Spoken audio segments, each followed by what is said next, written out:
Astra Avisask. We meet again, you two. Hi, Catherine. Do you have any commissions for us today? Commissions, huh?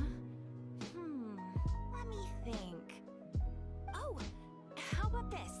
Please attend the Academia's Academic Symposium this afternoon and recite a love poem on stage. Wait, say what now? And if possible, please also use your camera to capture the reaction of the audience upon finishing the poem. Huh? What kind of commission is that? I see. It appears that you're not interested in this commission. In that case, please go to Port Ormos and convince the Eremites there to spend some time volunteering at the local orphanage. In your PJs while Hey, no one is that's not any better. Whatever works. You do you. Pick and play any I'm sure the mercenaries will have some interesting reactions as well. 3 months for Hyman's gotta ask. 149 Just pesos. who exactly has been E-wallets and submitting these mobile commissions with to the Spotify Adventurers Guild? The deal is almost Oh, gone. the Tap commissioner? banner to learn more. Well, actually, I just wanted to see the two of you in action. Was it so obvious? I was hoping you would actually take one of those commissions. That kind of chance to observe humans doesn't come by often. Ah, so it's Nahida. Hyman just knew Catherine wouldn't crack those kinds of jokes. When did you get into her head?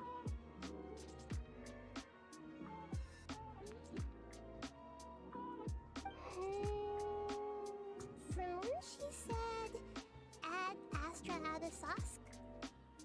So it's been you this whole time? Are you done resting up, Nahida? Yes. I've been sleeping ever since we parted ways, and I even had a really, really long dream.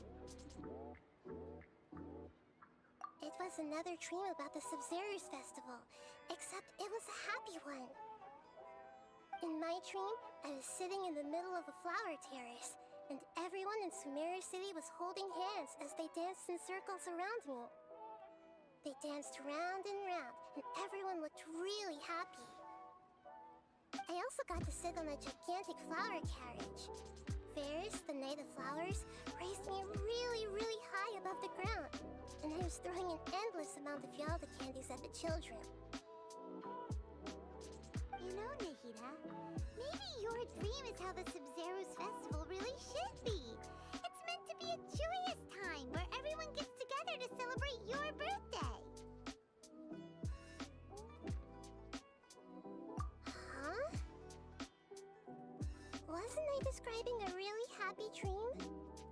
Why are you both looking at me like that? Wait, could this be an example of the emotion known as pity? No, we aren't pitying you. That would only make everything worse. We just don't want you to feel too sad.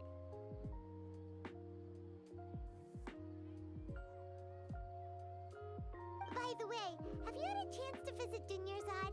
How's she doing? The Homiyanis haven't allowed any visitors after the festival, so we haven't been able to check on her.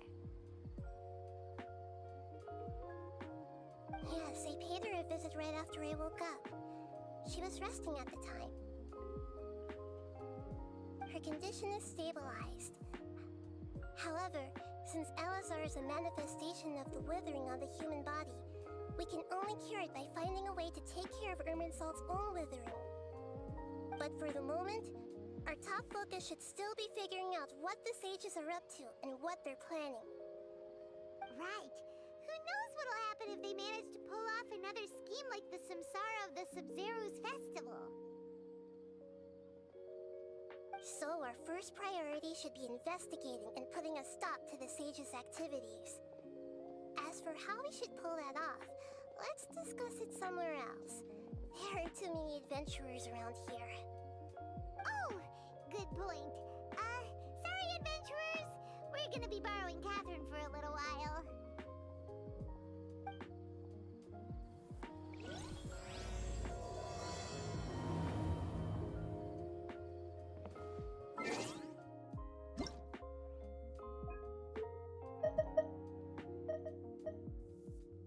Paimon coming in! Paimon coming in! Is this level okay?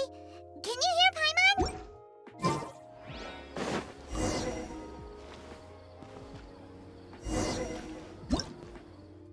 Everything's ready. Let's go!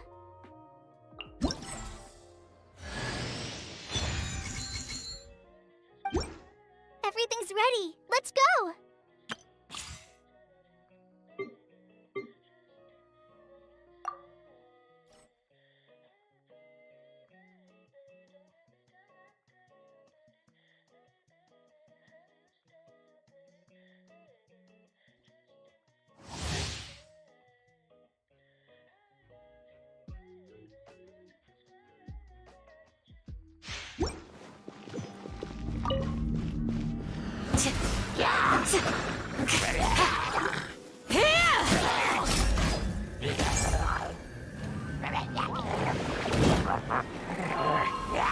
Pin them down!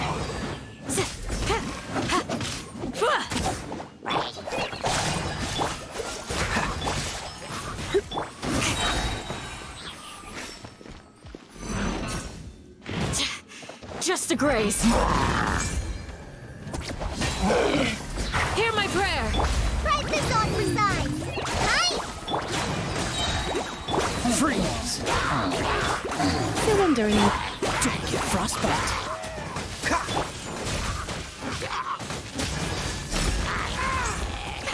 Too easy!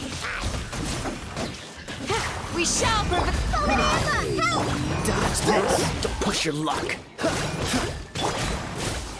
This will be frozen in time. Pin them down!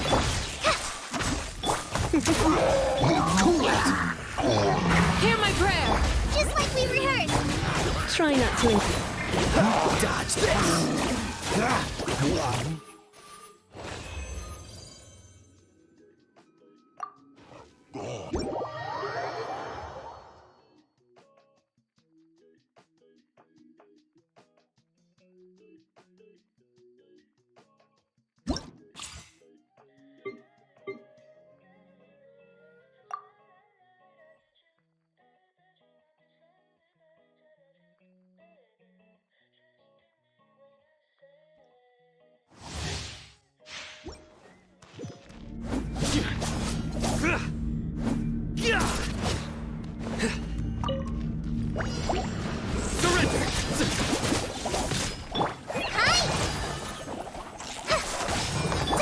Let the show be...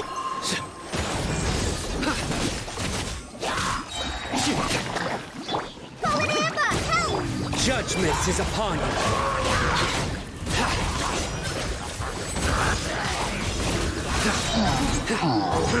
Stand condemned! Guilty! Your penance is due!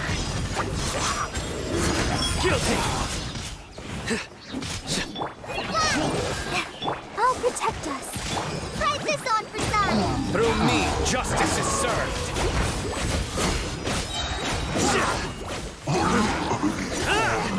Your penance is due!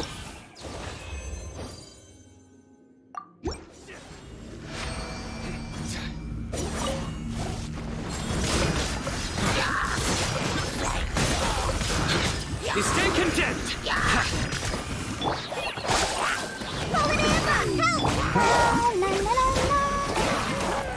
Your sins weigh upon your soul! Guilty! You stand condemned! Your penance is due! You stand condemned! Steady as stone. Just like we rehearsed. Judgment is upon you! Your penance is due!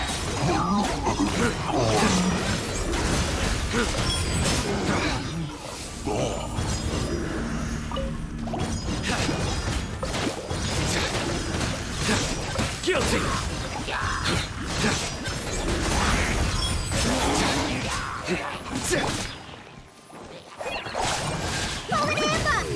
Your sins weigh upon your soul. You stand condemned. Guilty.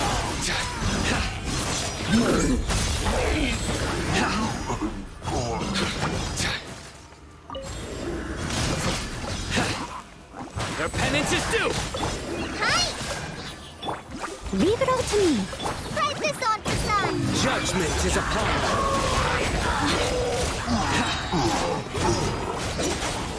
You stand condemned! Guilty!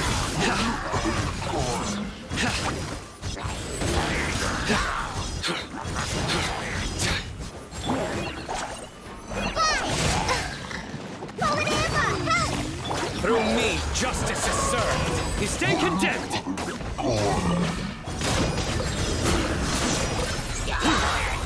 Your penance is due! Guilty! You stand condemned!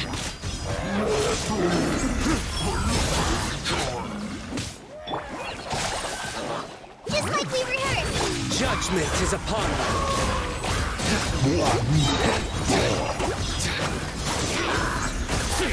Guilty! Your penance is due! Guilty!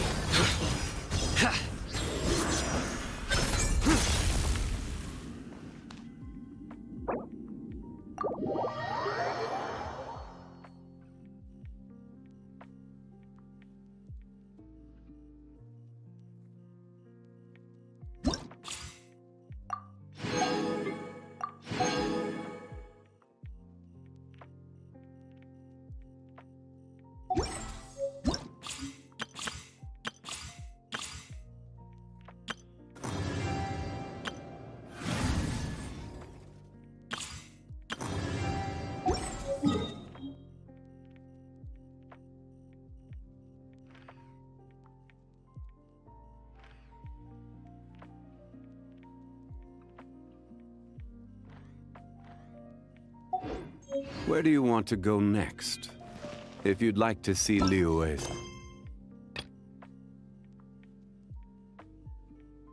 tourist spots, I have a few references.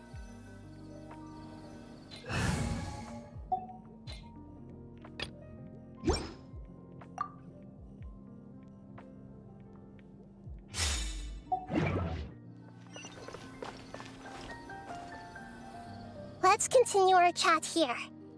Okay, so do you have any ideas on how we can investigate the sages, Nahida? Actually, I've already done a little bit of work on that. But for now, I want to hear your thoughts.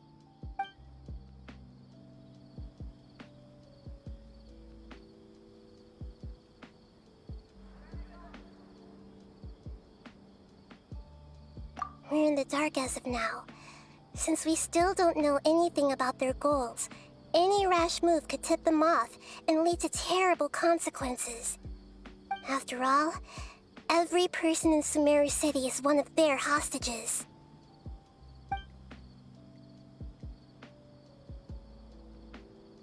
I've already tried that, but all the key members of the Academia, even the core 30 guards, intentionally avoid wearing their Akasha terminals. It seems that from the very beginning, they've been guarding against info leaks from the Akasha. Of course, it could also be because they're wary of me. Have you already caught the sage's attention? I'm guessing not yet, but distrusting me would make perfect sense if they've ever paid attention to the urban legends about me. In any case, I probably can't take over their minds directly. No way, that's too risky. You mean it'd be too easy to get caught? No, it's not that. We shouldn't involve innocent students in this. A single mistake could completely ruin their lives. Doing that would be ignoring the safety of my people for my own selfish goals. How is that any different from what the sages are doing? That's a good point. Spoken like the god of Sumeru.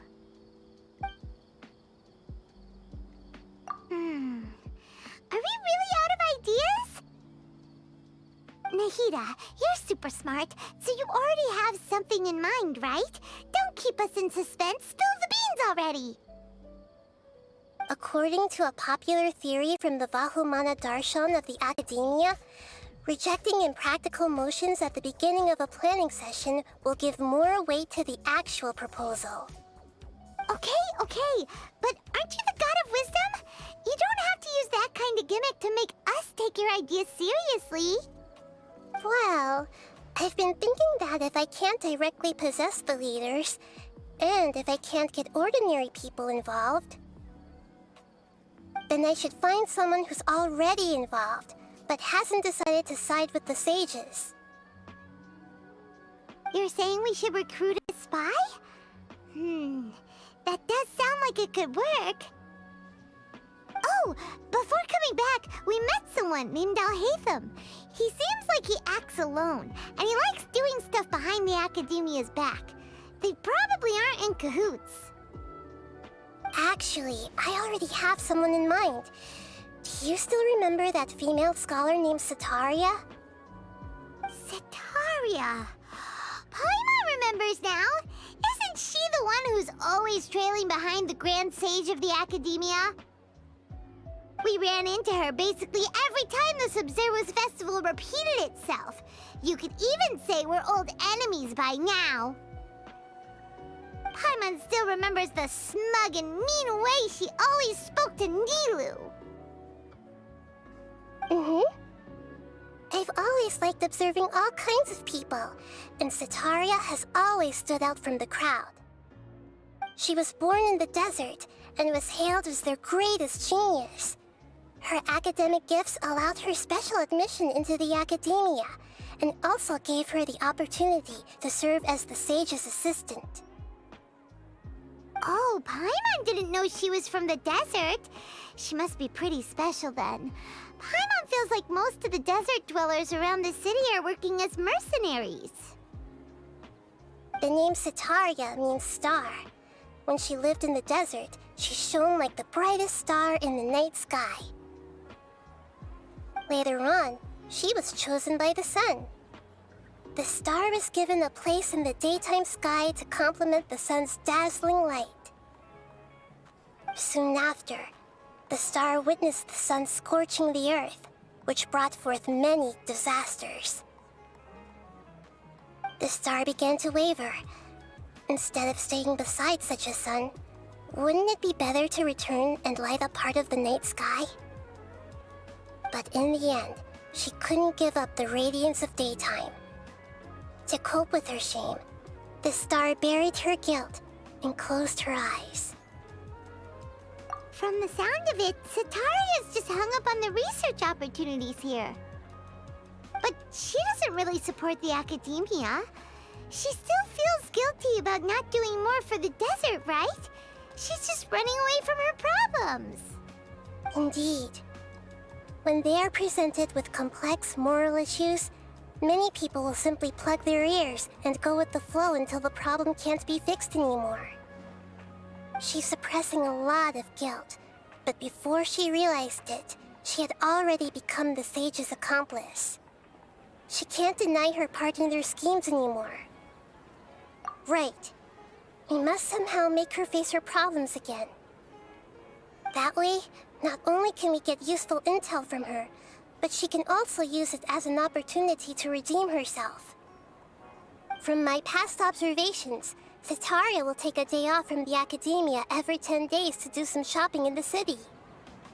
Tomorrow afternoon just happens to be a shopping day for her. That'll be our chance. To prepare, let's go check out some of her favorite spots, and have a quick chat with a few of the vendors there.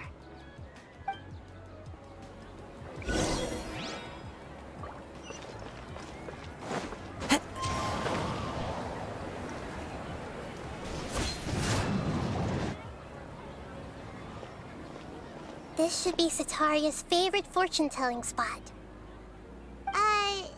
So should we ask the fortune teller about Setaria? No, I already have enough information on Setaria. The most important thing now is for you to pay attention to the vendor's talking style and key characteristics. Talking style and key characteristics? My poor lost lambs. Have you become troubled over your fates? The divine voice of wisdom often echoes between mine ears. If thou be blessed today by the gods, I may be able to show you the way. Huh? Really? Nahida, you've been whispering things to her? Shh. My friend here has some doubts regarding his future. Can we get a fortune reading for him? Of course, of course. In that case...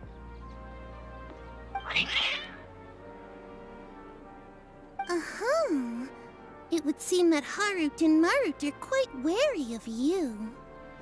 Perhaps, at some time in the past, you have somehow offended the gods.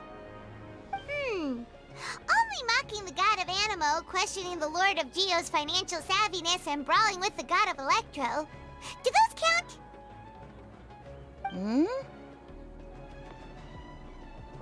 Oh, nothing. Go on, pick an aspect for her to divine.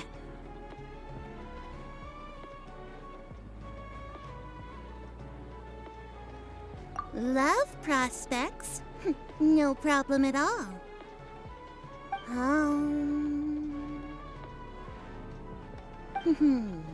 The gods have spoken. The truth shall be revealed. One who is fated to cross your path will appear on... Huh? So many people will fall for you. How could that be? Harut, Marut, did you two spoil my divination? I've never read a fortune so absurd. Actually, Paimon thinks this is probably the most accurate fortune-telling you've ever done. I admit that the orientation of today's celestial matrix is, suboptimal. As such, there will be no charge. Is that so? Well, that can't be helped. If you were to bring some food offerings for Harut and Marut on your next visit, perhaps they could help you reverse the wheels of fate.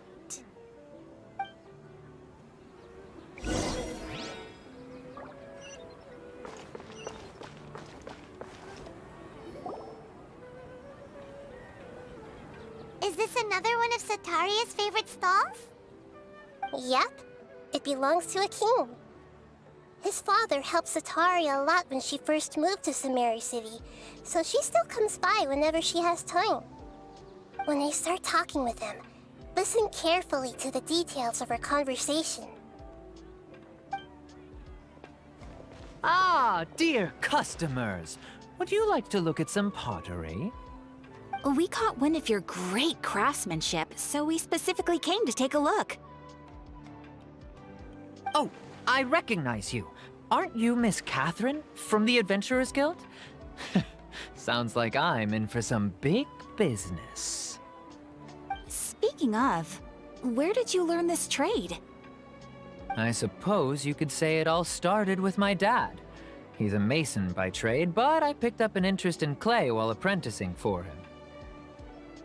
After that, I began making pottery by myself in secret, and I simply changed trades when my works turned out well. Although it's a pity that I'm no longer making much use of the knowledge provided to me by the Akasha. That's nice. You're making a living doing something you love. So is your father still working as a mason? Oh no, not anymore. A few years back, he fell from a roof and broke his leg. Since he had already saved enough Mora over all these years, he's just enjoying the retired life in Port Ormos nowadays. I see. We wish him peace and happiness in his retirement. I'll have someone in charge of logistics at the guild come by another day for some goods. We'll leave you to it. Take care now. No problem. Rest easy, all our goods are sure to meet your every need.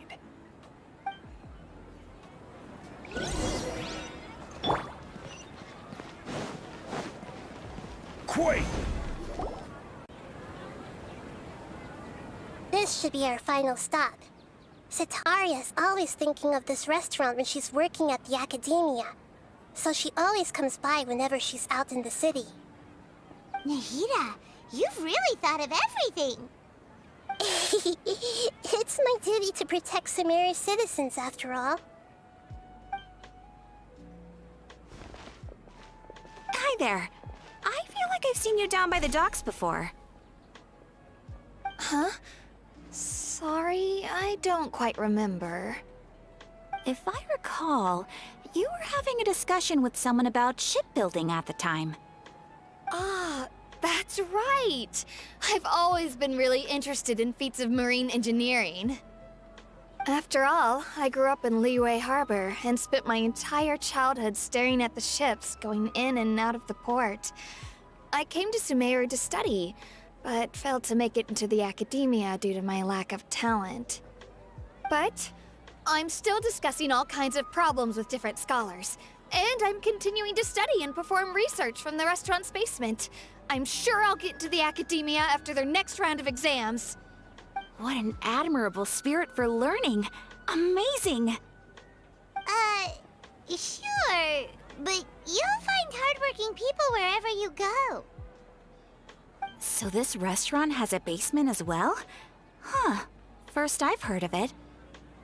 That's right. It's not usually open to patrons. Most of the time, employees use it for breaks or to hold private events. I see. Guess that makes sense. Well, good luck with your studies, Miss Chishan. Thank you so much. As long as I can make it into the academia as an official student, I'll be happy.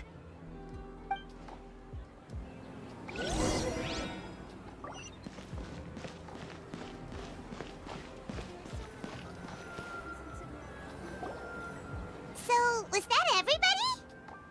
Mm-hmm. 3 familiar faces should be enough for Setaria. What's the point of all the information we've collected?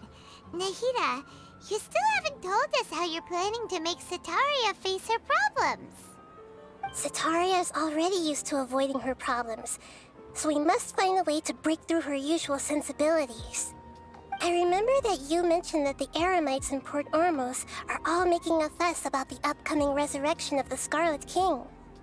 Although it's all just a boatload of nonsense, the fate of her homeland may turn out to be Setaria's soft spot. Oh, Paimon gets it now! You want to take advantage of the guilt Setaria feels about her homeland. Although she knows she should return home to help the people of the desert, all she's done is conspire with the sages. So how do we set that up? Well, the Scarlet King is long gone, and Setaria is also too smart to fall for any simple tricks. If we simply engaged her under the guise of the Scarlet King's believers, she would definitely be weary of us, and we may not get anywhere. But if we were to borrow some of her close acquaintances to talk with her, her reaction would probably be very different. So, you mean you're going to possess those people we just talked to? Yep. Possess them through the Akasha. Imply that they've already converted to the faith of the Scarlet King, and then convey our made-up will of the Scarlet King. As long as everything goes smoothly, we'll get through to Setaria for sure. She'll never guess that we had anything to do with it. So that's how you're going to use all the info we collected on these people. It's so that you won't slip up and break form. Possessing them will only work if you can manage to pass off as them. Exactly. So, best of luck with impersonating them. Huh? Best of luck? But we don't know how to possess anyone. That's no problem at all. I'll just share all their senses with you once I've possessed them.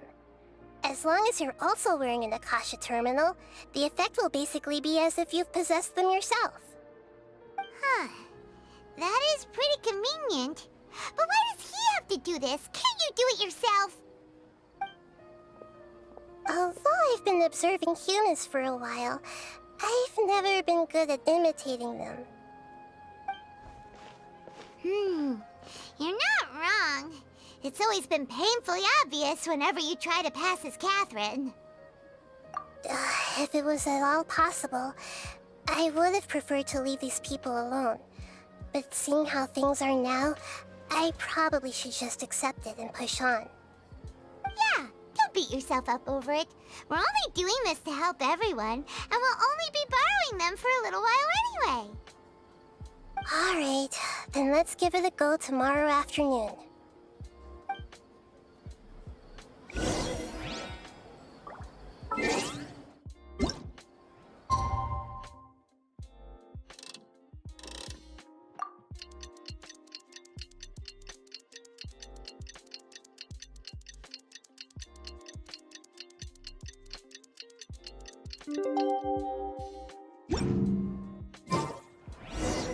Osmanthus wa...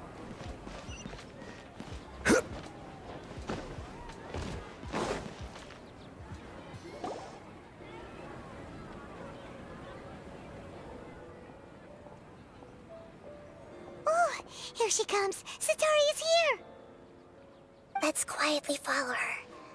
Once she starts talking to her acquaintances, we'll find a safe spot to begin possessing them. As for how we'll sway her to our side, I'll leave that to you. I trust you'll know what to say. Paimon's starting to feel kinda nervous. Okay, let's go. Looks like they've already started talking. Let's find a hiding spot and get started.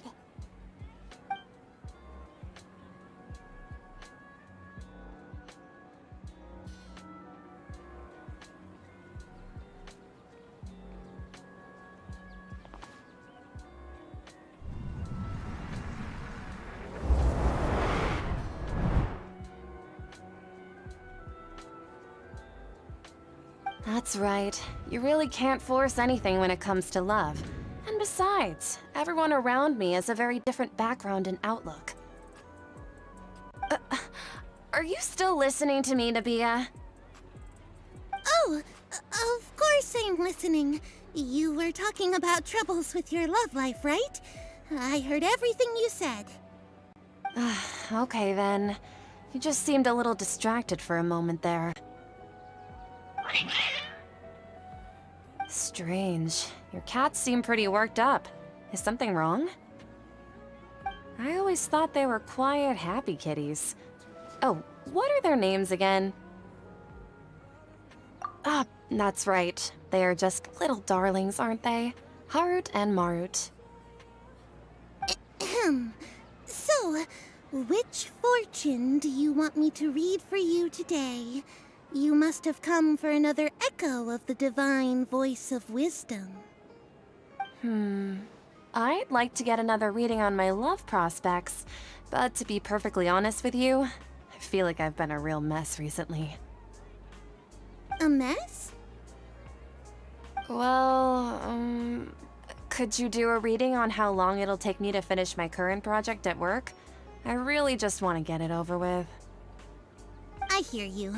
No problem at all. The gods will reveal the truth.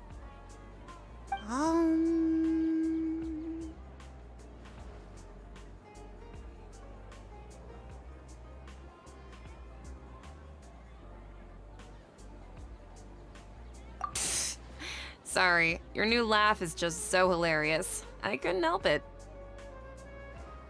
Oh, please pay no mind to those kinds of details. The gods are asking. Sitaria, why haven't you gone home? Why haven't I gone home? Do the gods really know everything I've been thinking about? Sitaria, why don't you just go home? It's a demand now instead of a question. Oh, the gods seem to be truly upset. I'm sorry. I know I failed the gods. Please pass on my most sincere apologies and ask for their divine forgiveness. And if I may ask, Nabia, is there a specific god who's speaking to you right now?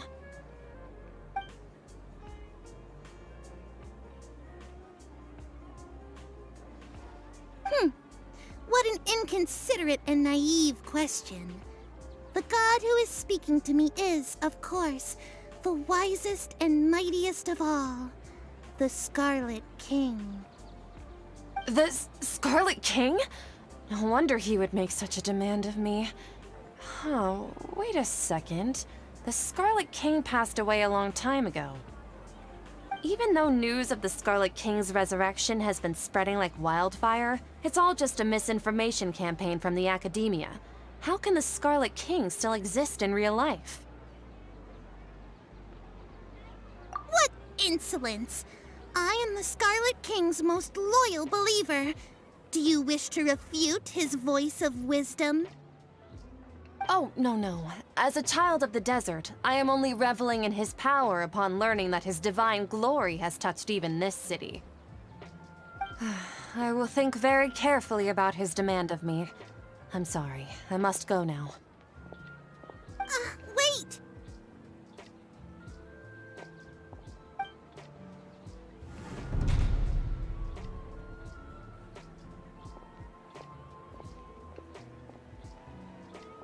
Ooh, she just ran off in a hurry. She looked pretty upset, too. Well done. Sataria didn't seem to suspect anything amiss. To have something she's been trying desperately to avoid show up out of nowhere and berate her, that must have shaken her to the core.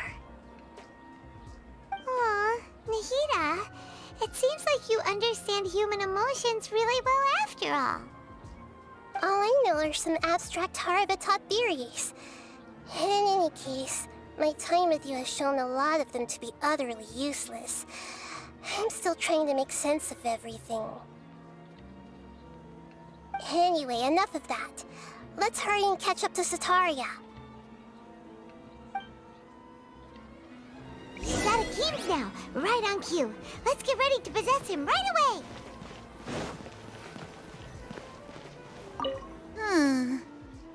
What's gotten into Harut and Marut? They seem terrified of me all of a sudden.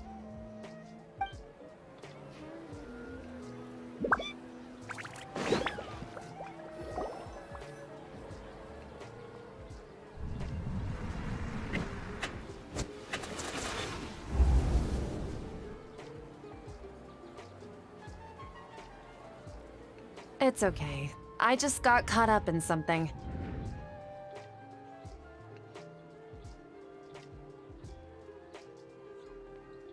Oh, actually, didn't you ask me to help you look for work? What kind of work were you looking for again?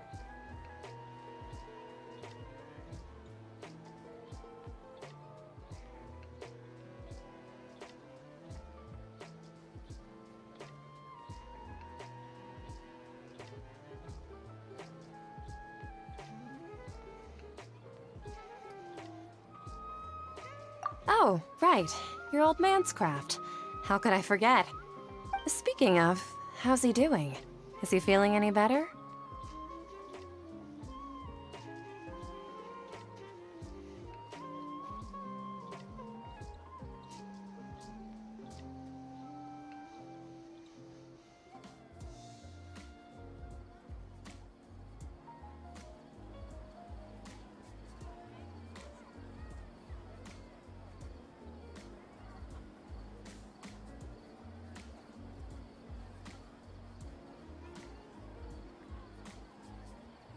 Huh? Wasn't he nursing a leg injury? If I recall correctly, his strong arms had always been his pride and joy. He sprained his arm a while back while trying to show off his strength. I thought you'd heard. Actually, while we're talking about him, is he still living in Port Ormos? Yeah, he's been retired there for a while. If you could find the time, please write him a letter. Please pass on that recently, faith in the Scarlet King has taken root in Port Ormos and has begun to spread across Sumeru. He has a quick temper and has always been a devout follower of the Dendro Archon. I don't want him to get into a fight with those Scarlet King believers because of a difference in beliefs. Oh? So who are you siding with in all of this? The Academia or the Scarlet King? I'm so jealous of you. You were born a child of the desert. Yet you chose to betray the Scarlet King, and now you spend all your time with those crooks from the Academia. Akeem, you don't mean you've also become a believer of the Scarlet King? What's so strange about becoming a believer of the wise Scarlet King? In fact, aren't you the strange one? The one who still can't pick a side? Can't pick a side? Me? Whoa! Paimon had no idea you'd be so good at this! You really zeroed in on the issue and put it right in front of her. It might feel a bit overwhelming for Sataria. But once everything is over, I'll be sure to pay her a visit to her mind and explain everything. Anyway, let's keep going. Come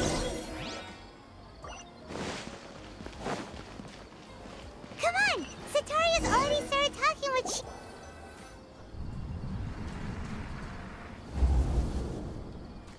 So, Shishan, have you noticed anything weird in the city lately? Like, as if someone was trying to preach to you about something? Oh, right. Speaking of strange things, I celebrated the Sub-Zerus festival so many times that I lost count. That was really weird. Wait, how could you be aware of that? That should be impossible. Nothing in the report indicated anything like that. Are you still failing to realize that the Academia's lowly tricks could never deceive all of Sumeru's citizens? Shishan, don't tell me that you've converted to the Scarlet King as well! What an absurd question. You make it sound like I should be ashamed for becoming a believer of the Scarlet King. In reality, shouldn't you be the one who is ashamed?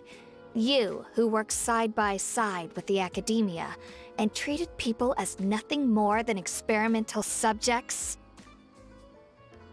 Please, please stop! Even now, Sataria's still trying to run from her problems. She can no longer justify everything to herself. Hey, she's trying to talk to the guards! What should we do?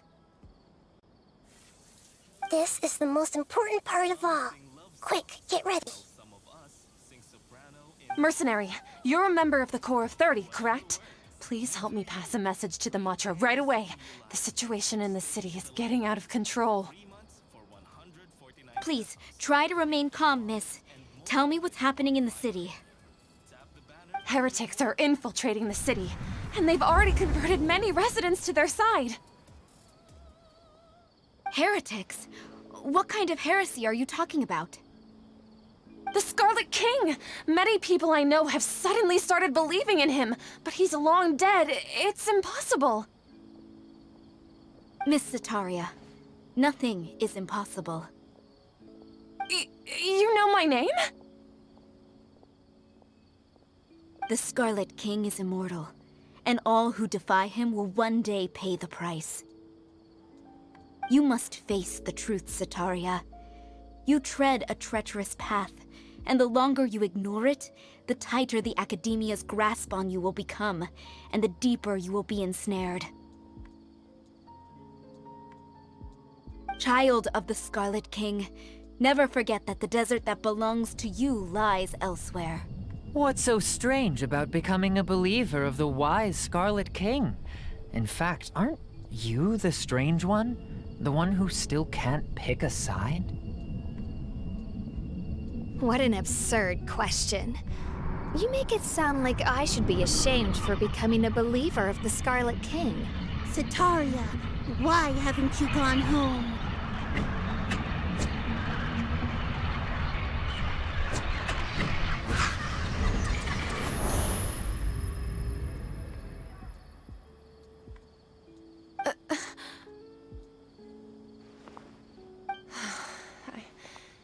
seems that no matter where I run, I only keep finding more believers of the Scarlet King. I have to say, this is a familiar feeling. I've also been running from my guilt this whole time. Guilt over my part in the Sage's plans, and from ignoring the letters from the children of my homeland. But no matter how much I may try to ignore or get rid of it, my guilt always comes back.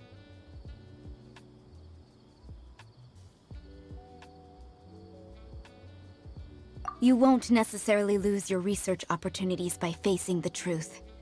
Besides, did you really want to conduct your research while carrying such heavy feelings of guilt? How do you know me so well? Are you truly just a believer of the Scarlet King?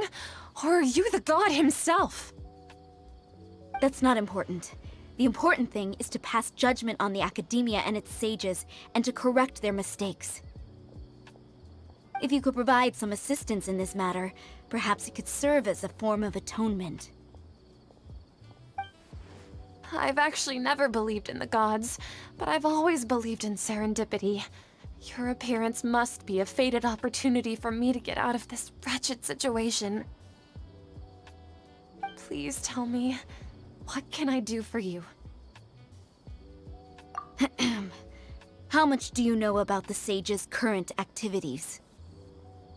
I was just one of the designers for the masked dream harvest scheme, which is what happened around the Sub-Zeru's festival. But I know very little about the full scope of the overall project.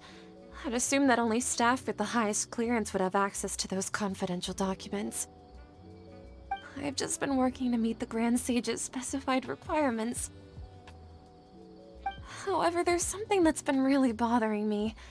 I heard that a scholar who was previously expelled has returned to the city, and even the sages are still quite wary of him. To fight against the academia, we will need to figure out the nature and the purpose of their work. Is there a way for us to get access to the confidential documents you mentioned?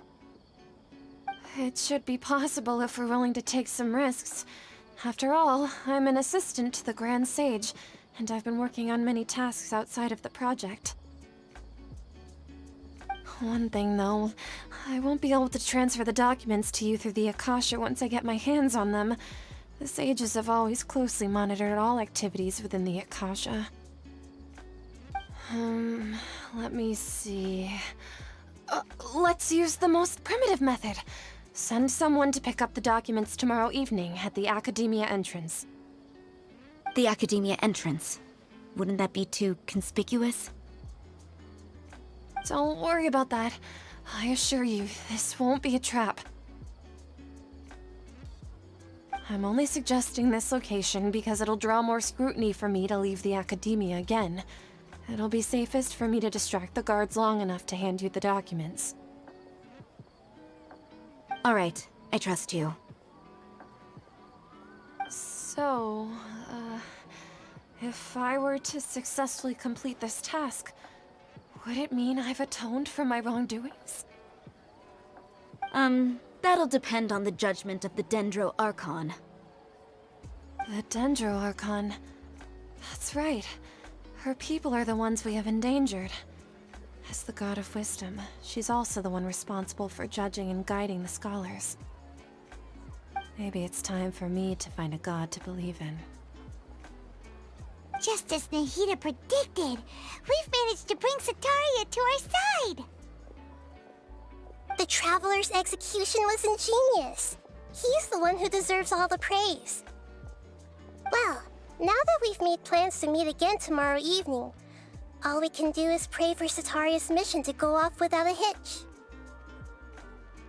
Pray? But if we're going to pray to the gods, aren't we just praying to you? God of Wisdom and Guardian of the Scholars? No. The truth is the true Guardian of Scholars. I've always believed that. Anyway, let's meet again tomorrow evening at the Adventurers Guild.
Catherine, right? That's right. I suppose I'm the other Catherine in your mind. Shh! We're on a secret mission tonight, so we need to protect Catherine's identity. Yep, Paimon's right. We cannot fully rule out the chance that the meetup tonight is just a trap. If something were to happen, my existence may be the only trump card we'll be able to play. After all, the Academia should still be unable to confirm the existence of my consciousness in the outside world. Yep, exactly. Just what Paimon was thinking. Anyway, enough about that. Let's just make sure to be on our guard. Off? What do you feel is off? It's the middle of the night. Of course it's quiet. You're not getting paranoid, are you? No, I think he's right. It really is a lot quieter than usual. If you look around, there seems to be fewer people on the streets. I'm not sure if this is the case for the entire city, though. Huh. Maybe it's just a coincidence. Maybe Sataria figured out a way to not only distract the guards, but also to get everyone to go to sleep early, just so we can exchange the documents in peace. I also can't quite figure out why things feel a little off. But now that we're here, let's go ahead and meet her as we planned.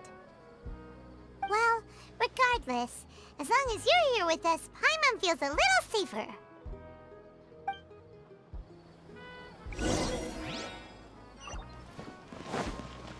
Huh. There really aren't many people out right now. Let's hope it'll be this quiet in front of the Academia, and that Sataria managed to distract all the guards.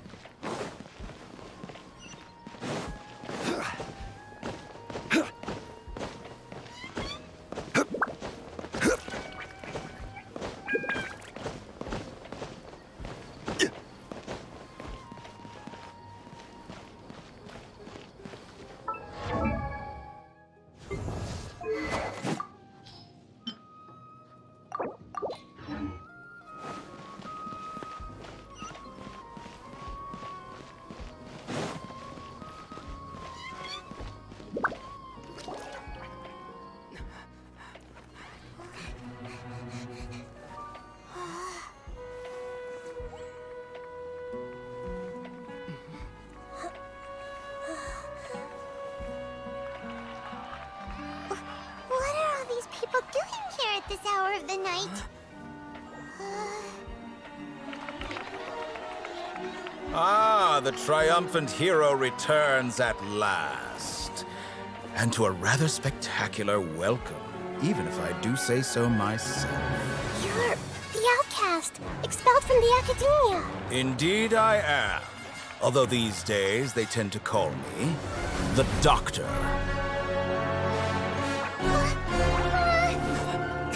If you're looking for your researcher friend, she has already been taken into confinement. With some basic caution, she could have discovered the listening device on her person. Clearly, she lacks the degree of rigor expected of a true scholar.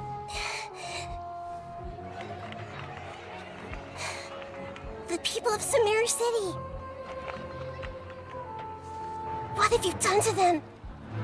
I simply made some minor adjustments to their Akasha terminals. Now they can deposit information directly into the subconscious. As you can see, all these lovely people now believe this traveler is a hero who has just saved the world. My experiment is a success. And now it seems they can no longer hold back their sheer adoration. Oh no! What should we do? These are all just regular people! Leave now. You need to get out of here. But that guy's a Fatui Harbinger! We can't just leave you here! Nor can I abandon the people of Sumeru!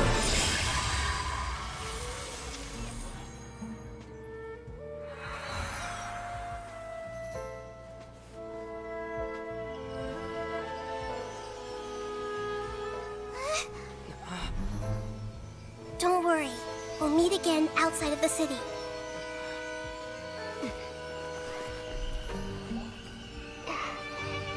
see. You appear to have overridden their mental faculties with your own consciousness.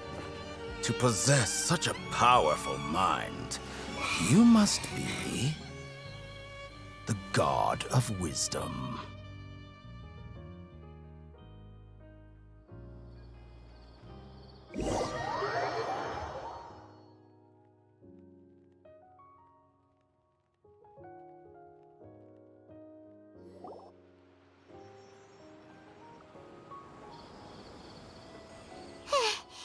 This should be far enough.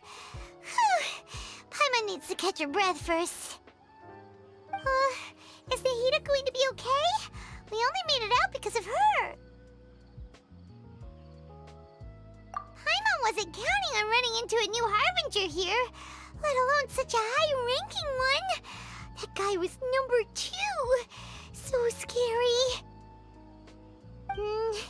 He called himself the Doctor.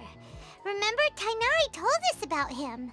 Sataria did say that someone who once got expelled from the Academia came back recently. And that even the sages are wary of him. Yep, sounds like she must have been talking about the Doctor.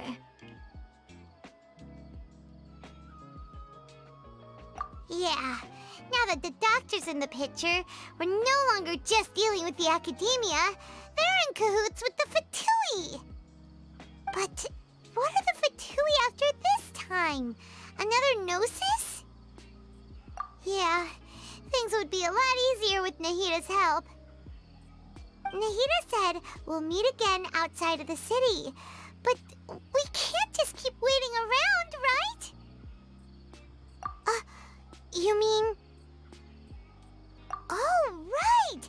Wasn't he invited by the sages to work on some project when we were staying with him in the Vidia Forest?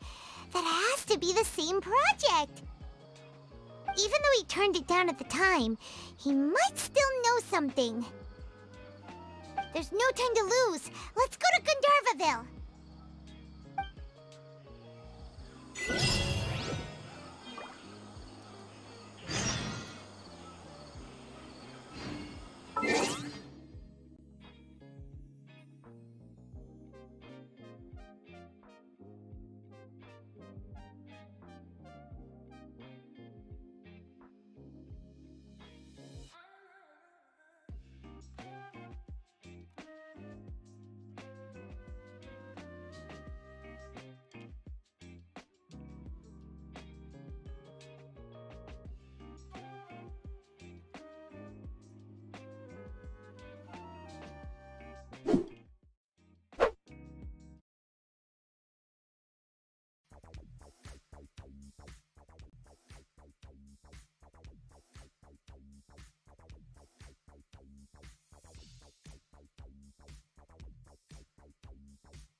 Hold it right there.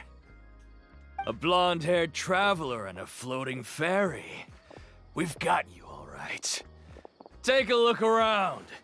You've fallen right into our trap. Are you mercenaries from the Corps of 30? Did you come here to arrest us? Corps of 30? We're nothing like those government lapdogs who don't even get scraps for their work. We are an elite brigade that commands the highest commission rate in all of Sumeru. We're here on the orders of a client known only as the Outcast. The Outcast? An outcast from the Academia? But why wouldn't the doctor just send the Fatui after us? Still wasting time on idle chit-chat. We'll shut you up soon enough. Get them! You're up, traveler! Following order. New punching bag. One with nature. That's close enough. I will have order. Clouds high. The birds... It isn't over yet! Here comes reinforcements!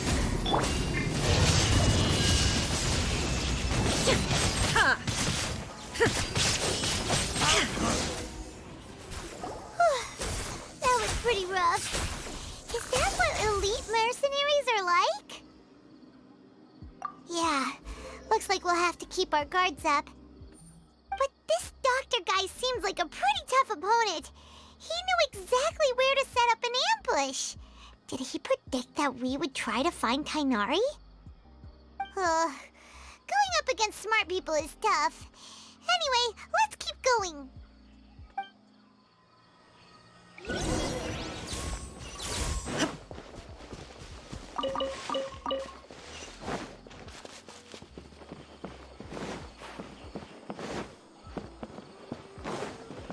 I'll have to grab a drink with Flame May when I'm back in the city.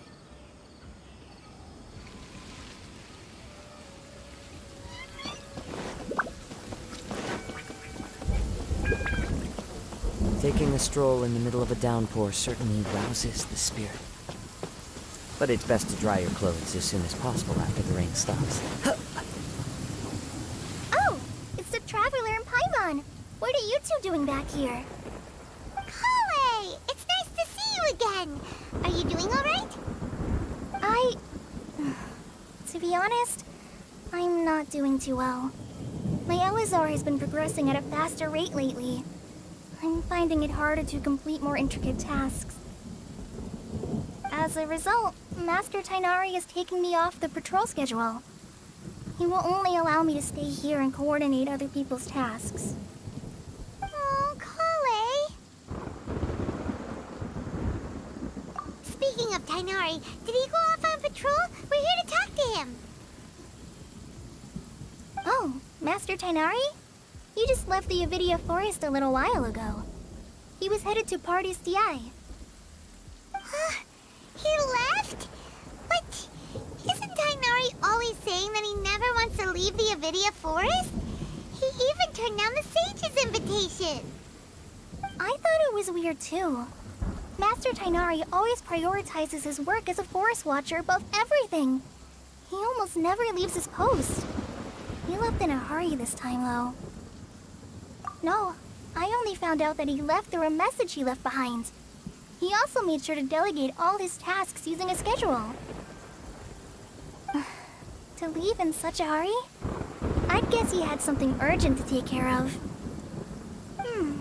Master Tainari originally studied in the Immorta Darshan of the Academia, and Pardis Eye is something like the Immorta's research base.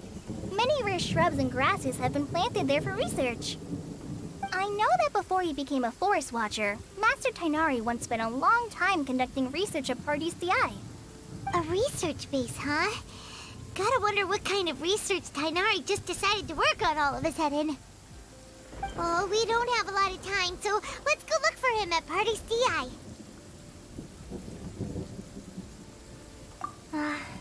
Don't worry, I'm fine. I'm used to living with Elazar by now. If you run into Master Tainari, please send him my regards. Got it. Will do. See you later, colleague.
You're okay. We were so worried about you.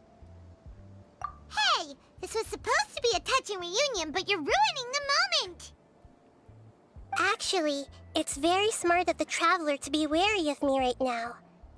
After all, the Doctor has shown that his technology can apparently even control human minds. Plus, it's not like you could have known what happened after we split up and I was facing the Doctor by myself. Even a pool of stagnant water after a torrential storm can occasionally pass as a patch of sky.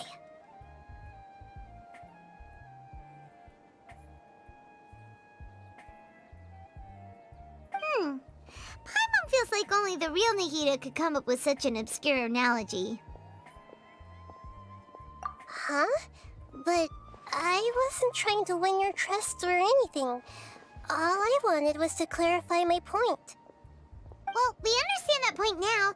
Please, Nahida, tell us more about what happened. Are those poor people all right? When you left, I was still in the middle of restoring everyone's minds. Thankfully, when the Doctor mentioned depositing information into the subconscious, he didn't mean engraving information into their minds. Instead, he did something closer to creating hallucinations. That was still within my power to fix. Luckily, I managed to finish my restorations and mind jump away from him just as he was about to capture me. Whew. What a relief. The Doctor sure pulled out some hidden cards, but good thing we had Nahida with us. I wouldn't be relieved just yet. I gave away my true identity when I restored everyone's minds, which means we've lost another one of our trump cards. Also, the Doctor is already an expert at modifying Akasha terminals. Maybe it's only a matter of time until he captures my consciousness inside the Akasha. Would that mean you'd no longer be able to jump between minds? Then how do we stop him? He's still at the Academia, so it's possible he already started messing with the Akasha. Ugh, it feels like he's toying with us. What a nasty piece of work.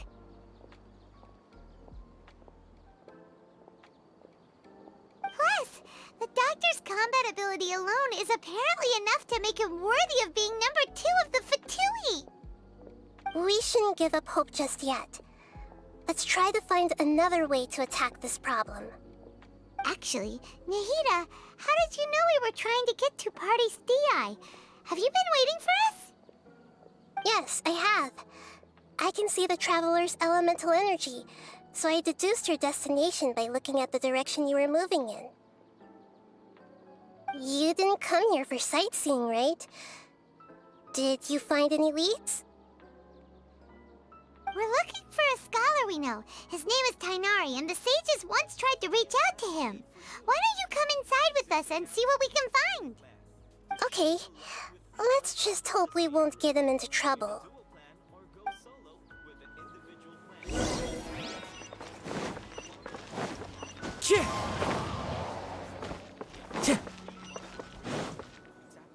Time to go.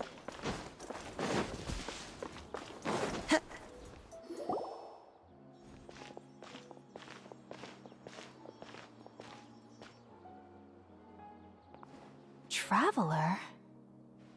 It is you! Ah! The voice! It's Hypatia! Ah, what a pleasant surprise! It's so nice to see the two of you again.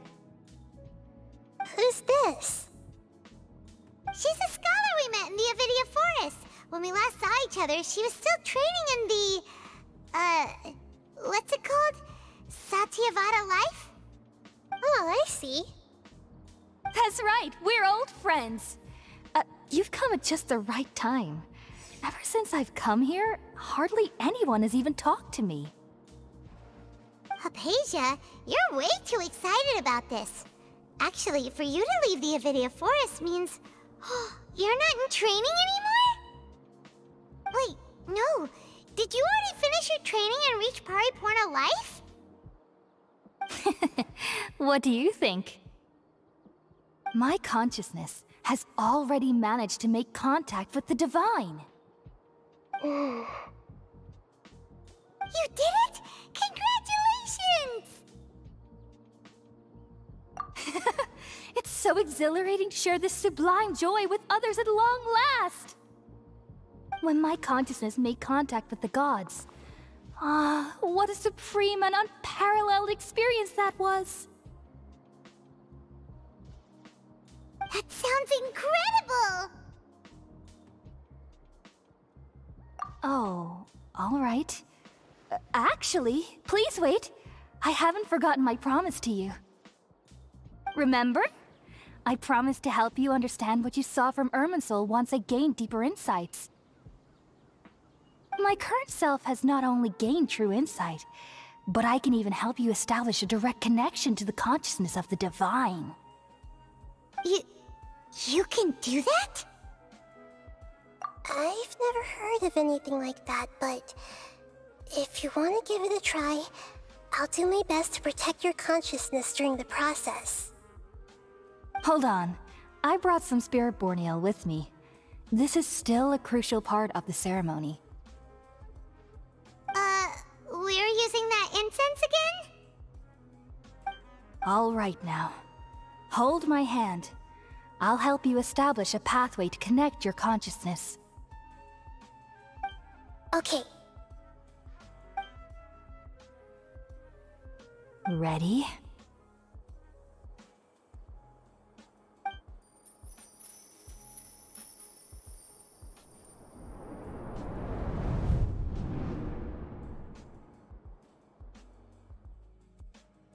It took 3 betrayals for me to finally understand.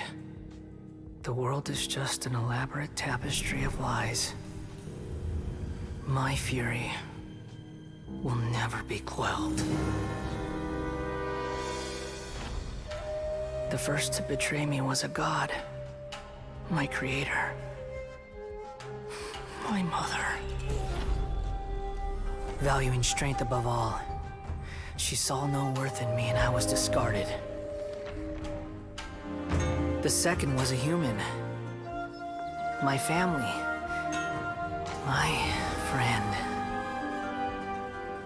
Consumed by fear, he saw me as an abomination. The third was one exactly like me. A hope for the future. A fledgling barely out of the nest. Powerless before his mortality, he broke his promise to me. Humans, they can't be trusted. And the gods fill me with pure loathing. So I said good riddance. I denounced the world and laugh in its face.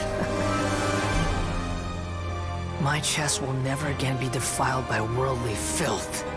I will scrub away every last trace of human emotion.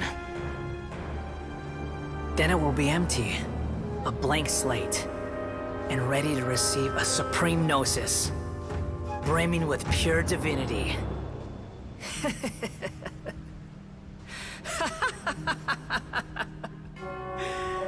There is no need to fear. The pain will be brief. Your era is coming to an end.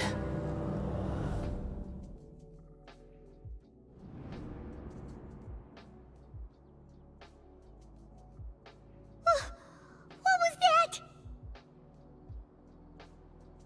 Did we actually just see the Balladier's memories? Everything matches what we know about him. But how is he connected to the divine consciousness that Hypatia was talking about? You saw it, right? You felt it, right? Such a majestic god! Such a noble will! Such sublime emotion! Alas, shame. If only that which beats within my chest wasn't a filthy mortal heart. Oh, great and merciful God! Please grant me forgiveness and salvation! Do you understand now? I'm afraid this is no Peripurna life, but rather... Ah! You... Why are you so mean to me? Why is everyone hiding from me? I found divine wisdom. Shouldn't I receive praise and honor? Haven't I uncovered that light in the darkness? Hypatia? That's how I always thought everything should be. Wait. Have I... already lost my mind?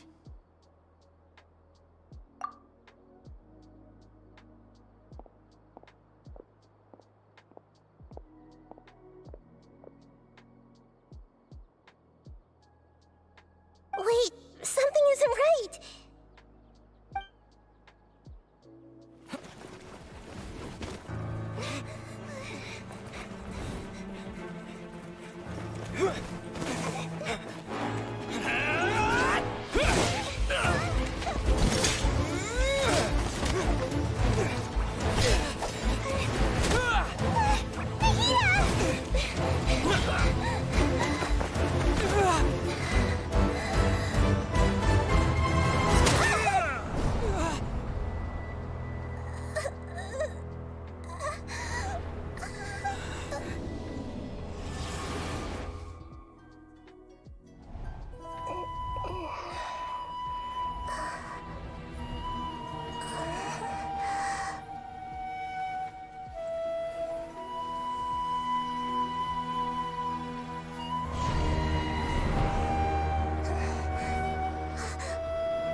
Okay, we finally lost him.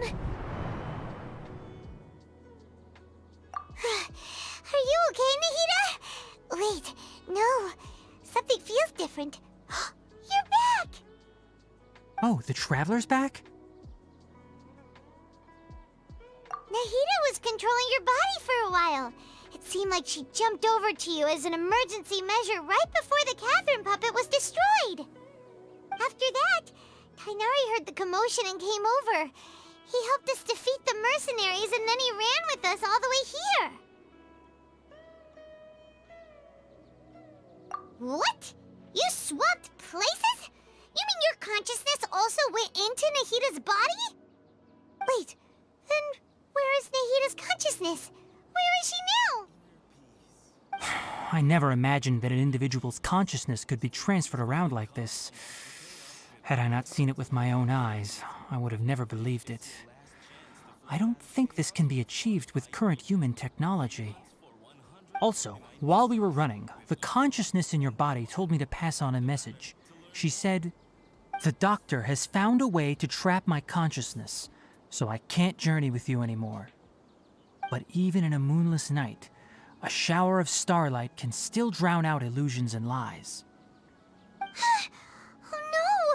Nahida's trapped in the sanctuary of Surasthana for good this time! Was that message all she left for us? It's pretty vague. Oh, that makes sense! Since the doctor captured her, she won't be able to say anything without him knowing! She's being extra careful. Even in a moonless night, a shower of starlight can still drown out illusions and lies. Huh. Paimon knows the moon illusions and lies are from the alchemical divination at the Sub-Zero's festival.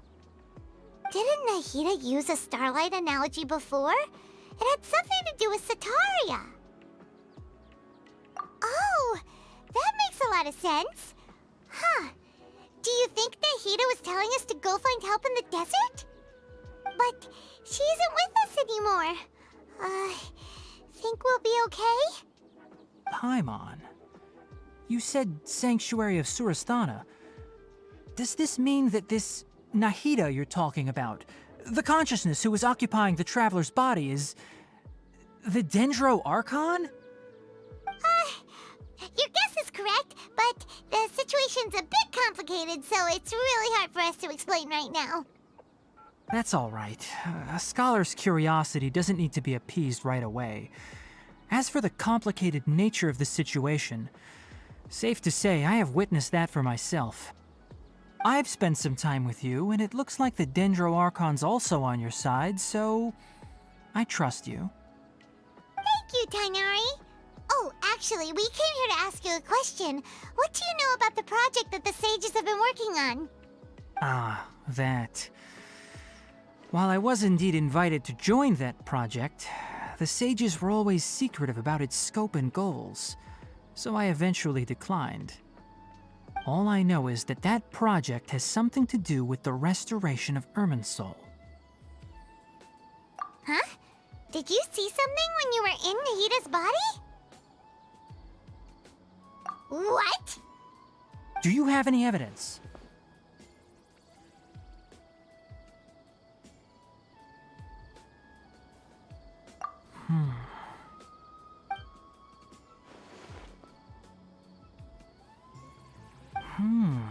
So that's what happened. That explains why Hypatia's symptoms were different from those of the other scholars who went mad. It's because she made contact with the consciousness of a new god who is still in the process of being born. Tainari, did you leave the Avidia Forest because of Hypatia? I did. I noticed Hypatia's mental anomalies, but since her symptoms were rather atypical, I secretly took her to Pardis Dii and began searching for a way to return her to her normal self. If I didn't take action, Hypatia would have already been taken by the Matra to the desert, doomed to a life of exile at Aru village. Now that you mention it, I knew the Academia has never thought particularly highly of Lesser Lord Kusanali, but I still didn't expect them to do something as arrogant as creating a new god. Looks like I made the right decision by not accepting their invitation. The Doctor and the Balladeer. We have 2 Fatui Harbingers in Sumeru. Sounds like we're in for a bad time. From your description, I don't think they've completed their project. There may still be room for us to intervene. But then, what is the connection between creating a new god and restoring Irminsul?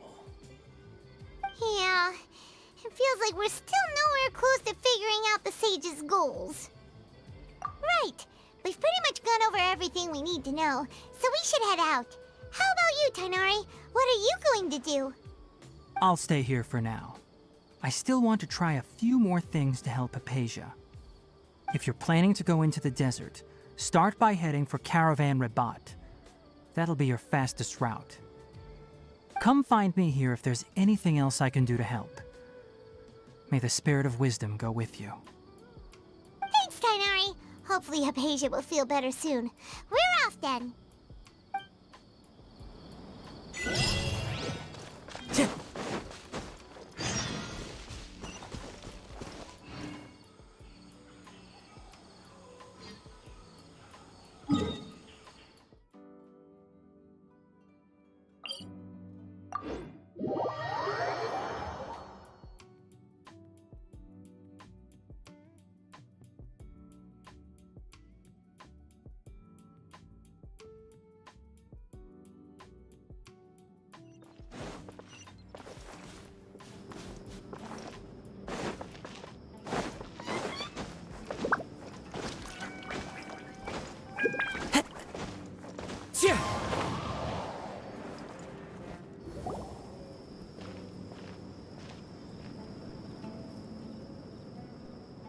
We finally made it to Caravan Rebat. It's pretty lively here. So, just past this wall is the desert, huh? Oh, wow. Paimon remembers hearing people call this the Wall of Samiel. It's made to block sandstorms from the outside. Oh, if it's this tall, it's gotta be the divine work of Greater Lord Rukkhadevata, right?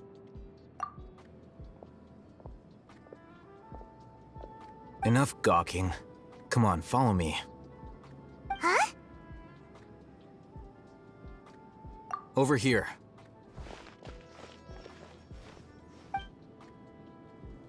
Oh, Hatham went that way! Let's hurry up and follow him. Wonder what he's up to.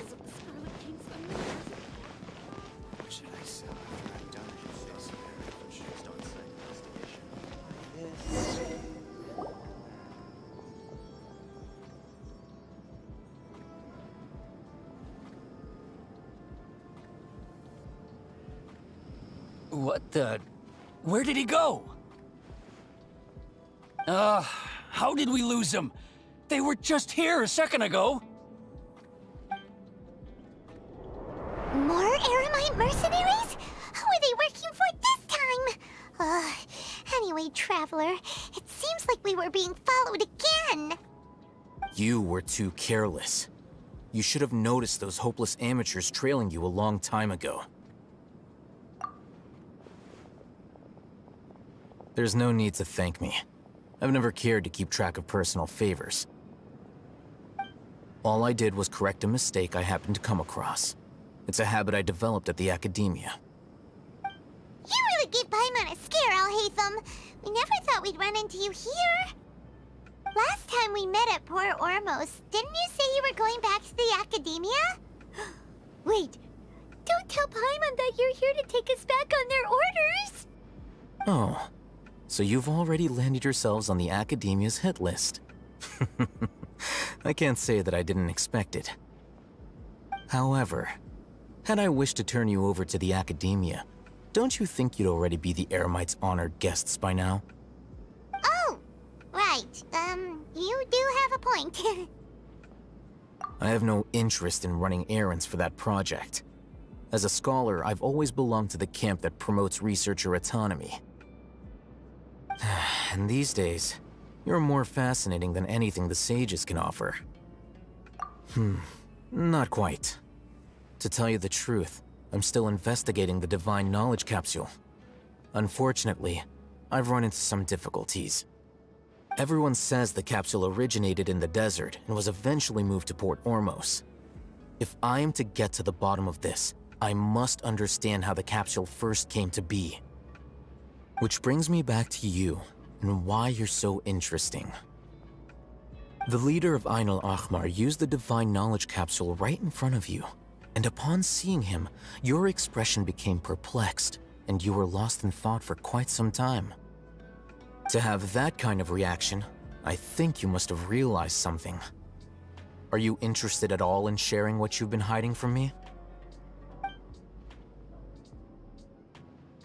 Al-Hatham,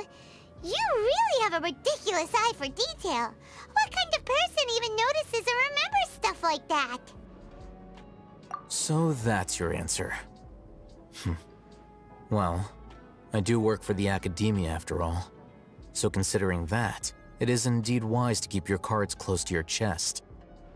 But that does prove you do have some undisclosed information about the Divine Knowledge Capsule. Am I right?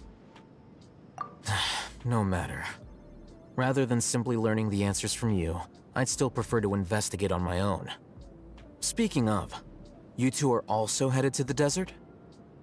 That's right! We have the same plan as you! But we don't really have any concrete goals at the moment. Then I'd suggest starting with Aru Village. It's the largest settlement in the desert, so it'll probably have more resources and intel than anywhere else. Well, would you like to head there together? It's always better to travel with someone you know. Let's go!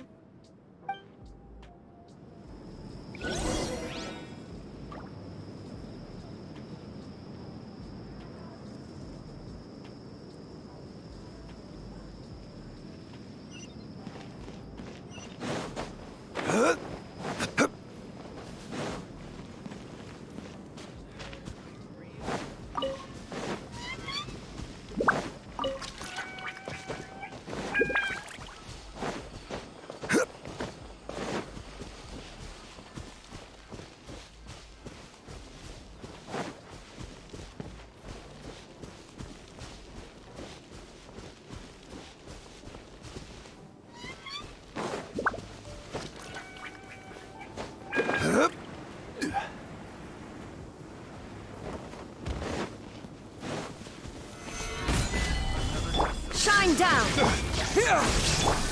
The wind knows me.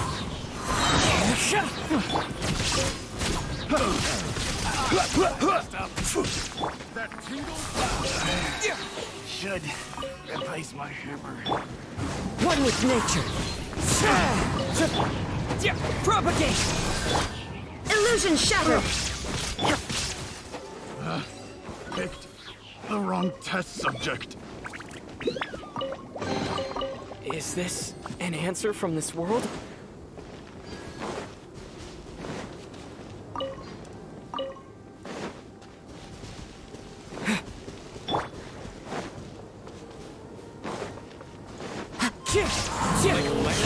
This is order. Solidify. Shine down! The wind knows me.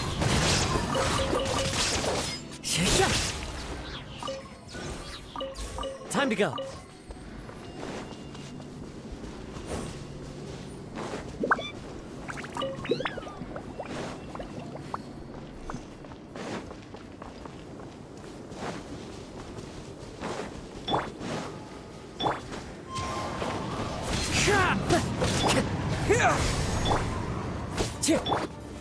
Stabilize. Illusion shattered!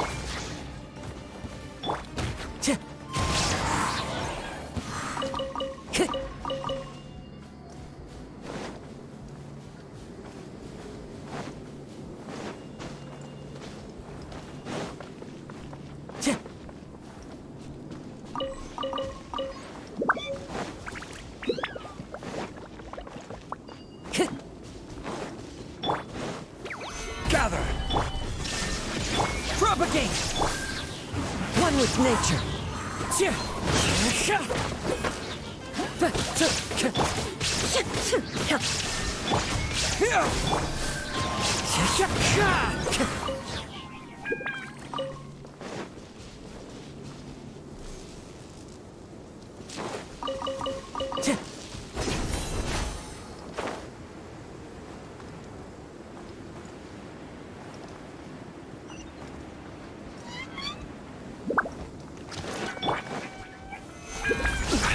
There is no escape!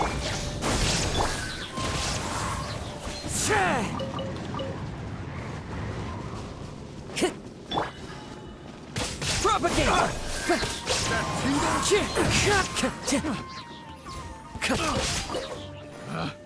Picked the wrong test subject.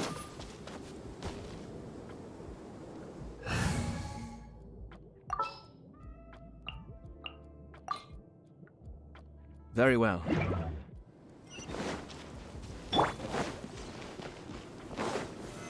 Solidify! Scatter! Cascade!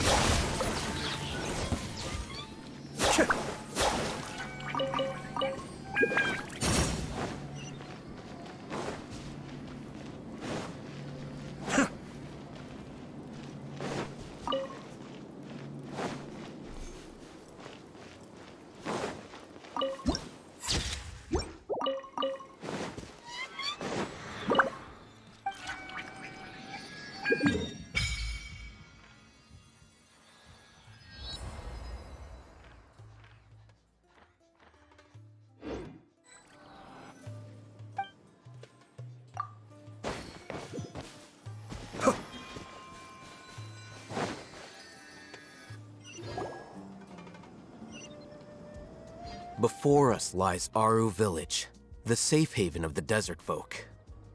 Whoa, this landscape is really something else. What a cool place! Let's go check it out!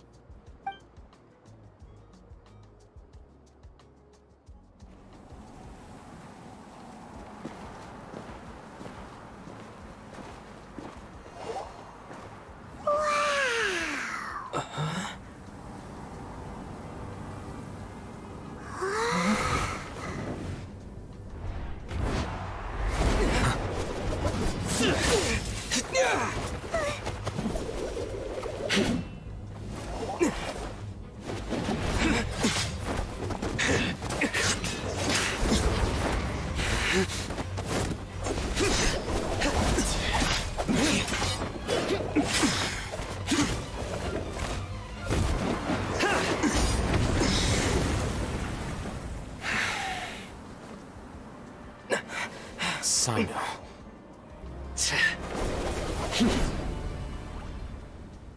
Unless my memory fails me, we have barely spoken 2 words to each other before now at the Academia. Would you care to enlighten me as to when and how I invited the General Mahamatra's wrath?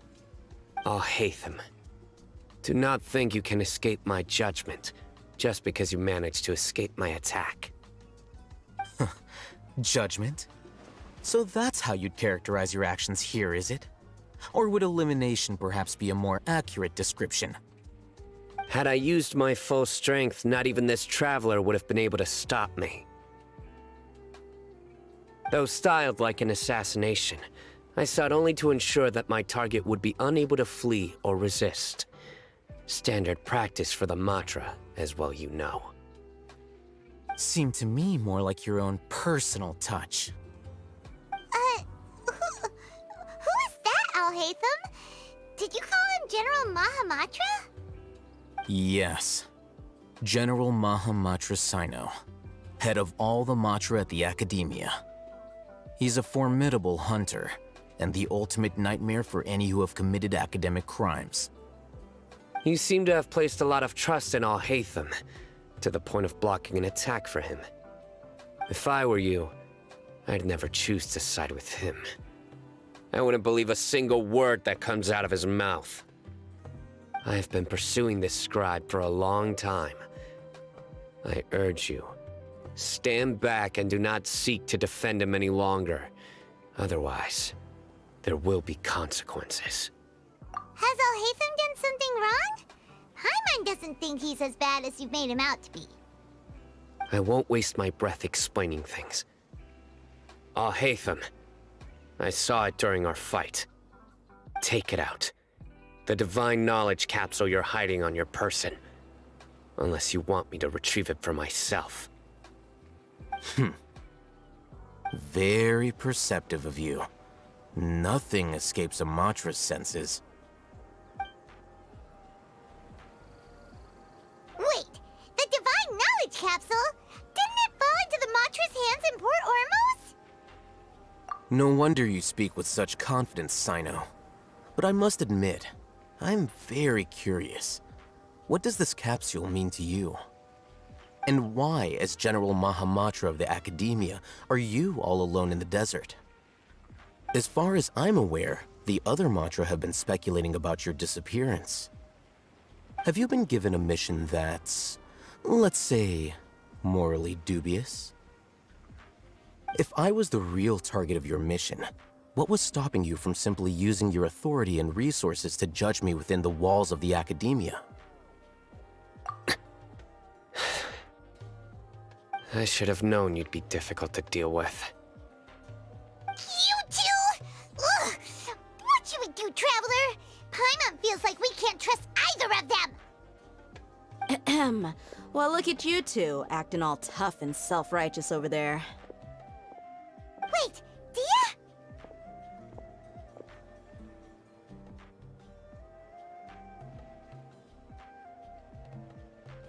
Great! Finally, someone that we can trust! You gotta help us out here, otherwise these two are gonna start fighting again! Yeah, sure looks that way. Two giants from the academia duking it out once and for all. Not something you get to see every day, that's for sure. Listen, I know you academic types love to fill up your big brains with self-righteous morality and lord your empty rules and virtues over each other. But how dare you bring your petty disputes into the safe haven of Aru Village? It seems like someone's gonna have to beat some sense into your thick skulls until you finally learn to respect these grounds.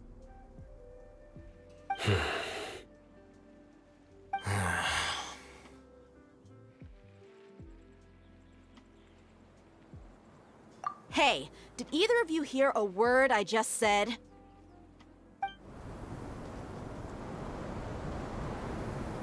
Whoa, what's going on? The wind's so strong! Is this a sandstorm? Paimon's gonna get blown away! Another sandstorm? What's up with these recently? Hey! All of you, over here, quickly! We have to take cover! Someone's calling for us! Oh, this wind is too strong! Let's get over there! That sounded like Candace. Come on, you two. Jeez, are all of you academia folks such hard work? Move it! All right, stop yelling.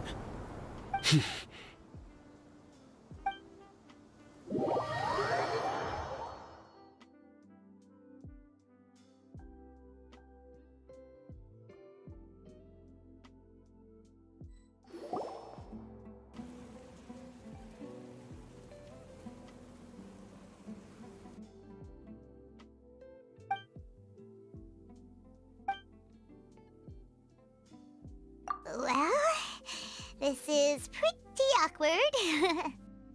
Hey, wanna play sardines with 3 people who wanna tear each other limb from limb?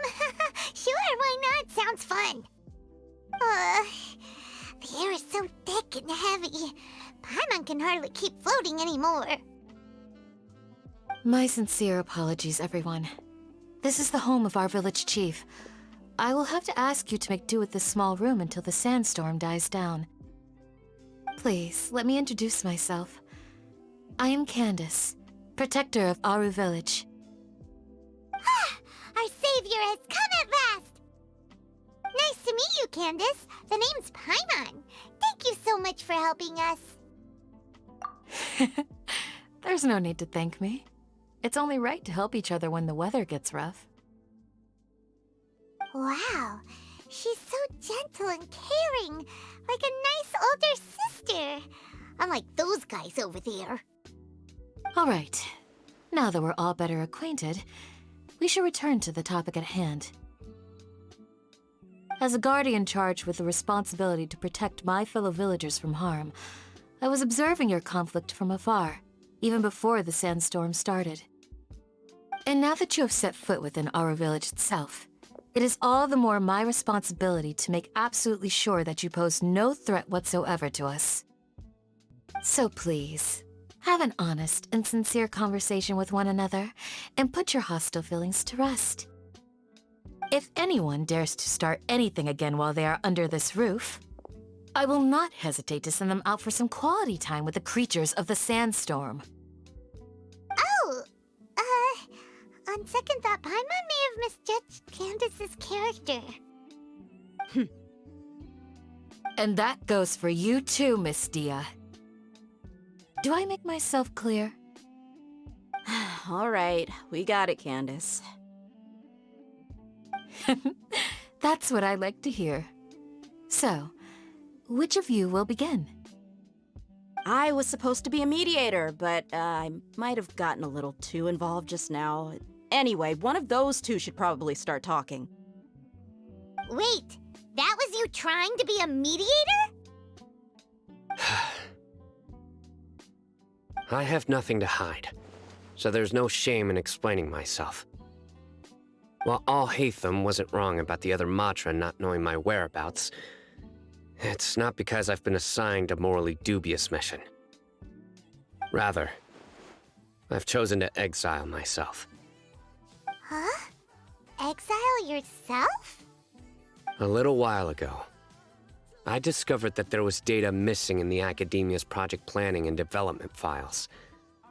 What little they did report clearly did not match the project's actual progress. As General Mahamatra, I had the responsibility and authority to request an audit. However, to my surprise, the person responsible for the erroneous data was none other than Grand Sage Azar himself.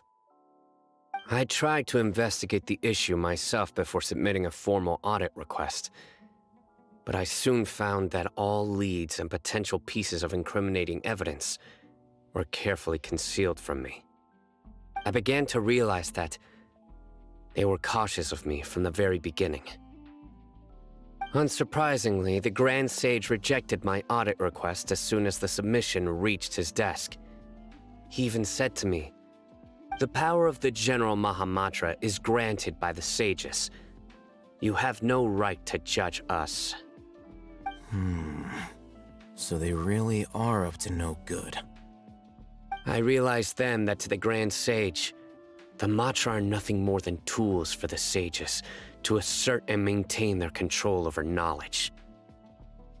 The vows that we took, the principles that we strive to uphold, they are meaningless to the Academia of today. I believed it would be wise to flee the Academia before the sages had a chance to take action against me. This way, they can no longer see nor predict my actions. I will never give up on this investigation. There's no need for someone else to give me power or authority. Once I find the truth, I will administer judgment by my own name. Sino seems to have the same goal as us. We're all investigating the sages. Plus, now that he's no longer the General Mahamatra, he somehow feels a lot less scary. Well, Sino, if that's your story, then why did you see Al-Haytham as a target? When I was investigating the matter in the Academia, I overheard a conversation between Al-Haytham and a sage. The sages asked you to investigate a blonde-haired traveler. Do you dispute this, Al-Haytham? What? Like many parts of the project, this assignment was undocumented. Now throw in your suspicious behavior with the Divine Knowledge Capsule, and I think we deserve an explanation. Yes. I was indeed tasked with investigating the Traveler. Al-Haytham! After all, the promised reward was so great that hardly any scholar could have refused. The sage told me, once you've completed this assignment, I can give you a glimpse of divine knowledge. A most enticing offer. Unfortunately, those academics don't know me at all. Their words contained one key piece of information, namely that divine knowledge indeed exists. That gave me all I needed to know. From my perspective, the sages are far from trustworthy. Think about it. Isn't it a little strange they're so willing to share divine knowledge with anyone, even as a reward? So, I began my own investigation following the lead of the Divine Knowledge Capsule. In the end, I realized my wisdom in committing to this rather than collaborating with the sages. Had I been less guarded, I probably would have ended up like that Ain al-Ahmar mercenary, incapable of remaining sane for long enough to hold a conversation. You mean that the sages originally planned to dispose of you, using one of those capsules that drive people insane? I'd already given up on the assignment by then. I only told the Academia I was waiting in Port Ormos for you to appear so they wouldn't suspect anything. So it came as quite a surprise when I encountered my erstwhile target while investigating the Divine Knowledge Capsule. Criminals do love to talk about coincidences. Even though I ran into the Traveler by chance, I had no intention of providing assistance to the Academia. Also, you should remember, you were the ones who decided to follow me and strike up a conversation after I left that tavern. That's true. Alhaitham helped us out at Caravan Rebot as well. Maybe he's telling the truth. I'm willing to apologize if that's worth anything to you. I took the Divine Knowledge Capsule behind your back because I judged its existence to be a significant risk. I felt that it would be best for no one to interact with it before it had been properly studied. After all, curiosity often proves to be the most dangerous thing in this land.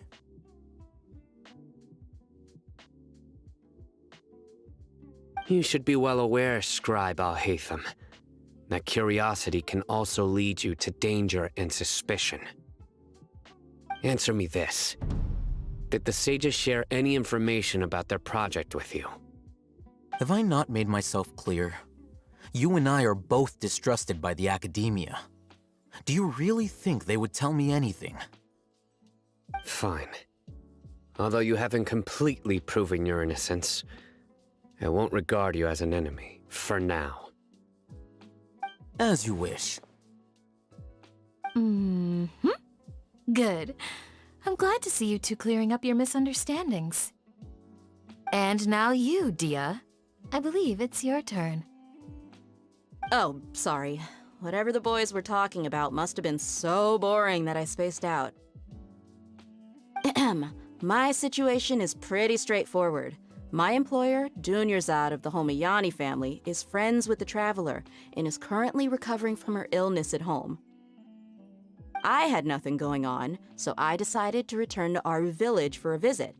I was actually looking forward to a pretty exciting time getting back together with everyone here. But then I saw these two random guys in the middle of a pointless argument. It ticked me off, and things went downhill from there. Is that all? Well, I will admit that definitely sounds like your style. In that case, welcome back, Dia. That's more like it. I missed you all so much, Candace.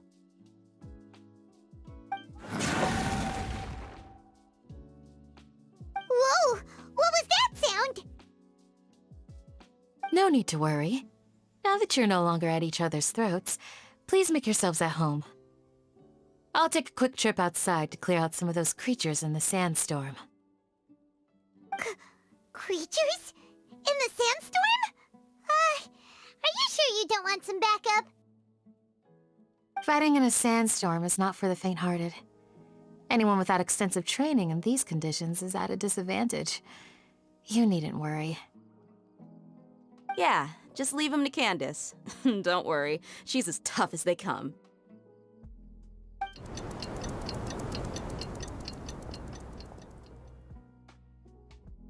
The wind's died down. That means the sandstorm's over, right? Candace still isn't back yet, though. Is she alright? Maybe we should go out and check on her. When you put it that way, even I'm starting to feel a little worried. All right, let's go. We've been here long enough, and the boys are as chatty as the floor.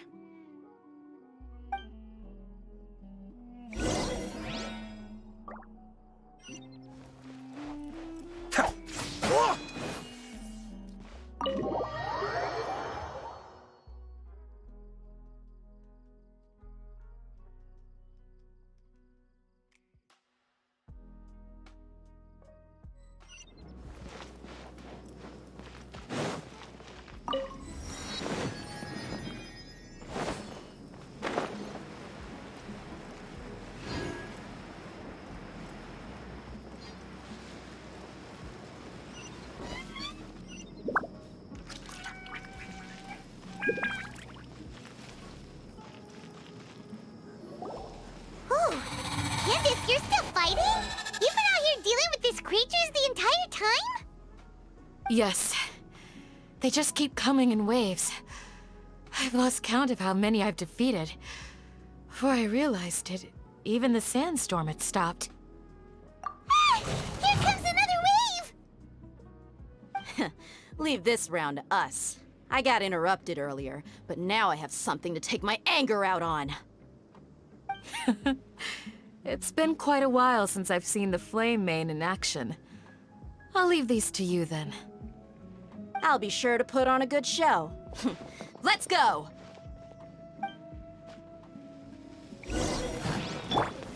Gather! Shine down! Order guide you! Kamisato Archon, Suiyu!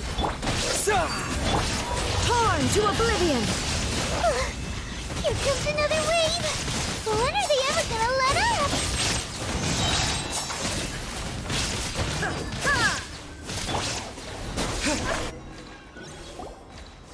The creatures stopped appearing. Was that the last of them? What we fought just now was probably the aftermath of the sandstorm. So we should be safe for the time being. Well fought, everyone.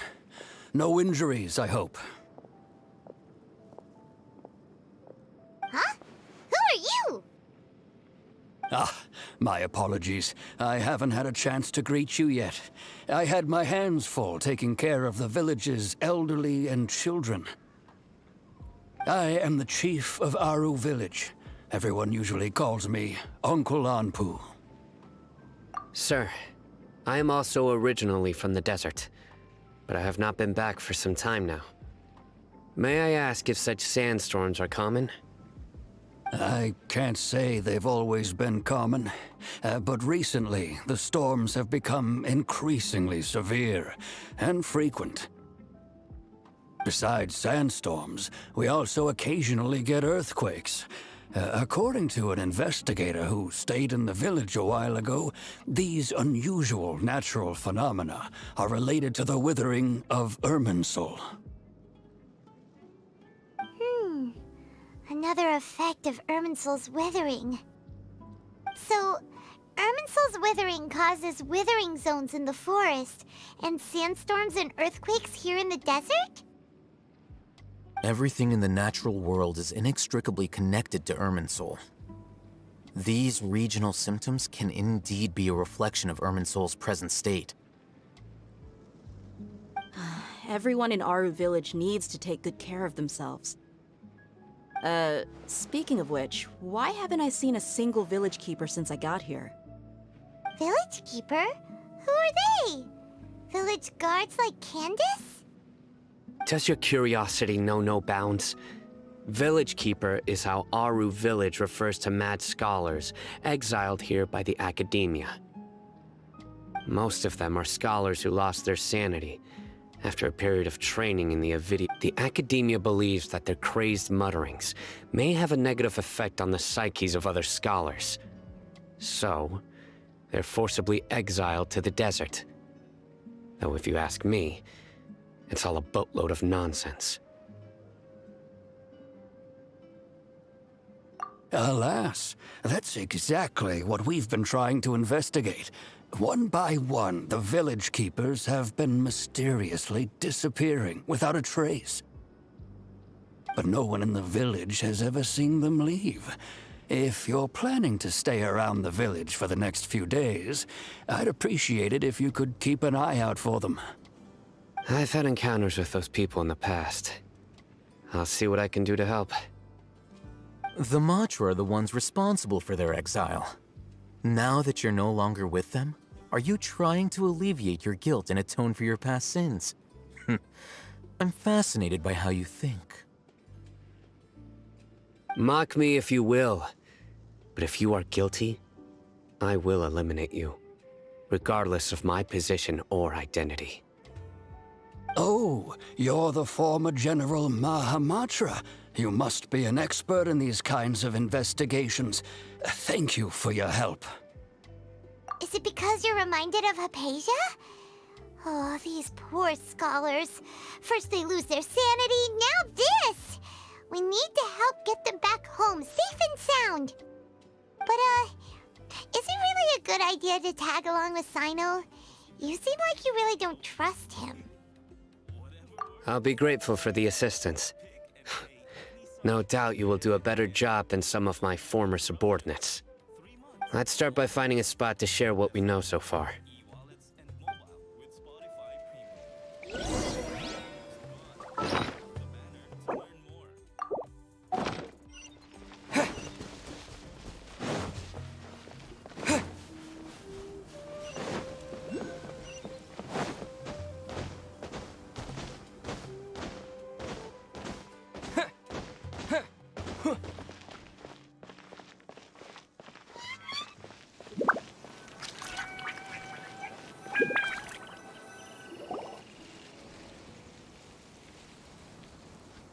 Although I've sent myself into exile, I'm still doing essentially the same things as before. Do you still have any questions for me before we start our investigation? One of my former subordinates told me that this title has its origins in a strange incident. The Academia has long exiled mad scholars to Aru Village. A mysterious phenomenon exists here. When mad scholars first arrive, they are as incoherent and deranged as before. But after spending some time here, they invariably begin to calm down. Initially, the people of Aru Village greatly resented having to take in the mad scholars. But a strange incident one night changed that. Aru Village was struck by the strongest earthquake in living memory. Seeing buildings on the verge of collapse all around him, the then chief of the village was preparing to take everyone to safety. Suddenly, he noticed a mad scholar crouching in a corner, caressing the ground with his hands. A soft, green light radiated from him, like a divine glow against the backdrop of night. Despite the powerful tremors that ripped through the ground that night, all the houses remained upright, almost as if they had grown roots reaching deep into the ground. In the end, not a single building collapsed, and no one was hurt. After that, the people of Aru Village treated the mad scholars with greater kindness, and began to refer to them as the village keepers. A soft green light? A mad scholar protecting Aru Village? What do you make of it, Traveler? Paimon thinks so too. Actually, Sino, do you know if any of the mad scholars continued to wear their Akasha terminals at Aru Village? In theory, they would continue wearing them so the Academia could still monitor their activities. With that said, the main Akasha system would no longer have any interaction with them. Oh, no wonder! Everything makes sense then! Add in the fact that they calmed down, it was probably Nahida who calmed them. If you are able to draw a conclusion from this one story alone, then it appears you possess much more information than I do. So, what do you make of the story? Really? Lesser Lord Kusanali. What? You don't believe us? Lesser Lord Kusanali was definitely using the Akasha to give her power to the mad scholars! No, it's not so much that I don't believe you. I'm just struck by your reasoning. Lesser Lord Kusanali, the current Dendro Archon, is she really active in Sumeru? The Academia has always placed far greater importance on the late Greater Lord Rukkhadevata. They've more or less ignored Lesser Lord Kusanali, and I've never had any reason to doubt their views. In addition, I've never heard any stories about Lesser Lord Kusanali and her deeds. To me, she might as well have been a god that never existed. No way! Nahida definitely exists! She's a... How should Paimon put it? She's a good Archon who's kind and wise. Even if she says weird stuff sometimes. I've spent many years interrogating criminals, so I can easily tell when someone is lying. Good! Then you should know that we're telling the truth! That look in your eyes. I've never seen that from a liar. You two really must have met Lesser Lord Kusanali. How can this be? To think, our Archon has been amongst us this entire time. Alright, now it's our turn to put our skills to good use for this investigation. But easier said than done, especially since we don't have any leads. Maybe we can start by knocking on some doors. Excuse me, are you here to help me find my grandpa? Huh? Who are you? By the sounds of it, a resident of this village. My name is Isak. You'll help me find my grandpa, right? Is your grandpa a mad scholar? Hey, don't say that. Grandpa is just Grandpa. Why do you have to call him that? It's not like he's a bad person or anything. The person you're referring to is not a local, yet you are. Why do you call him Grandpa? Grandpa is just Grandpa. He's my family. I heard everything you said to the village chief. Please, you gotta take me with you. I want to find my grandpa. I swear I'll help. I won't be a nuisance. Ah, so you're the one who was eavesdropping on us around the village chief's house. I was planning to go out and take care of whoever it was, but I had a vague feeling that they didn't harbor any ill intent. Whoa. Hatham wasn't kidding about Matra having sharp senses. Sino, he's just a kid. All he wants is to find his grandpa. Let's find a way to help him. Sorry, I was only listening in because I wanted to know where Grandpa went. Honest. If you don't believe me, you can ask Miss Candace. All right. But first, let's confirm the facts with Candace.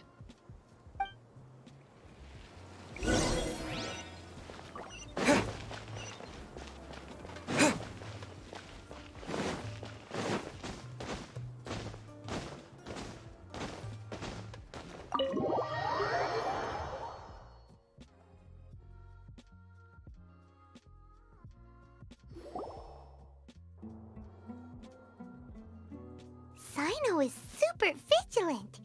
Is this what all the Matra are like? Ah, you're back already. We just wanted to confirm something with you. Do you know a boy by the name of Isak? I had a feeling he'd go looking for you. Huh? You knew this would happen? Yes. Although he tried his best to stay hidden, I still noticed him eavesdropping outside the window. He really wants to get his grandfather back.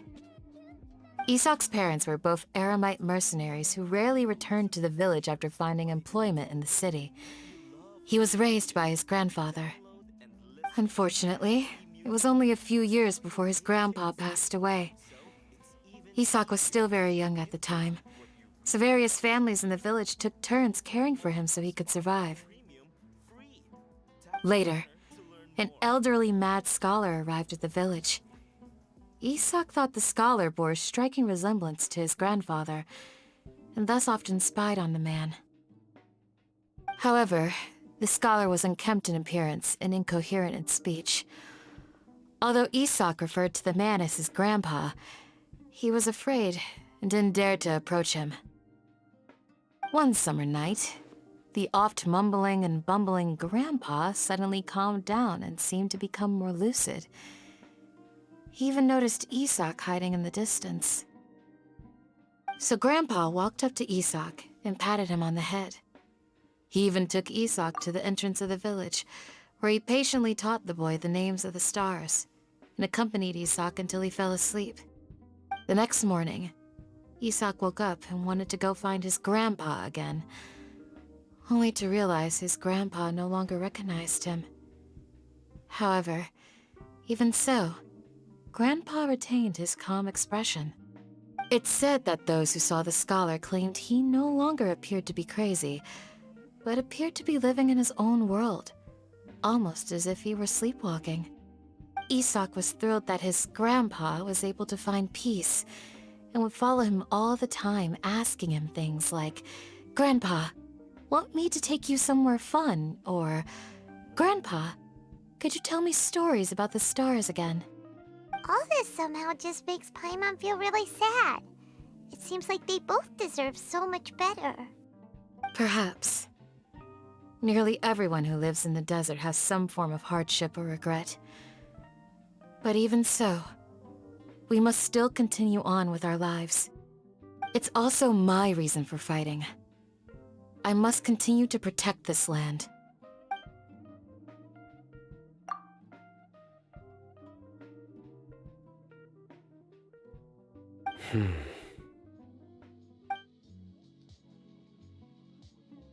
Maybe the people have always had a considerate god watching over them. Huh? What did you say, Sino? No, nothing. As long as Esau keeps his word and doesn't get in our way, we can take him along. Perhaps you are more compassionate than I gave you credit for. Please accept my thanks on Isak's behalf, Sino.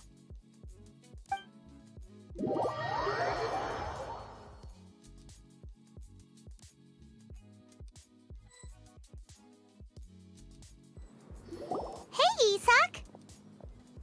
Oh, it's you guys! We've cleared everything up. Let's go find your grandpa. Really? Wow! Thank you so much! Yeah! Alright. Let's ask the local residents some questions first.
You mean the village keepers? Oh, let me think. When I was eating dinner the other day, I saw one of them by the side of the road, muttering away and eating mushrooms and tree roots.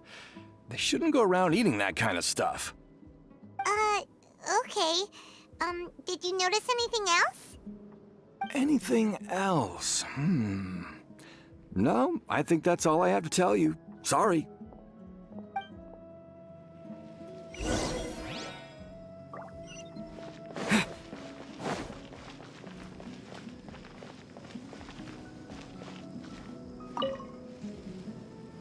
The scholars that have gone missing. Have you seen them? Those eyes. Those fierce eyes. You look like a real fighter. Don't change the subject. Right. You were asking about the mad scholars. I think it's been a few days since I last saw them. I usually go to bed pretty early, so I'm not too familiar with what goes on at night. But honestly, I feel quite sympathetic towards them. Even though they act a little strange, they've helped me in the past. If it weren't for them, my house would have collapsed long ago. Do you also think Grandpa and the others are good people? Grandpa? Oh, hello there. It's little Isak.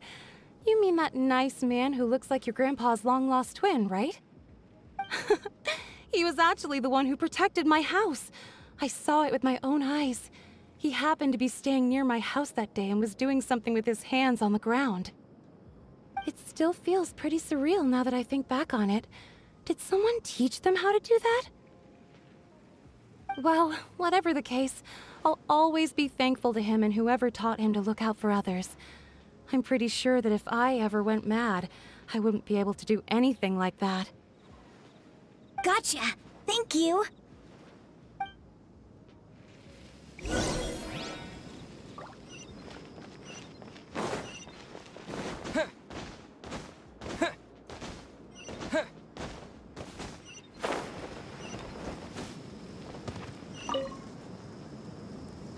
Sir, have you seen my grandpa recently? You know, the one who likes to sit and space out near the village entrance. Oh, well, if it isn't Isak. Oh, your grandpa, huh? It's been a while. The last time I saw him, he was spacing out by the road as usual. I went and asked him if he'd like any of the food I had prepared, despite my wife's protests. Like many people, she's really quite terrified of them. And speaking of my wife, she's still always complaining about how I don't make enough mora. That might explain why she's always mad at me. Oh, thank you. Thank you for taking care of him. It was nothing. You're looking for him, right? Did he go for a walk and get lost? Yeah.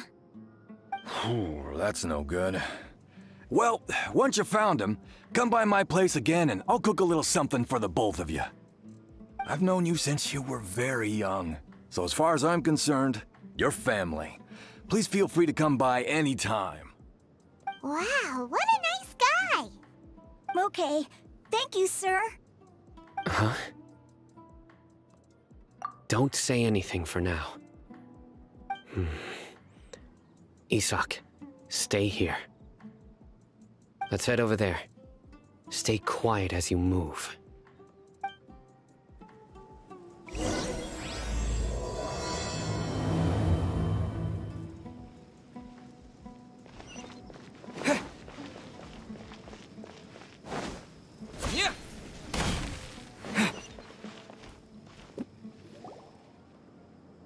Listen, see if you can make out what they're saying.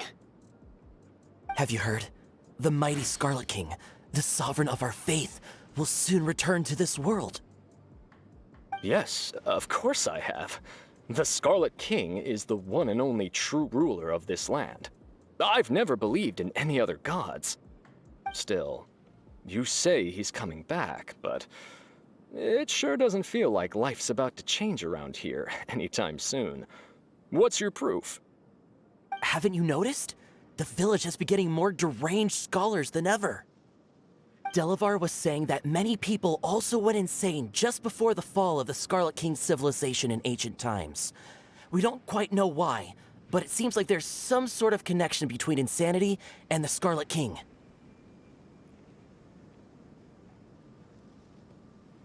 Isn't it a sign of the Scarlet King's power that all the mad scholars have disappeared? If you ask me, they must have been chosen as the final sacrifice for the Scarlet King's resurrection. Huh. Now that you say it, that does make some sense. Does this mean our lives are finally going to take a turn for the better? Exactly. Those city folks will get what's coming to them. Now, repeat everything you've just said from the very beginning. Huh? Who are you? Where did you come from? My patience is running thin. You heard what I asked.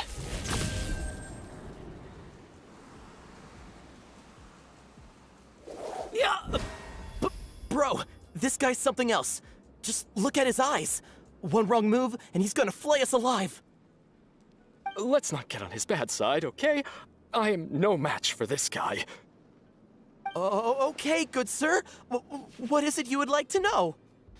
Tell me about the Scarlet King's resurrection. Well, I only know a few things from hearsay. I went for a drink the other day and heard others talking about a rumor that the madmen will disappear, and that the Scarlet King will return to this land. I'm not making this up, I swear! Hey, go on. Keep talking. It's true. It's all true, sir. We desert folk have had more than enough of those people at the academia. They keep sending us all their mad scholars and won't let us have a good life. Would you want to live like this if you were in our place? The radicals were even more thrilled than me when they heard the news. We're all praying for the Scarlet King's speedy return. Delavar also said that once the Scarlet King returns to our side, it's only a matter of time before we conquer the land on the other side of the wall. They're all willing to serve under the Scarlet King and fight for a share of the glory. Is that so? Seems like he still wants to know more. Keep talking. Got it. At first, I told myself it was just the drink talking, but then all the mad scholars vanished without a trace, just as the rumors said. Please don't beat me up just for mentioning these rumors. If I'm guilty, then everyone else around here is also guilty. I'm just saying what the others said. The people here really like the Scarlet King, but dislike the Dendro Archon. Where is this radical person you talked about? I haven't run into him over the past few days, so he probably hasn't been around the village. What about you, man? Have you seen him at all? No, not at all. We wouldn't dare lie to you. He's really not here right now. Sounds like you're not too close with the radicals. No, of course not. All we know are their names. I have many ways to stop you from talking. And many others to stop you from sending warning messages. So you'd best just stay home and hope I don't hear of you trying to contact anybody. Don't do anything until I've gotten to the bottom of this. Try something foolish, and even Candace won't be able to protect you. Yes, got it. We'll do just as you say.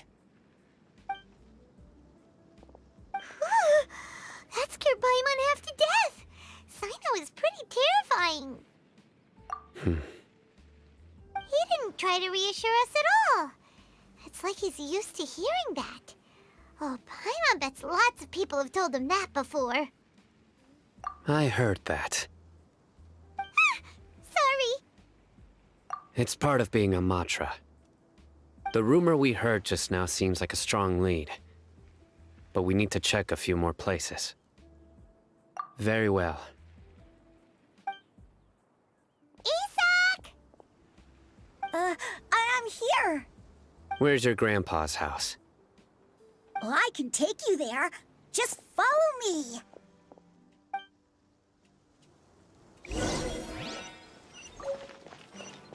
join the Eremites and embrace a wonderful new life. Rise! Quake! Grandpa? Oh, he likes to be alone. Sometimes he stares at the sky in a daze, and other times he just pokes at the ground with his fingers. Every now and then, he yells out at the top of his lungs, so a lot of people are really scared of him. But he's a good person, really. I know he is. I swear, he's just like my real grandpa.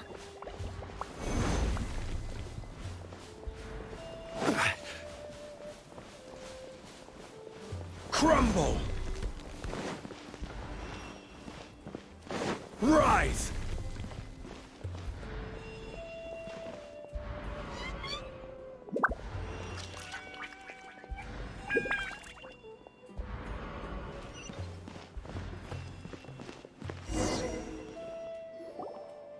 Well, this is where Grandpa usually stays. There sure isn't much here. No. Incense? Please don't say it's the same one as before. But are you okay? Are you getting dizzy or need to lie down? There's a scent that you can sense, but I can't. A certain traveler here once passed out from that smell. Thankfully, Tighnari saved the day. And then he gave us a long lecture to explain all about how it worked. So, you know Tighnari? Huh? You know him too? Are you two friends? Yes. Now that I concentrate, I can also make out the scent of incense. Wait, surely Tighnari didn't lecture you too. No, no need. Did you first encounter this scent at Tighnari's house? In the forest. From a scholar.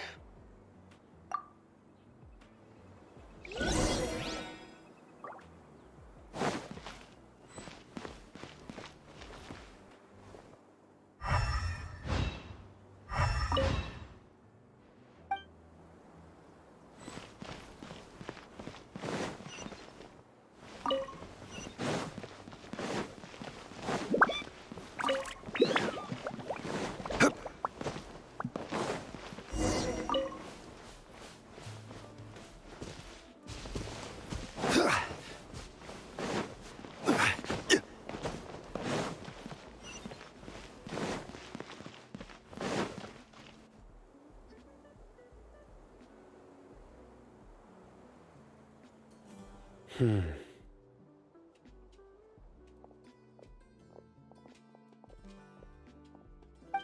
are you looking for, Sino? Here it is. Take a look right here. Paimon doesn't see anything. Although the traces have been completely buried in the sand, there are footprints here. From the size and shape, they belong to an adult male. This pattern is a common one from this area. Local shoes. This was probably someone from the village.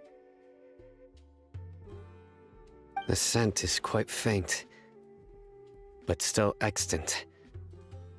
The footprints head in the direction of the door. But who would come looking for Grandpa? He doesn't have any friends. We'd have to ask whoever lured him away with the incense. Huh? So you can lure someone away with just a scent? Hey! What's wrong with liking good food? Everyone's got something they love in life. Exactly. Most scholars are fond of incense, since the smell supposedly helps them clear their minds and discover new knowledge.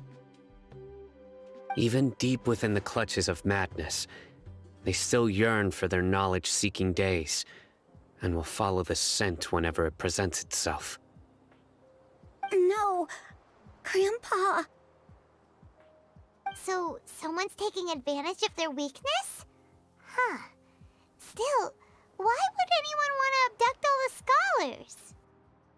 Are the rumors really true? Could the disappearance of all the mad scholars have something to do with the radicals? It's highly likely. Please, you have to save my grandpa. Grandpa's never done anything wrong. Please help him. Sounds like we'd better help get him back. Don't you worry, Isak.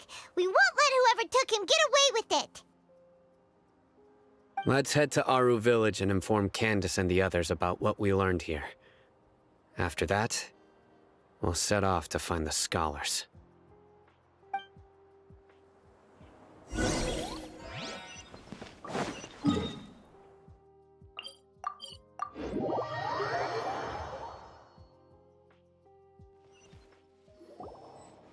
Right. The darker fabric definitely looks a lot better. That'd be my choice, too. We're back, Candace! We've got a lot to tell you. Ah, welcome back. Sounds like everyone's friends already. Oh, Dia's here too! You bet. So, everything goes smoothly? Reasonably. Alhaitham didn't go with you? We haven't seen him at all. Huh. I saw him around the village entrance earlier and figured he was investigating with you. I guess he must have gone off on his own. Did you find out anything useful?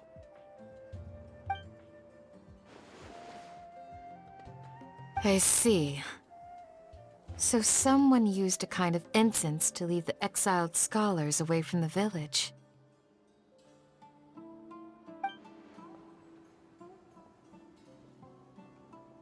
The resurrection of the Scarlet King? First I've heard of it. Far as I know, the kind of incense you just mentioned is only popular beyond the wall. Scholars are fond of it, but as you can see, there aren't many scholars still studying around these parts. No seller would be able to make a profit here. Not to mention making incense is a labor-intensive process. You won't see anybody in the desert with the patience to make or sell something that requires that kind of effort. It seems someone from beyond the wall must have been supporting this. Makes sense. So what should we do then? Do we go back to the academia and search for leads there? If it was any other day, that would be your next logical step. But today, you've got me on your team, so you get an extra tip. Didn't you say that the villager got his news from the tavern? Well, I also like to drink at the tavern, so I know a thing or two about these radicals he mentioned. If Paimon remembers correctly, the leader of the radicals is some guy called Delavar. Ah, yeah. Delavar, the scar-riddled bandit, Engur, the wide-eyed butcher, and Jabari, the duck-tailed bearded crook. The whole lot of them are known around these parts.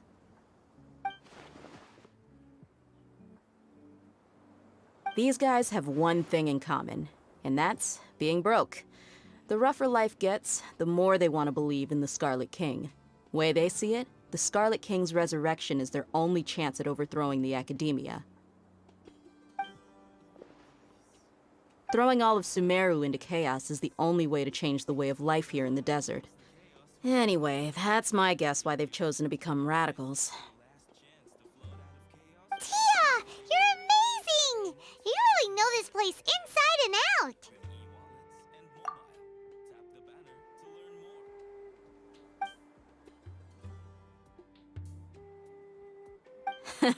No merc can afford to slack off on gathering intelligence. Every mora I've spent in the tavern has been a valuable investment. Let's head out. Now hold on, you're staying right here, Sino.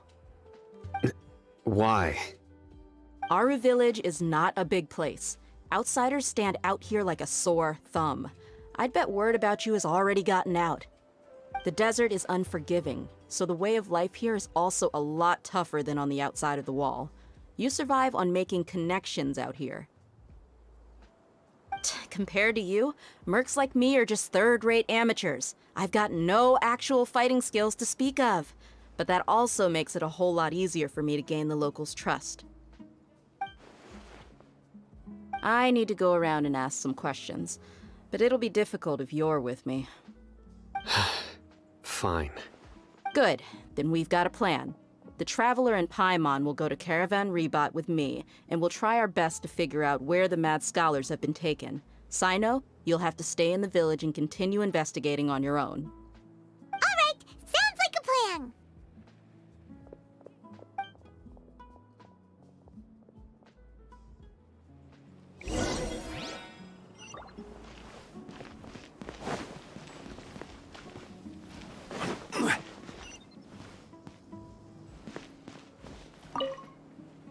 Sino, please don't take offense. I'm sure Dia just wants to help everyone solve their problem as quickly as possible. That's why she can be so straightforward at times. I don't mind. Ah, I see. Well, from the way you were staring out into the distance, I thought you might have been mulling over Dia's words. No, I'm used to being treated that way. It's natural to fear strength. I take no objection to it.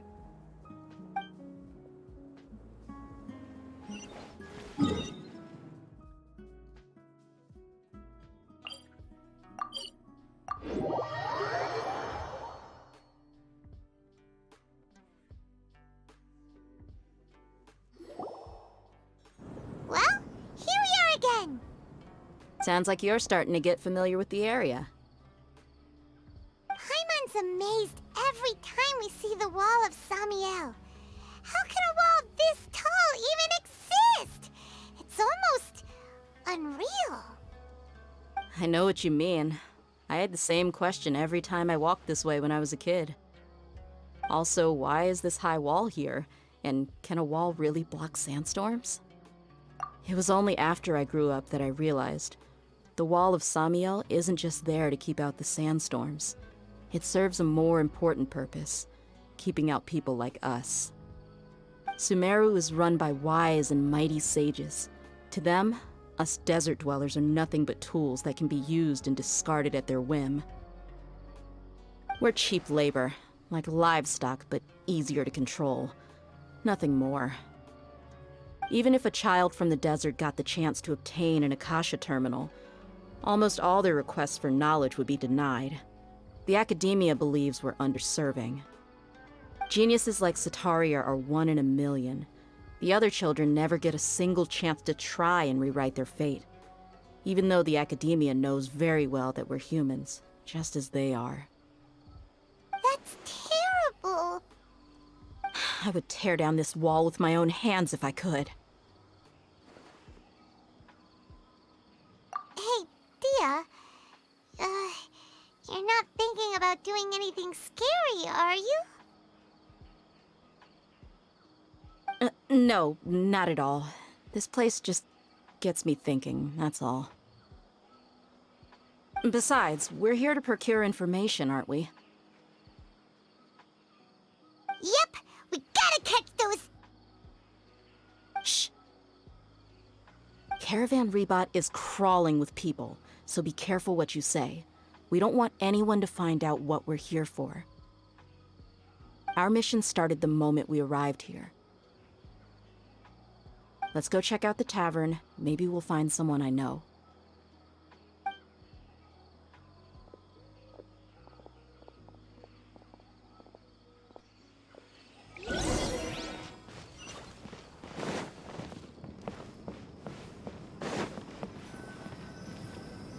Just our luck.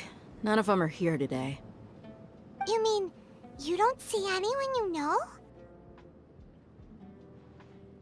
Dia, is that you?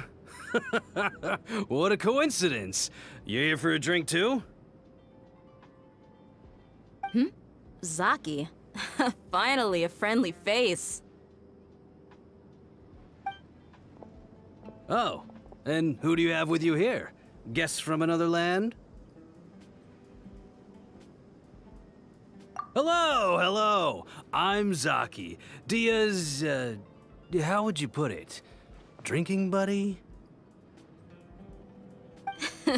We've had drinks together a few times. You could say we go back a ways. Anyway, as far as my friends here, they aren't too shabby, are they? You rarely see any Outlanders so friendly and respectful nowadays. Absolutely. Much better than those people on the other side of the wall. So, Dia, are you looking for someone?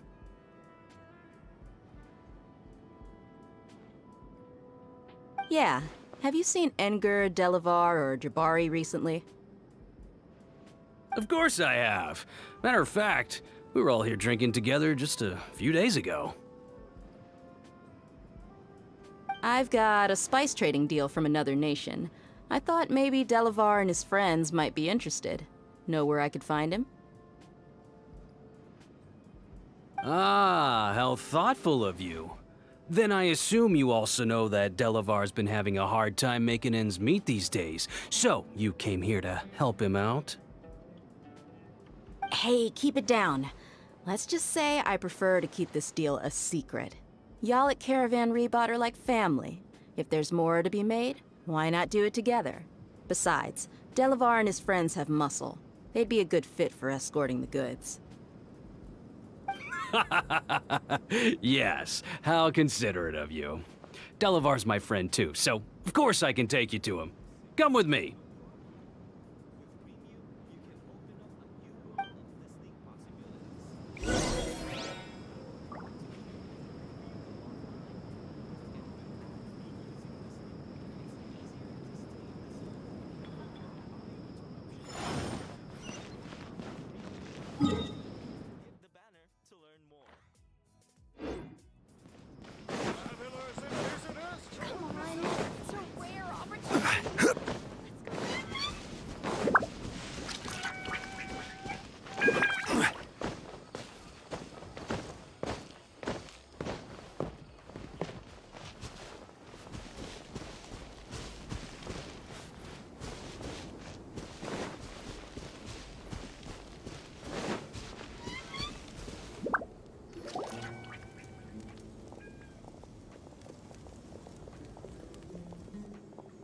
Are we there yet? Yep, this is the place. This place is practically deserted. What are they doing in a place like this?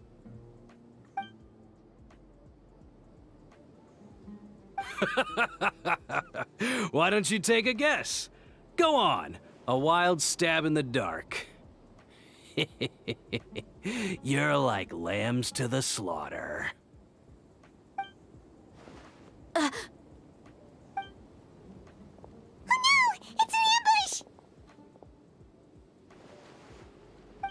What's this all about, Zaki? Come on, Dia. You really think we didn't hear about what you said back in Aru village? The boys have kept a close eye on you from the moment you set foot there. Not only do I know that you're looking for Delavar, I also know that you've teamed up with people from the Academia to look for the missing scholars. So, you've been watching us from the very beginning? Uh-oh. Paimon knew leaving Sino behind was a mistake! And you left the strongest one in the village, didn't you? Who do you think you are? You really thought we'd fall for your little business deal nonsense? So you and Delavar have been partners all along. Dia, I guess it's only natural for a traveling mercenary like you to be out of the loop. Those of us who hang around the tavern have stronger bonds than you think. But you got one thing right. We're all looking forward to an uprising in Sumeru. There's nothing more we'd like to see than the desert folk overthrowing the Academia. If that's the case, then I'm sure Delavar wouldn't miss a second of it. I'll be honest with you. If it weren't for what you said in the village, your little monologue about the Wall of Samiel would have convinced me that you're one of us. Delavar. And Enger. You're here too, huh? Long time no see, Miss Mercenary. You should have known the traitors are what us followers of the Scarlet King despise the most. Dia, I thought that you, a fellow desert dweller, would understand that the Scarlet King is greater than the Dendro Archon. Little did I know, you don't deserve to join us. Yeah, gee, what a missed opportunity. Adopting radical views and kidnapping innocent scholars, all because of some baseless rumors. Anything else I'm missing out on? See? There you have it. Mercenaries are just a bunch of faithless scum with only one thing on their minds. Mora. Pathetic. You're all like a pack of street rats. You're not wrong. Mercenaries are driven by Mora, and my faith lies with whoever's paying me. As long as there's a profit to be made, anyone can become my friend. Enough talking! Get him! Just as I expected. Let's teach him a lesson, traveler. Following orders. Stabilize. I will have order.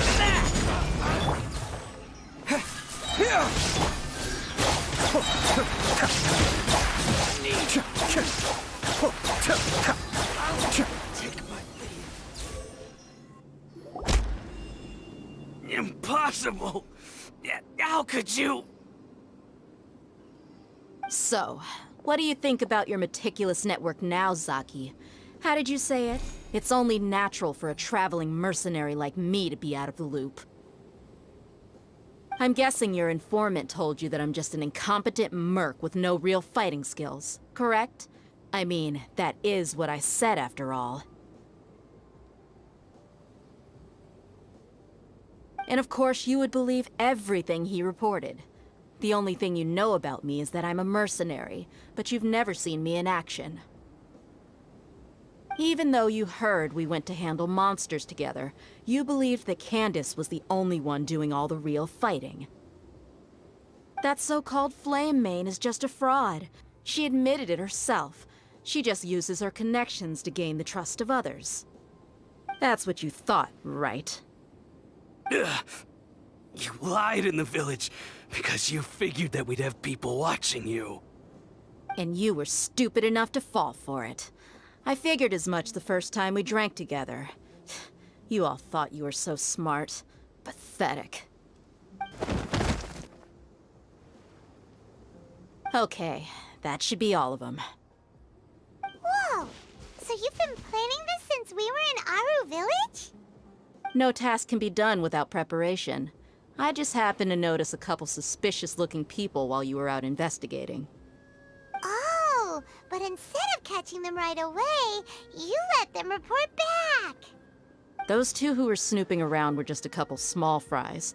If we want to get the real catch, we have to be patient and give it some time. Oh, you mean the funny name she mentioned back in Uncle Ampu's house? The wide-eyed butcher, scar-riddled bandit, Paimon can't remember them all. That's just a bunch of drunk talk. Edgar and Delavar like to talk themselves up when they're drinking. Edgar, the wide-eyed butcher, and Delavar, the scar-riddled bandit, are the nicknames they came up with for themselves. Alcohol has a way of making people share what they really think. So Edgar and Delavar are always rambling in the tavern about how the Scarlet King is a superior deity. What about Zaki? He's just a numbskull who fell right into our trap. Zaki was probably the best hidden of them all. My initial plan was to find Delavar first, and then try to track him down. That's what you wanted to ask when we were at Uncle Anpu's house, right? Jabari is one of the villagers you talked to. You know, the one who wanted to treat Isak and his grandpa to some food. Wait, so he's a radical too? No, he isn't. I just needed to tack on a random villager name to make the eavesdropper think that I was making some wild guesses based on my impressions. Wow, what a genius idea! Well, that's an expert mercenary for ya. Ah, you're too kind. It was straight from the usual playbook, if I'm honest. So, that thing you were saying before, is it really true? About what? About how mercenaries only care about Mora, and that anyone's a friend as long as there's a profit. Does that bother you? What makes you so sure? Dia, do you dislike the Dendro Archon like the other desert folk? You two are pretty sharp. No, I don't have anything against the Dendro Archon. I've heard a lot of nice things about the Lesser Lord from Dunyarzad. I can understand her devotion and gratitude. Dunyarzad's just an ordinary person. There's no way a god would be so involved in the lives of everyday people, unless they were truly compassionate. I've begun to realize that the sages are behind everything that's happened recently. The radicals' blind belief in the Scarlet King, making the Dendro Archon out to be an enemy. It's all the Academia's trickery. But I see through it all. And unlike them, I can never be hostile towards anyone who's never done anything wrong. Dia. Anyway, looks like we're done with business here. Traveler, lend me a hand. Let's tie him up and bring him to the village.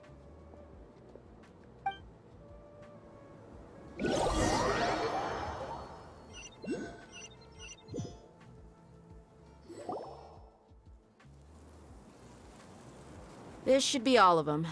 I'll let you take it from here. All right. I'll be in touch. Until then, please stand by. Candace, do you need any help? Candace will be okay on her own. I trust her, so you can too. She's been guarding Aru village for quite some time now.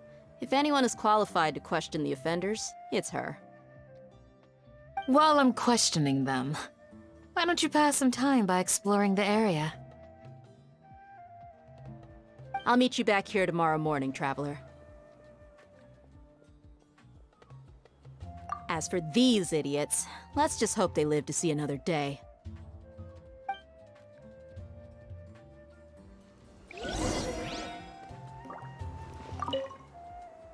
Candace is an expert at dealing with people like this. All we have to do is wait for her word.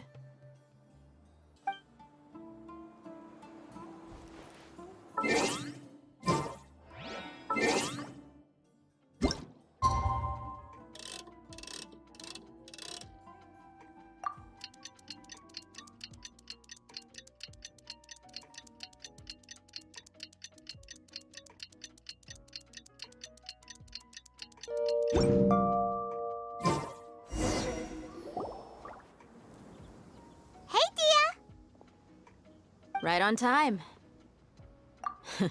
We'll know any moment now. Paimon's been wondering. You seem to know Candace pretty well. Have you been friends for a long time? We've known each other for some time now. She's a pretty interesting person. Even though she's an extremely strong warrior, she never misuses her powers against others. Oh, Paimon knows what you mean. Like a lot of martial artists say, never take the fight outside the ring. Yep, I guess you can put it that way. It takes strong convictions to be as dedicated as she is, and shoulder that kind of responsibility. Us mercs, on the other hand, we pretty much live from one day to the next.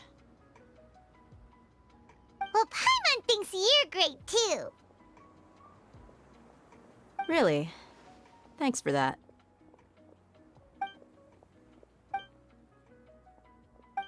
Oh, Cyno's here, and he's pretty early too. Yes.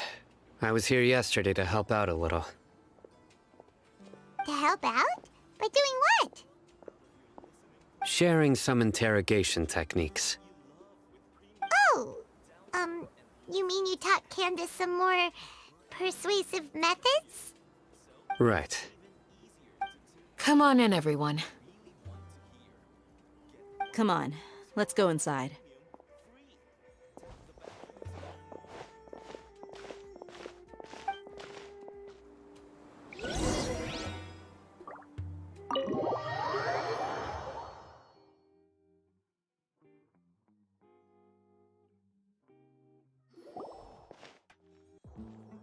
Candace, where? Whoa, you look furious. Do I? Huh. What gave it away? Oh, there's no mask that can hide true bloodlust. Cover up your eyes, and it'll still show itself at the corners of your mouth. Perhaps I need to work on my composure. Still, it's perfectly understandable why I'm angry.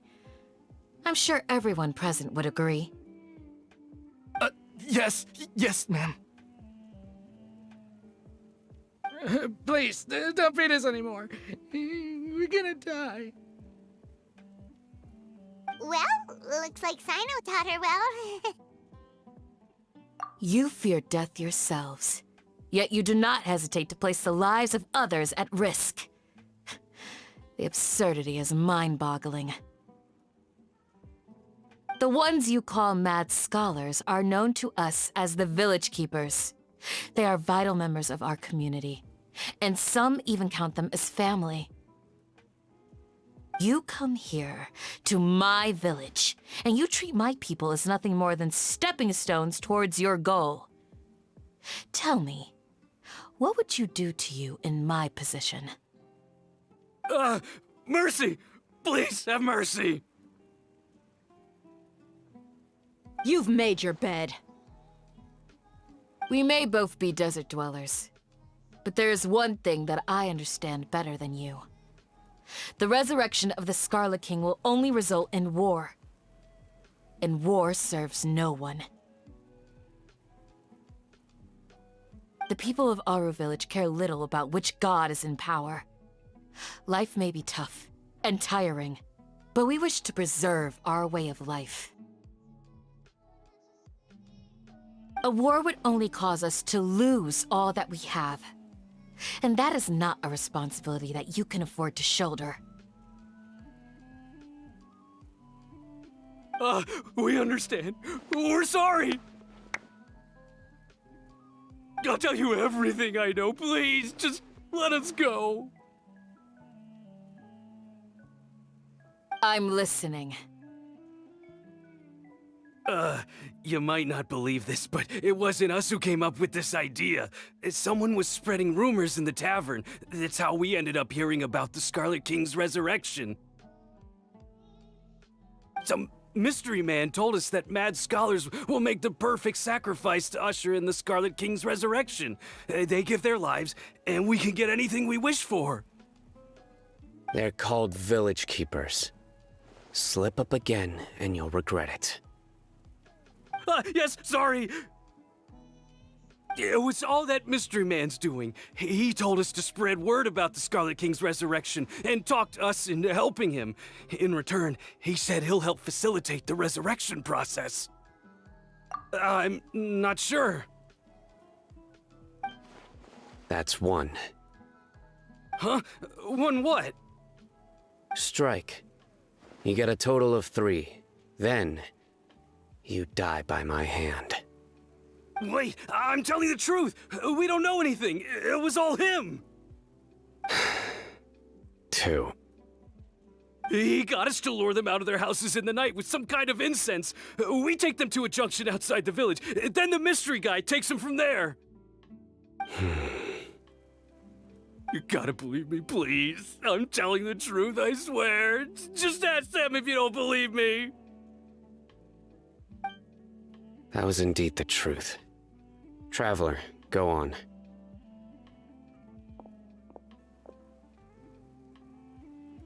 You have to believe me. If I knew that, I would have told you his name right away. I'm not risking another beating to keep his secrets. No way. That guy, he wears a cloak, and he's always careful to cover his face. He calls himself the Scarlet King's envoy.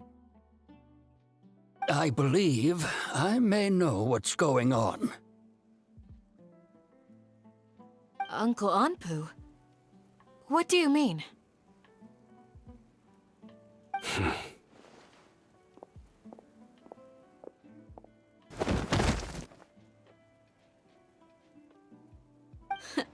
Smooth. Okay, speak. If my suspicions are correct, this mystery man they speak of could be from the Academia.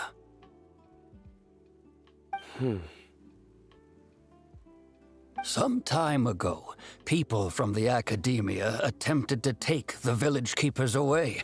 I refused, insisting that they are part of our community.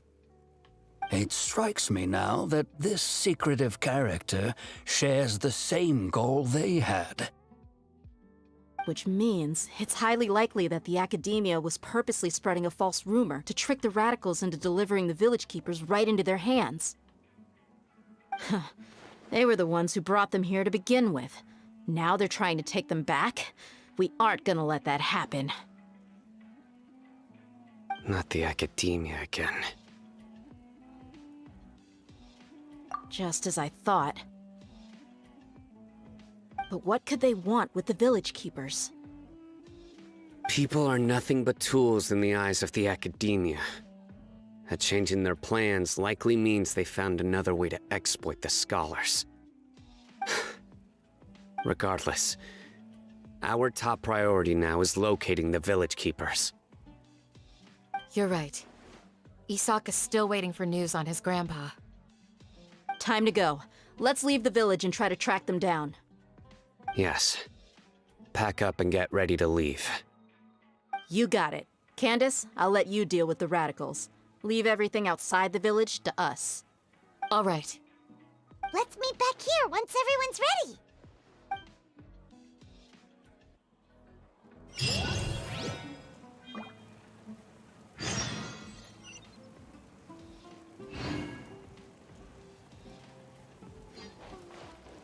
You look worried. Thinking about the village keepers? Yes. I'd look for them myself if I could. As members of our village, each one of them is very important to me. You have a strong sense of belonging here. I guess I'm the opposite. Mercs are stray dogs, wherever they go. Dia, don't say that. You can be a part of this community too. Thanks. I'll let you know when I feel like joining. What scheme is the Academia brewing now?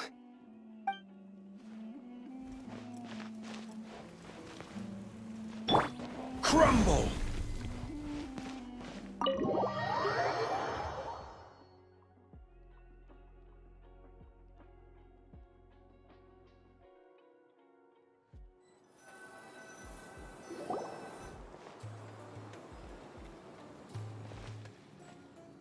Let's get some food in us and then we'll... Whoa! Where did you come from? Well, as you can see, I am merely sitting here and reviewing what we have deduced thus far. You were gone for ages! And now you're suddenly sitting here musing to yourself? Where have you been anyway? Hey, what's with the silence? You never think things through before asking questions. I'm giving you some time to make up for that. Paimon's so mad! Paimon's gonna give you an ugly nickname!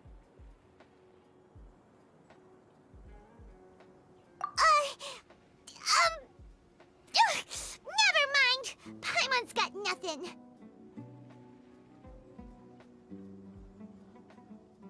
There's just nothing super obvious to pick with this guy. It makes it so hard. Well, you've heard nothing to suggest I left this whole time, so clearly I stayed in the village to investigate. Anyway, you plan to leave Aru village and keep searching for the truth of this matter, yes? Yep. We're not gonna find out anything more by staying here, so we thought that we might as well take the search elsewhere. Enough with the silent treatment! No. I'm just surprised that you decided to team up with him. All Hatham. You haven't helped us out at all ever since we arrived at Aru village. Bold of you to question our choices. Yeah, you're all talk! While you were investigating, I had my own work to do, which I've now finished. Really? Paimon doesn't believe you. To be honest, we aren't really a team, so I have no obligation to inform you of my whereabouts. Not to mention that going separate ways allowed me to find some important information that you all had missed. Huh? Right here in the village? Correct. What did you learn? I'm going to take you to someone. But before that, you need to understand where she's coming from. What does that mean? How do you think the residents of Aru Village feel about what we're doing? In other words, do you truly believe every single word the villagers tell us? You mean some of them lied to us? Hiding the truth does not necessarily equate to lying. Again, these people have their reasons. Remember what Gandis said? Most people in Aru Village don't necessarily care which deity is in charge of Sumeru. That's because whether the Scarlet King or the Dendro Archon has power is of little significance to them. By contrast, the perils of their daily lives are ever-present concerns. They won't simply share everything they know with you without good reason. That's why you believed there was no further information to be found in this village. Glad you're following along. Among those you have talked to, there's someone who was consciously keeping you out of the loop. In fact, she's been observing your every move since you arrived. The reason being, to someone who only wants to live their life in peace, any external factors introduce unpredictability into the equation. Those eyes. Those fierce eyes. You look like a real fighter. Don't change the subject. It's quite obvious that she's intimidated by Sino's authority and strength. Right. You were asking about the Mad Scholars. She corrected herself mid-sentence because she's aware that there are Scarlet King fanatics in the village. If she sounds too friendly towards the village keepers, she could easily make herself the Radicals' next target. I think it's been a few days since I last saw them. I usually go to bed pretty early, so I'm not too familiar with what goes on at night. Remember? She made a point of denying her involvement in anything that occurs at night. But honestly, I feel quite sympathetic towards them. Even though they act a little strange, they've helped me in the past. If it weren't for them, my house would have collapsed long ago. After speaking to the village chief, it became clear that the village keepers had protected Aru Village at night. In other words, the young miss was very much awake during that time. Then why would she lie? By getting involved with an outsider, she risks drawing unwanted attention to herself. As for why she might be so wary about all this, maybe you should ask her. I'll pass on this one. You said that she is afraid of me. If so, it's best if I stay out of this. We're on it!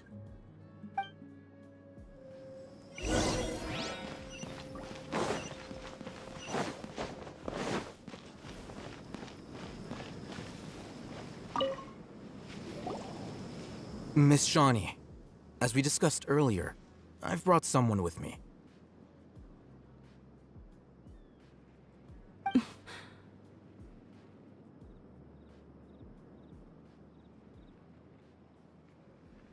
Mr. Alhaitham, I'm aware of where you stand, but how can I make sure that your friends think the same as you? Huh? What do you mean? We need to clarify our stance or something? Go ahead and talk to her. You'll get the answers you want. Go on. Earn her trust. Is it really that simple?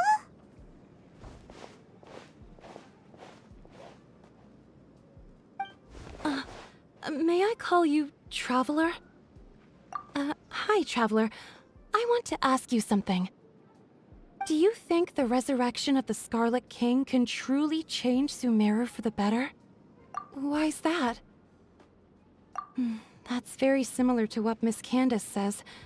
I know you two are friends. That's why I'm willing to talk to you, even though I do have some reservations. Before, I wouldn't even have the courage to ask something like this. Traveler, do you believe our lives will get better? Yeah! We came here from another nation, so it isn't wrong of you to be weary. And we aren't really residents of any one nation. But even so, we've met lots of people from different places, and we've always fought for what we believed in. We have friends in Sumeru, and we want to help them. That's why we decided to stay here for a while. I want to trust you. My apologies for posing my questions like that. To be honest, I didn't expect you to come back for more information. Alhaitham told us you have your reasons. It's okay. We understand. The fact is that only one side of my family is desert folk. I don't really fit in anywhere in Sumeru. Some believe in the Dendro Archon, while others believe in the Scarlet King. I don't belong to either side, and neither side would want me. Speaking of which, the Radicals mentioned that they despise traitors. Do they just think that anyone who's different from them is a traitor? Yeah. Some people can be so narrow-minded when it comes to bloodline and beliefs. It makes no difference what I say or how I behave. I'll always be suspected of having ulterior motives. Slowly, I just stopped talking to people. I pretended not to hear or see anything. All I want is to live my life in peace. And then it happened. The village keepers who had helped me disappeared with no explanation, and I didn't dare breathe a word about it to anyone. Until now. You can tell them. I'm sure he'll keep your secret. All right. I'll tell you what I told Alhaitham. I actually have a sharper sense of hearing than most. Sometimes, I hear strange crying sounds in the night. There are ghosts? Perhaps. I'm not sure. It's faint, but it's definitely the sound of crying. It comes from far away in the distance, and always carries very raw emotion. It used to be louder and more frequent, but ever since you arrived in the village, it doesn't seem to happen as often, and when it does, it's much quieter. I have to focus really hard to make it out. I confirmed this with the guards on night duty. They also have someone with a good ear, and he's heard similar sounds at night. But, because we're in the middle of a desert, he would rather believe that they are the cries of beasts than ghosts. There's really nothing around these parts, except for an old hospital not far from the village. I think they used to use it for treating Elazar, but it's been abandoned for years. Yeah, let's go!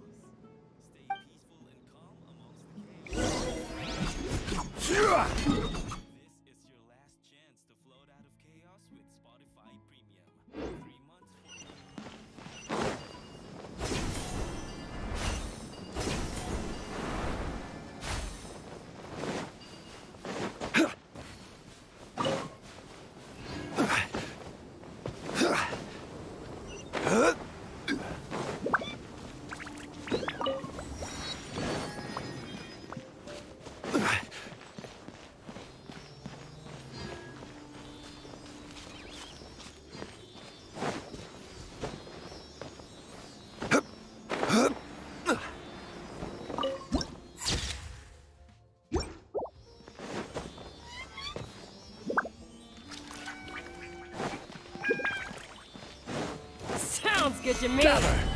Illusion shattered. Scatter!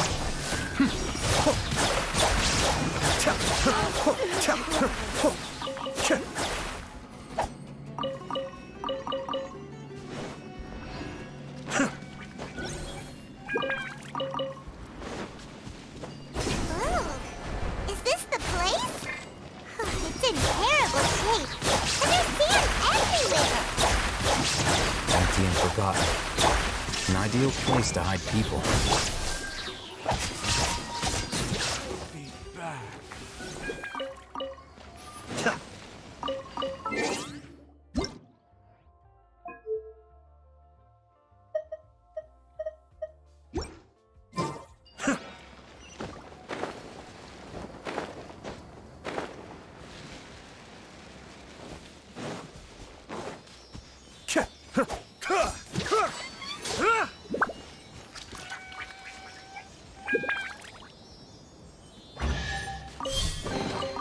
All yours, should you have any use for them.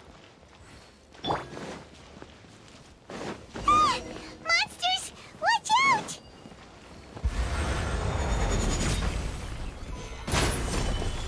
Scatter!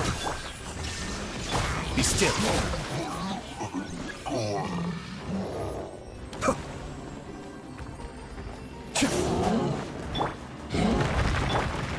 Stabilize! Propagate! Germinate! Mind the danger. Shine down! Now you shall perish!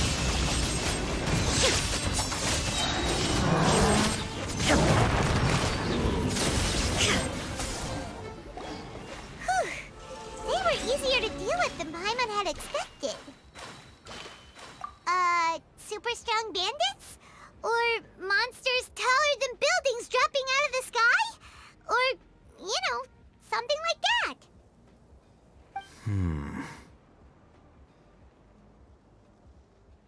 He looks super serious. We gotta stay on our A game too. This is the one.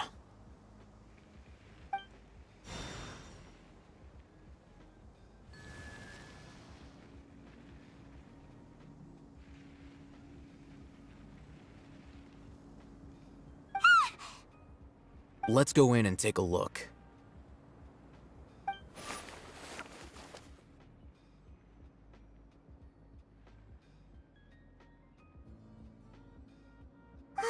Hey, Hatham, we haven't found Squat. Are you sure we aren't wasting our time here? Patience. Shawnee says she only hears the crying at night. We have time to burn. Until then,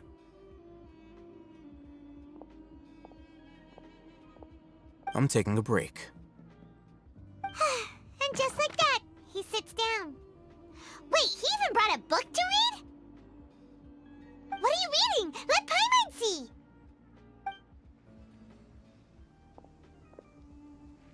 Okay, sure. Huh?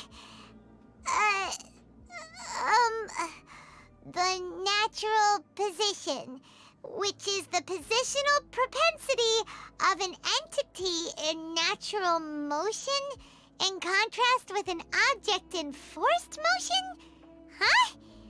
When free from external influences, every entity displays the tendency to follow its natural trajectory?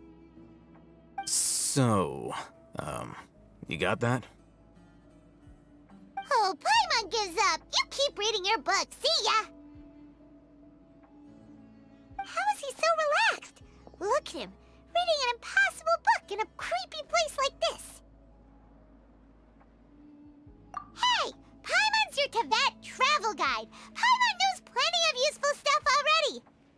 And anyway, it's not Paimon's fault that the books people read in Sumeru are so complicated.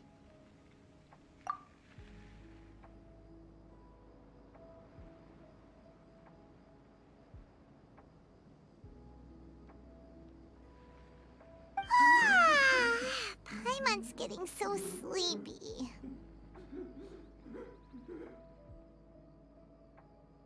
Huh? What was that sound? There it is. It's coming from that direction.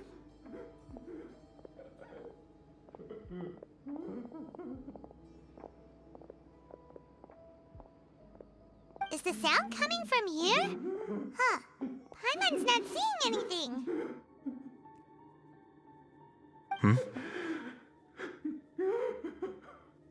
It's from below.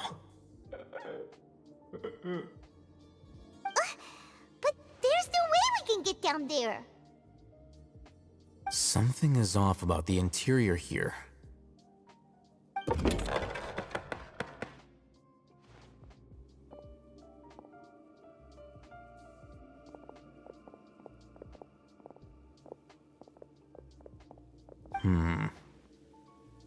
As I thought, there's a hidden structure.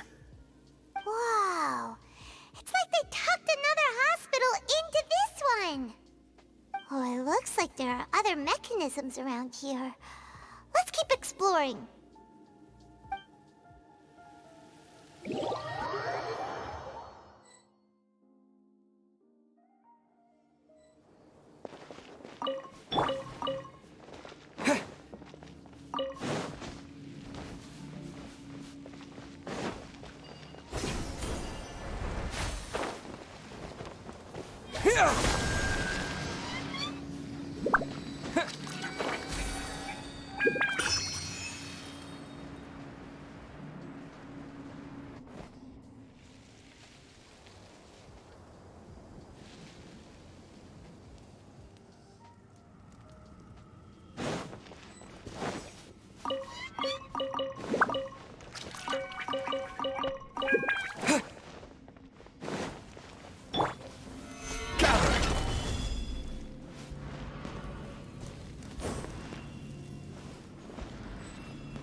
There is no escape!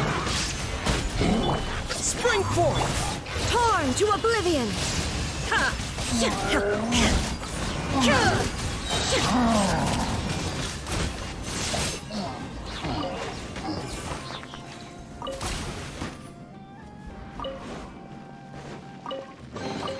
Take them. I have no need.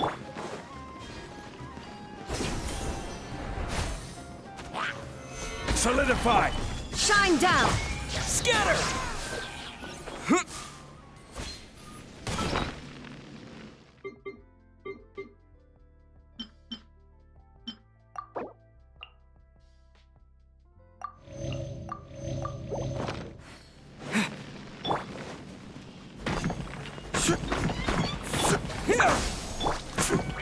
Stabilize!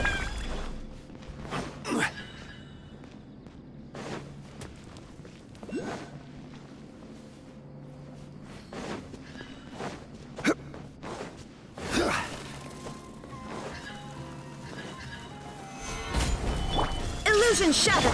Propagate!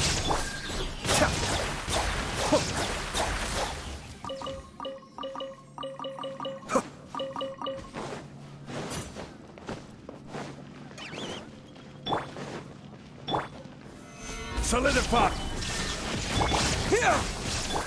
Be still.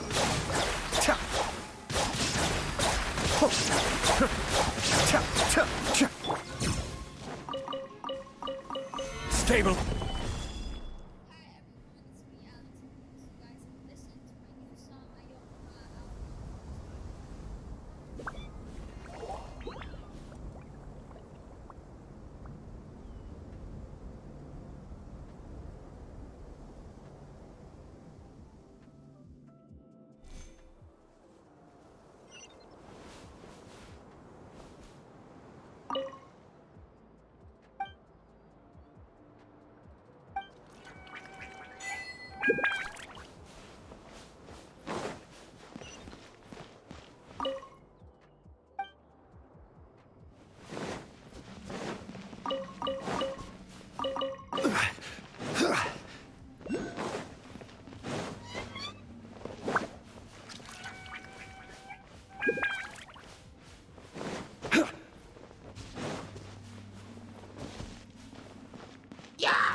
Solidify! Shine down!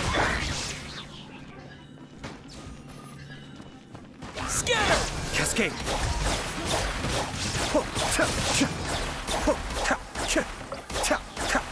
I will have order!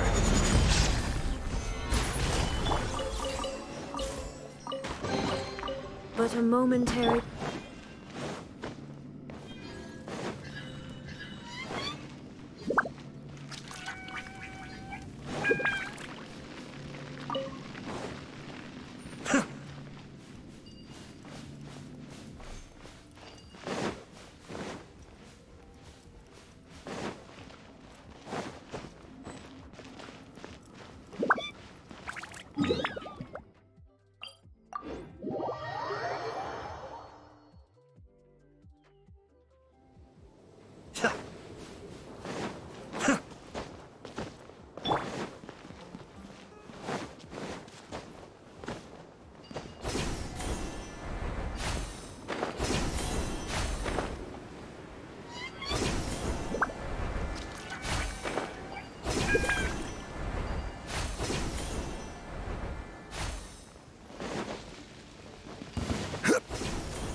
Illusion shattered! Propagate! Be still.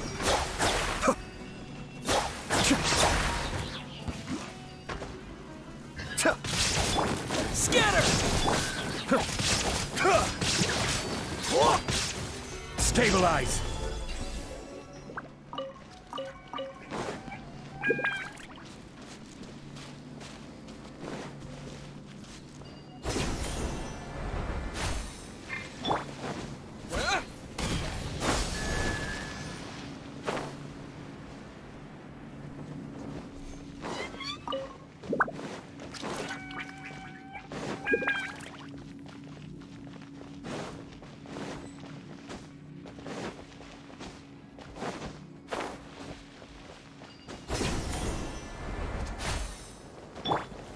Gather! Mind the deluge. Shine down! Germinate! Inazuma shines eternal!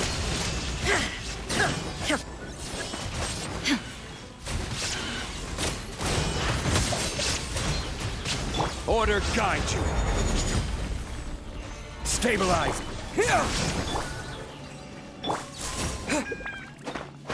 Illusion shattered!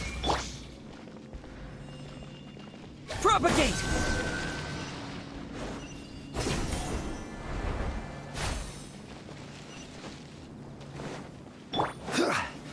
Solidify.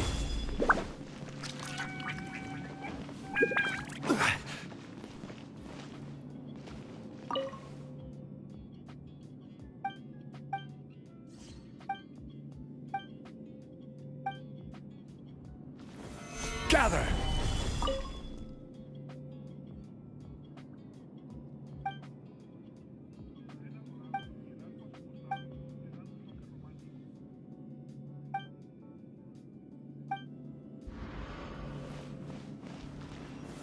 Stabilize.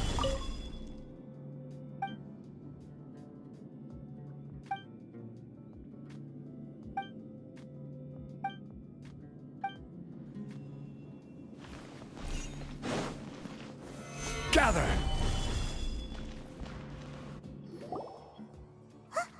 Look! There's someone over there! Good idea. Let's approach him slowly without alarming him.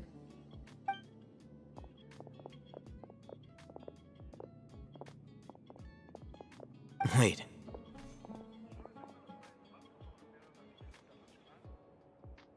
You're...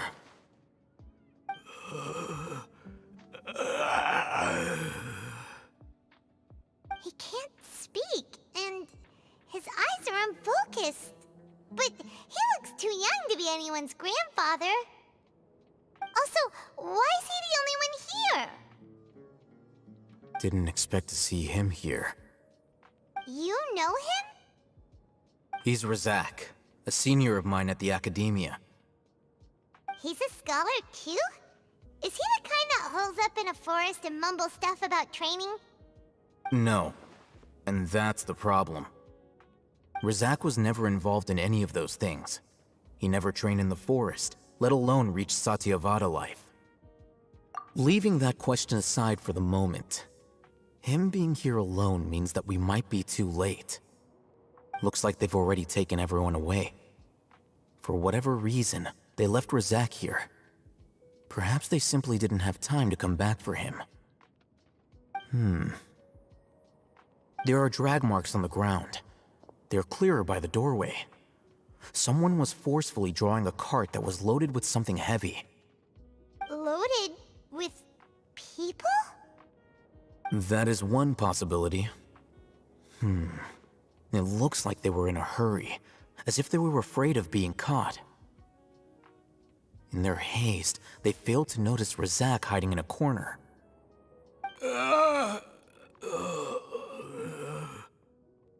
The symptoms are identical. Looks like we found living proof. Huh? Why do you say that? Allow me to jog your memory. Recall your time at Port Ormos. Don't you think his symptoms look familiar?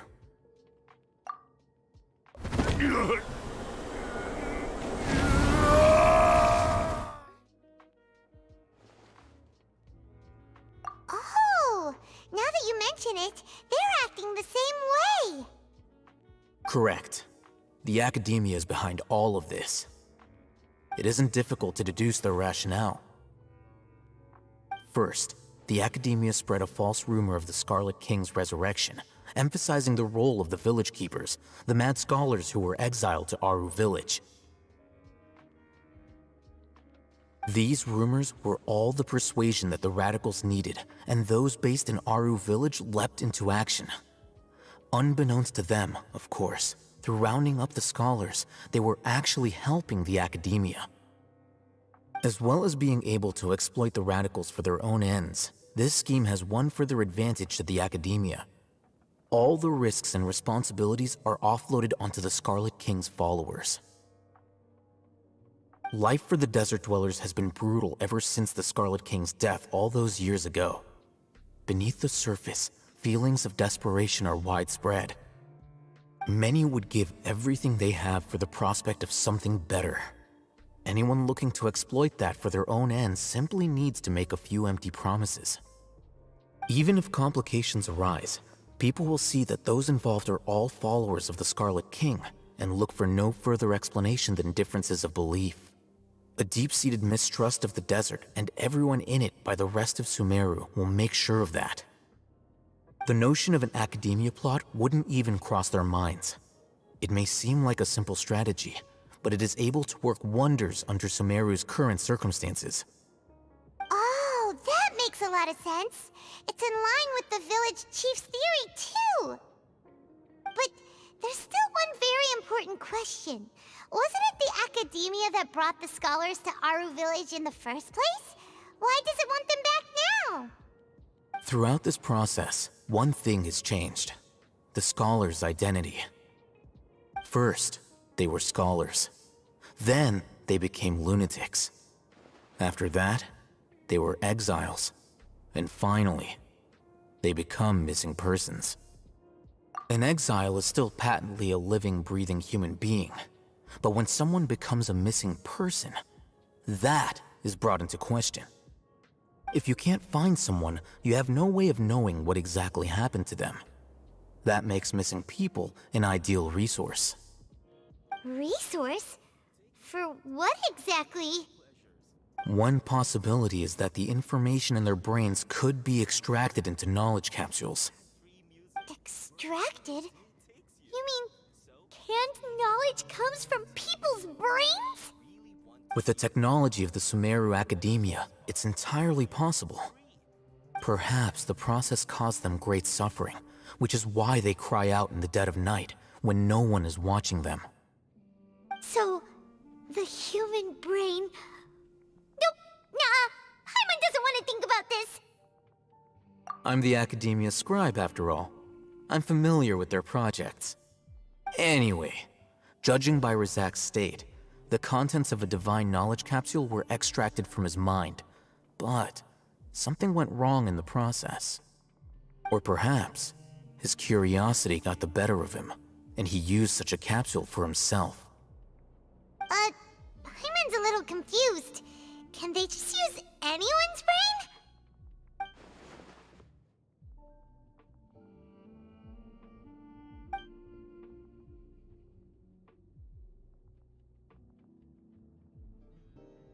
The look on your face tells me you've realized the answer. That's right. To some scholars, gaining knowledge about the gods is their entire life's pursuit. Extracting canned knowledge is just one of the extreme measures they turn to. However, I can't help but wonder, what do they seek to gain from divine knowledge?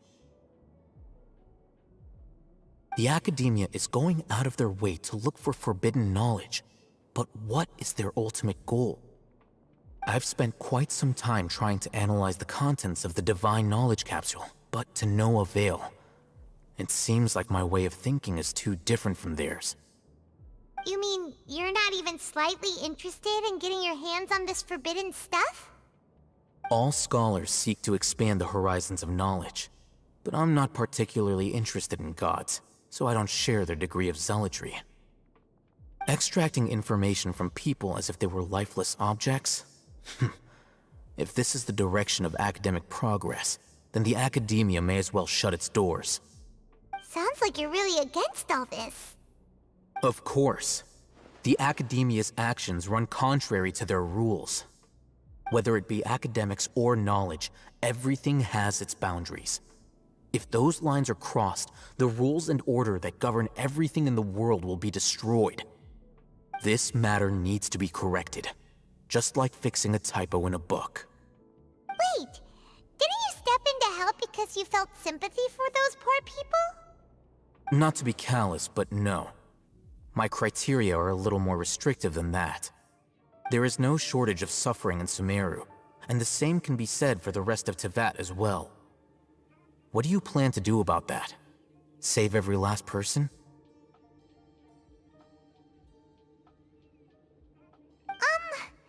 Probably not. Paimon's not sure. You can say that. Simply put, I don't blindly place my faith into strength or heroism. I do what I want. The Divine Knowledge Capsule is something I want to investigate in full. That doesn't mean I'm willing to take action for the sake of a few strangers.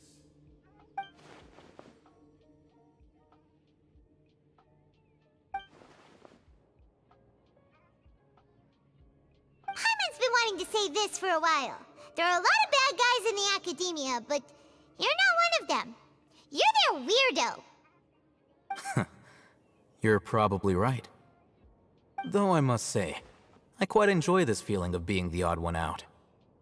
Uniqueness is also an asset, is it not? Wow, that's a great way to think about it. Paimon's really impressed. If only Miss Shani had a similar mindset, her life would definitely be a lot easier. I'm just a more likable person than her in general. There's nothing more to it than that. He won't last long if we leave him here. Let's take him with us. We'll work out our next step after we return to Aru Village.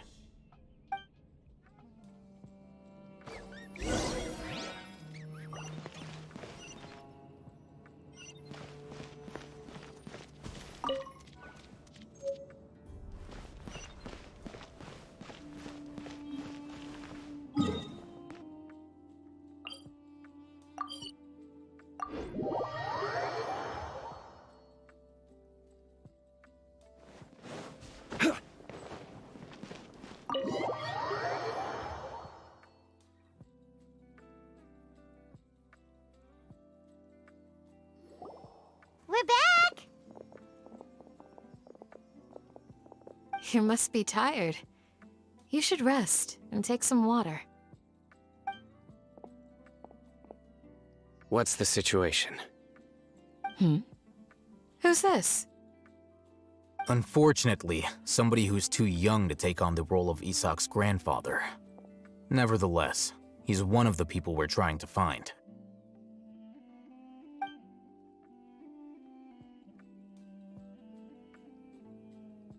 So, at one point in time, the abandoned Elazar Hospital served as the Academia's site for extracting divine cant knowledge. Yep, pretty much. Their plan must have been implemented at some point before we arrived at Aru Village, since divine cant knowledge has been in circulation for a while now. Yet, they fled once we were headed to the village, almost as if they knew we were on their trail. Yeah, why is that? We may have a mole in our midst. One of us could be secretly revealing our whereabouts to the Academia. Huh? Are our friendships that shallow? Looks like none of you have realized wherein lies the issue. Sino, you're the reason why they can predict our movements.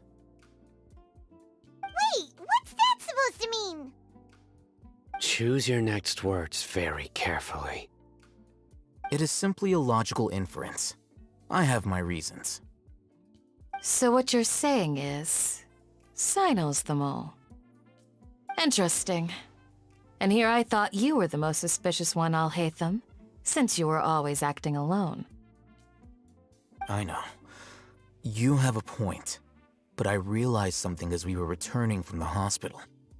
Sino isn't like any of us. What are you trying to say? Do you still remember who you are, General Mahamatra? As a Matra, you are no doubt privy to certain kinds of information. Before you can take action against someone, you are required to have all the facts available, including the less than savory details. Simply put, the academia has traditionally allowed you access to a wealth of sensitive information. Knowing their modus operandi, wouldn't you expect them to take precautions against you? If you want to raise a vicious wolf, you need to make sure that you can avoid its bite. The academia is monitoring me? It's not that simple. The academia has eyes all over Sumeru, but they have a special protocol for dealing with you. Every so often comes a Nyagarbaha Day. On this day, the academia enters new information into the Akasha through knowledge capsules. I remember seeing a thick notebook next to the control panel once. Its contents were all about the General Mahamatra, his activities throughout the day, preferred methods of enacting judgment, everything. You're saying that the academia entered my information into the Akasha too? But what's the point in doing that? My actions aren't important enough to be added into the Akasha. The Akasha is capable of computation. The Akasha's algorithms are entirely capable of predicting your movements using the data entered. When you would depart, the route you would follow, your destination. It knew all of this.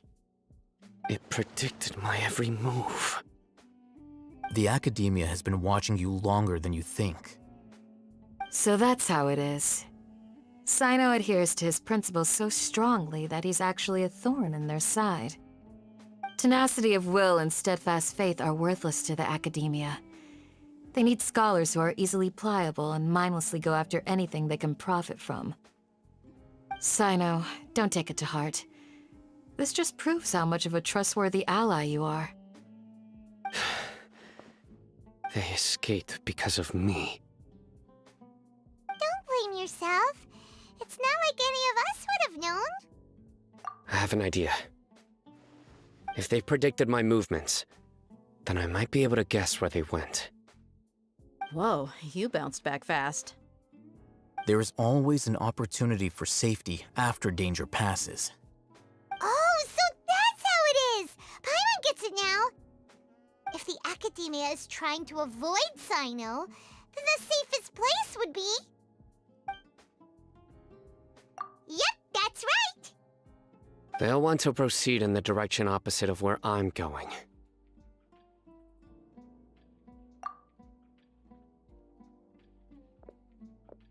I must go.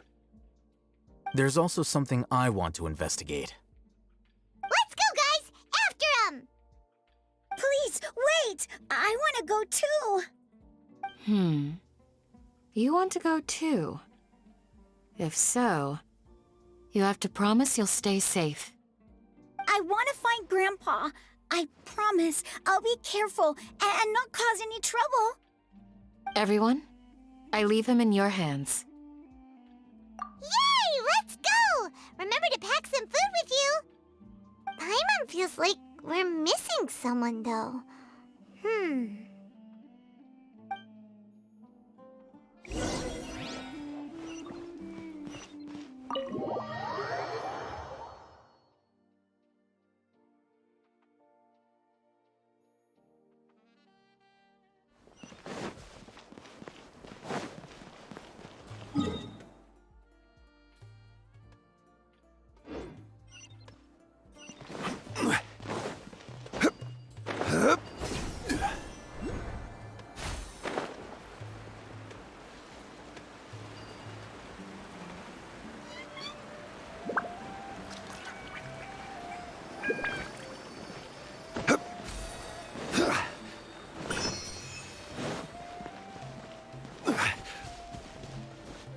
Awake!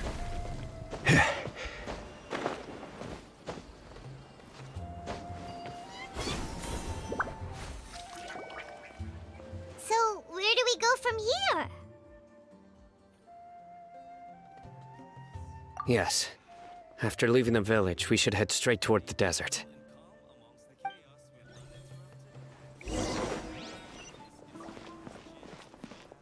I know the desert like the back of my hand. Is that because you play here a lot? Yep. One time, Grandpa almost got lost in the desert, but I was the one who brought him back.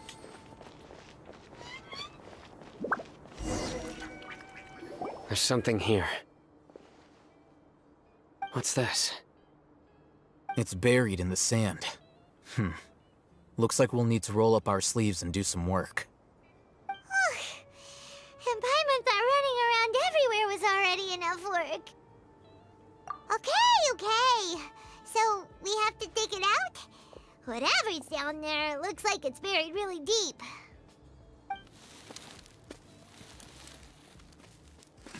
These are likely fragments of an Academia-developed device, something akin to a headset. Looks like there were more than one village keeper. They must have been escorted this way because there are device fragments scattered around here.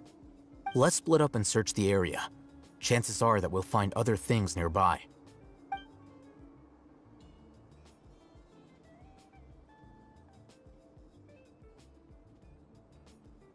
Is this what we're searching for? It looks kinda scary. This is definitely a device used to extract divine knowledge. How did it end up buried in the sand? That can't have been part of the plan. They must have been attacked along the way. Wait, what? Grandpa, I hope you're okay. Don't worry, your grandpa's gonna be fine. Razak didn't display any signs of starvation or dehydration, which means that they left fairly recently. We should be able to catch up. One more thing. Given that the device had been entirely covered by sand, I believe the attack must have happened prior to the sandstorm. Let's keep going. They can't have gone far.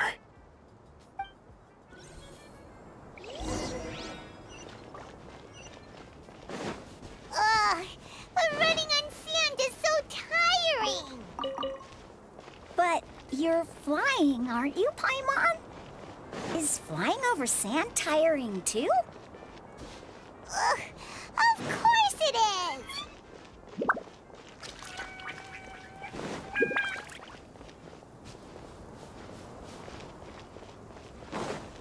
Voices, over there. It sounds like an argument. Whoa, you have really good ears.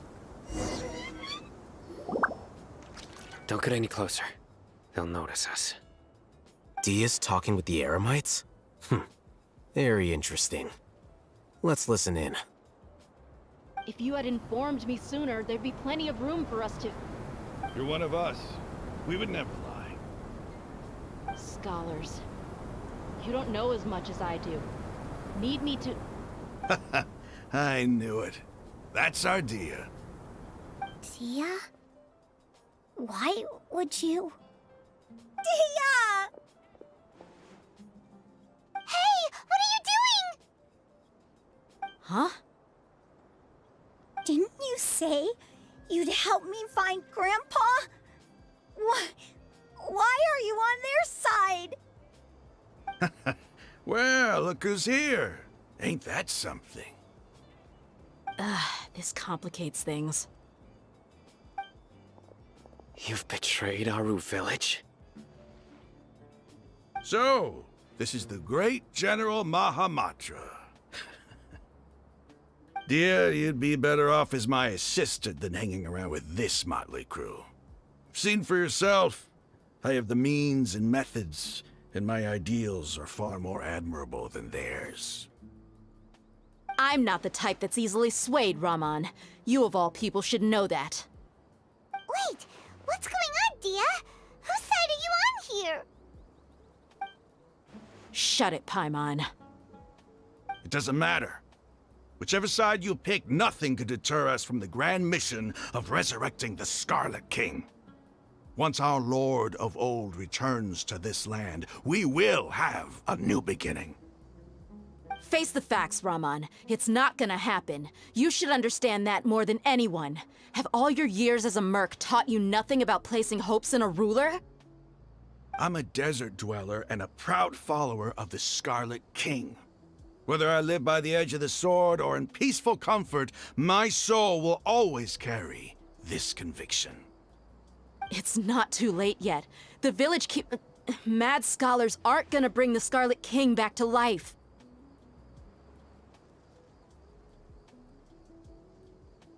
You don't understand, my dear lady. Pursuing our faith is our purpose in life. Even if the chance of success is 1 in a million, we must be willing to give everything we have. Even if it'll expose you to the academia? Even if they end up disbanding the Eremites? Your Eremites, which you've worked so hard for all these years? Yes. We've waited a long time for this day to come. The sun and the moon no longer shine here. All you see now is cracks in this desiccated land. But fate has finally dealt me a hand to play against the Academia. With these scholars in our custody, we'll stomp the Academia's forces and fight our way beyond the wall of Samiel. Ridiculous. Think about it. The Academia controls the entirety of Sumeru. Your powers are negligible in comparison.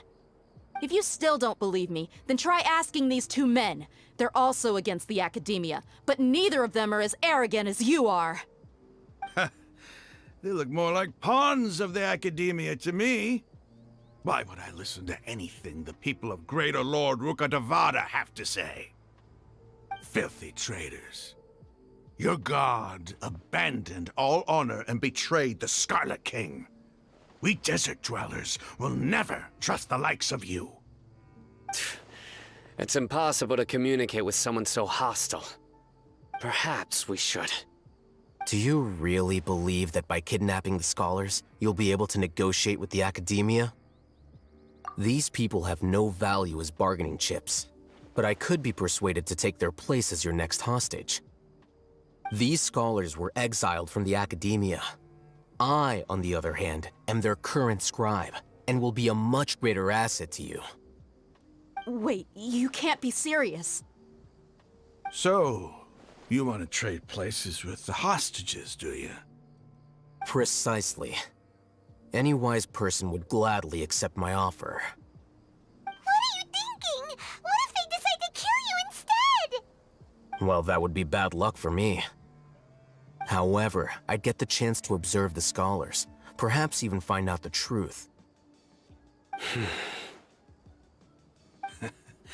Think you can talk me over with that confident look of yours? I'm not trying to persuade you. I'm using this as a means of joining forces against the Academia. You are the scribe. What do you have against the Academia? Not all desert dwellers believe in the Scarlet King, and the same applies to the Academia. Why must all knowledge seekers approve of the Academia's way of doing things? You Academia scum. Every last one of you is nothing but a hypocrite, just like everyone else on the other side of that wall. I've made myself clear enough. I won't listen to another word from the Dendro Archon's people. Not so fast. I'll hate them. Do you stand by everything you just said? I never make empty promises. You know you're making a dangerous decision, right? I do. Good. Raman, hear me out. These people are my friends. Maybe you can't take the followers of the Dendro Archon at their word, but what about me? Do you trust me? We've known each other for years. Of course I do. In that case, I'm willing to vouch for their honesty with my right arm. Come on, Raman. Don't be a coward. If you're serious about taking on the Academia, you need to steel yourself. You can't be afraid. Huh.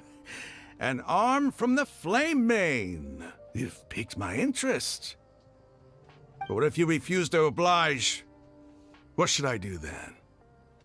No one's a fool here, Dia. We're mercs. And mercs don't tend to live long unless they have their wits about them. You're not wrong, but this is different. I promised my friends that we'd bring back the Village Keepers together. Let's do it right here, then. Give me your right arm as proof of your resolve. Don't listen to him! He's not even trying to negotiate! He just wants to make things more difficult! That's fine. Are you crazy? We came here to save lives. One arm for that many people is still a pretty good deal, if you ask me. Raman, I'm holding up my end of the deal here. You'd better not let me down. Sure. Go ahead and cut off her right arm. No! Dia! What are you gonna do? Think of something! You don't have to go this far. That's not for you to decide. Do it! Dia!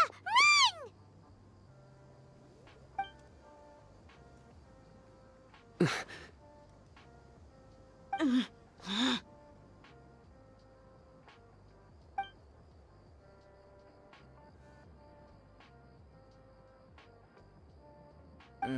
Stop! What's wrong? Can't do it? Flame Mane, you and I are both desert folk. Cutting off your arm is no different than cutting off my own fingers. Where's the sense in cutting my own kin to pieces? You've shown me that you're serious. Go on now, take your friends and leave.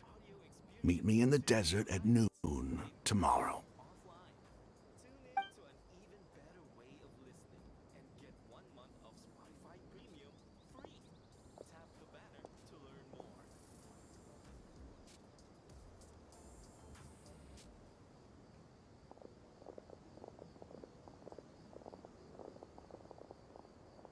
Phew. I was really counting on him not going through with it. Dia! That was crazy! Have you all lost your minds? What if he'd actually cut your arm off? Then I just have to hold my claymore with my left arm.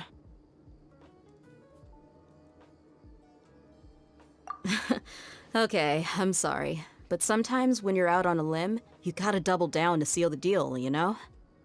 Don't ever make a promise like that again. I can deal with the likes of them. If it came down to it, you would not lose to them either. I don't doubt it, Sino. But this is about more than me and them. There's a lot more where they came from.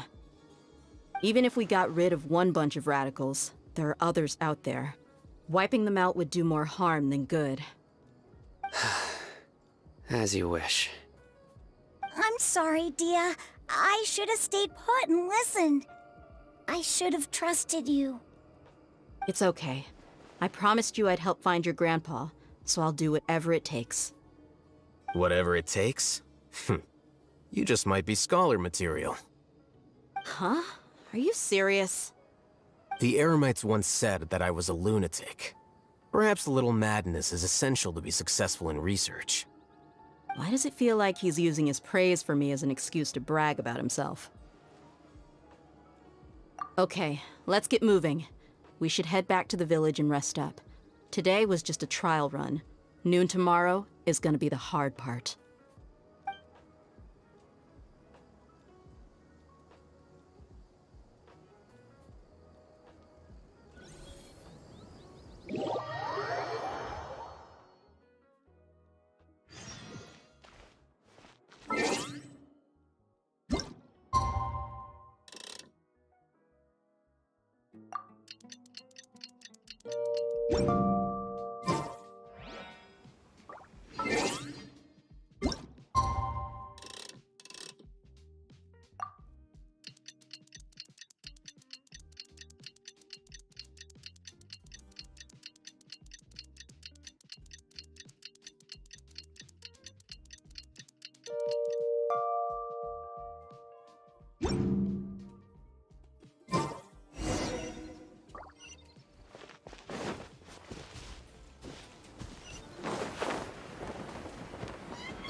all here so early?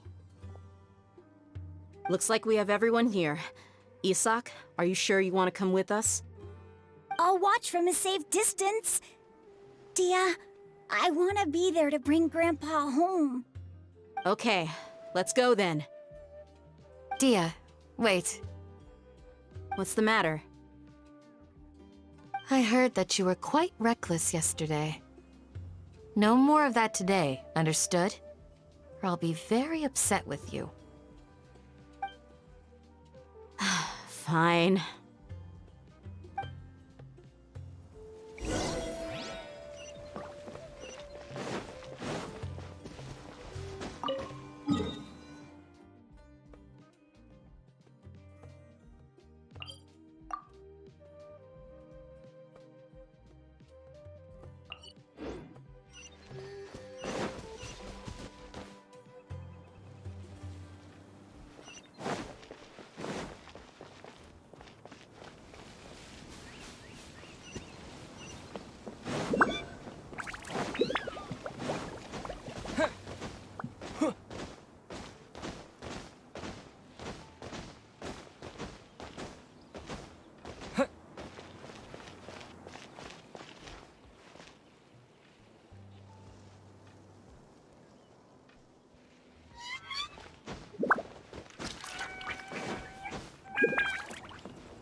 A new punching bag.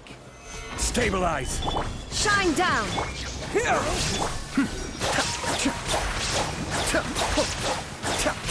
Lead! Scatter!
Rise!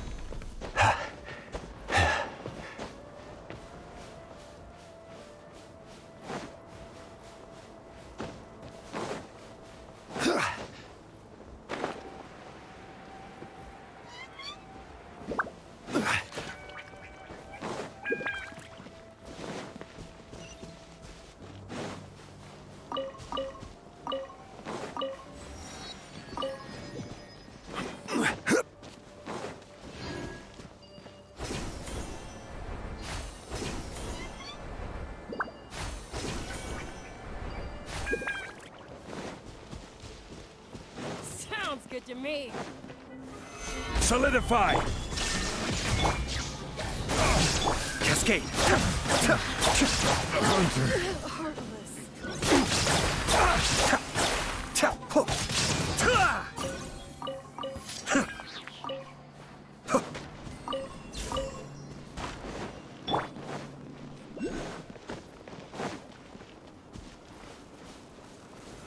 Stabilize! Illusion shattered! Propagate! Be still.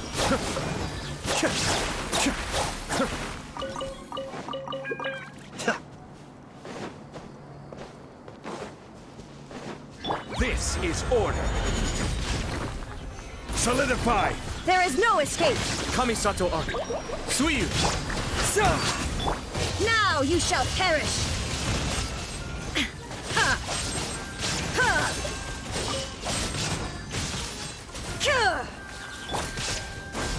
Cascade!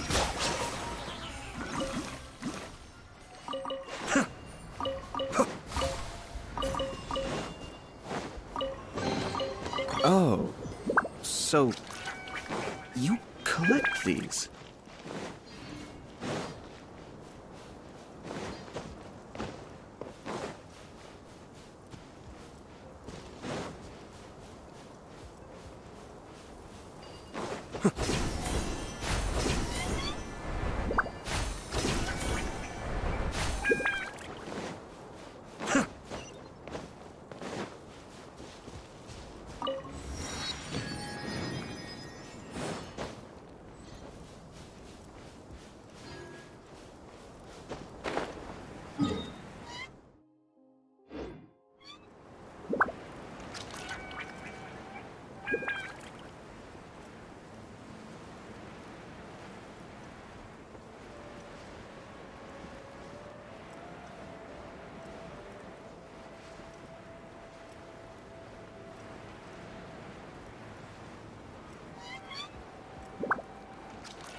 Stabilize! Scatter!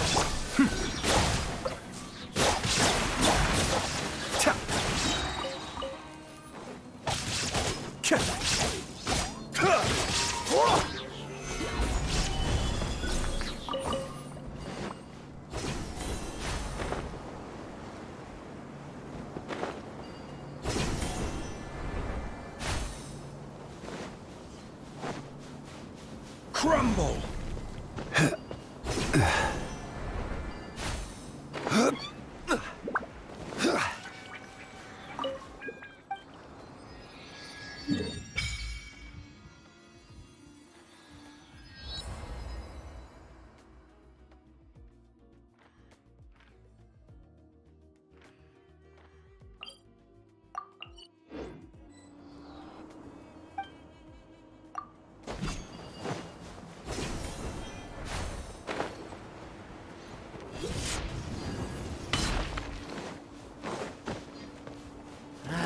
Gather! New punching! You are not welcome. I will have order! Here! Cascade!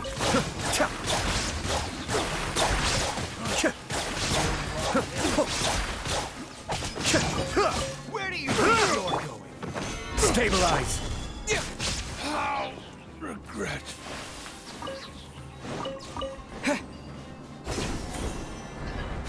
Yeah!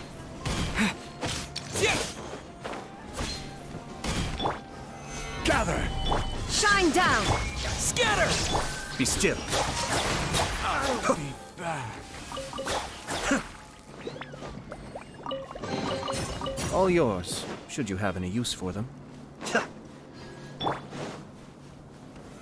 Solidify! There is no escape! Here!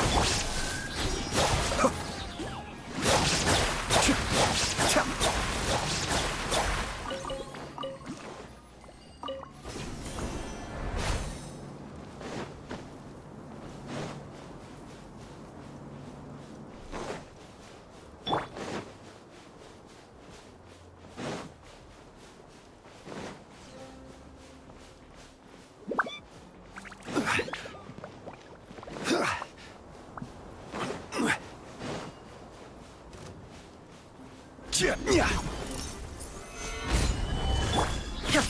down!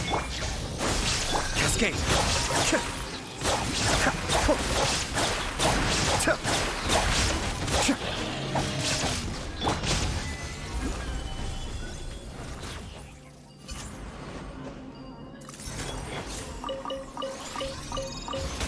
Order guide you. Quake! Illusion shattered! Gather! Be still.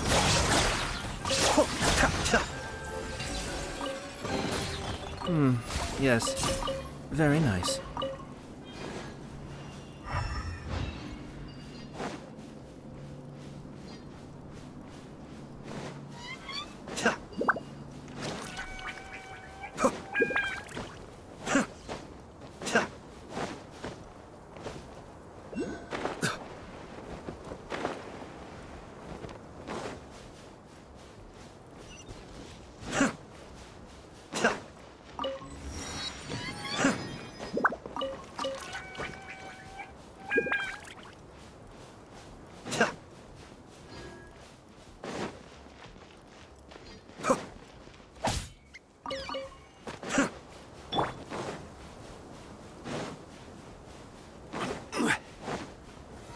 Solidify! Shine down! You are Mind not the deluge. welcome here. Germinate! Inazuma shines eternal!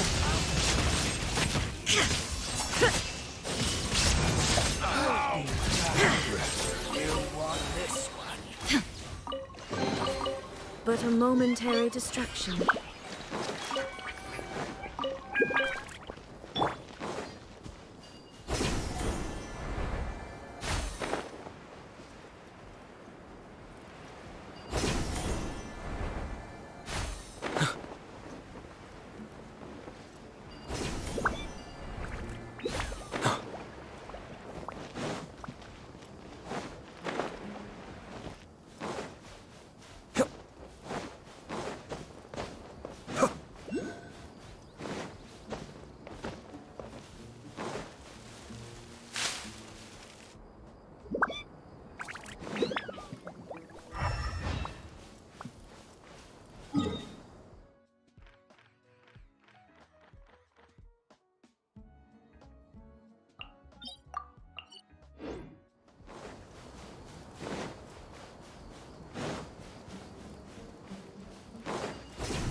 Rise! Illusion shattered! I will have order. Gather! Cascade!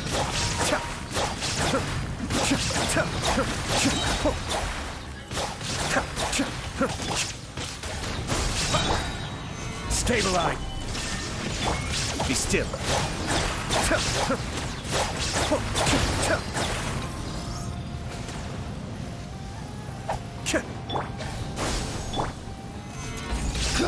There is no escape!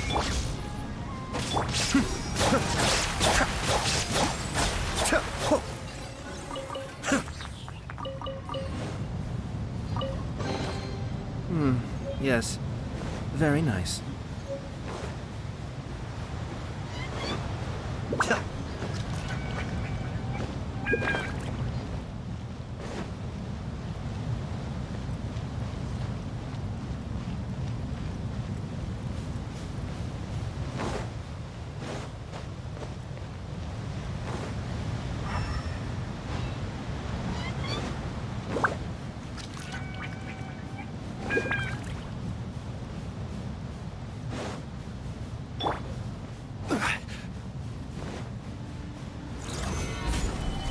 Illusion shattered!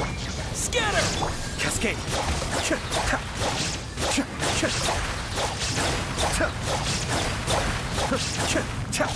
Order guide you.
my escape. Huh.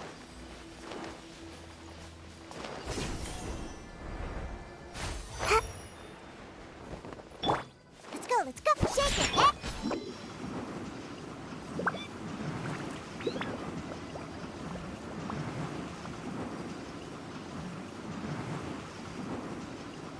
I'm out of here. Time to go.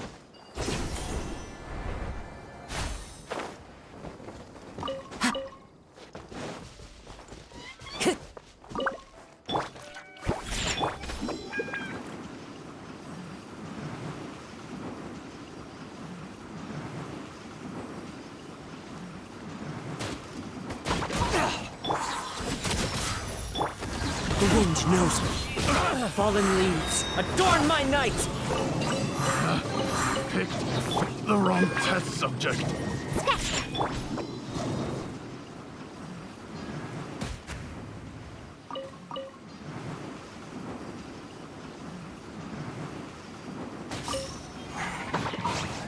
You can't run! Shiver! Clouds hide, the birds call into the wind. Sha!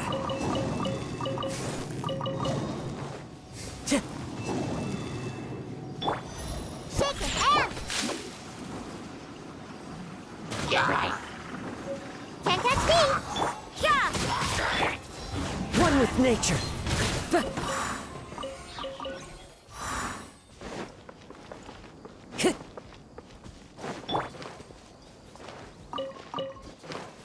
Think you can bully me? Shake it and stir! Into the wind. Judgment!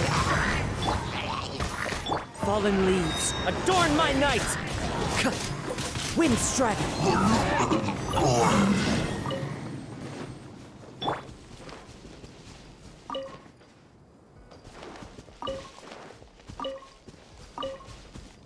Think you can bully me?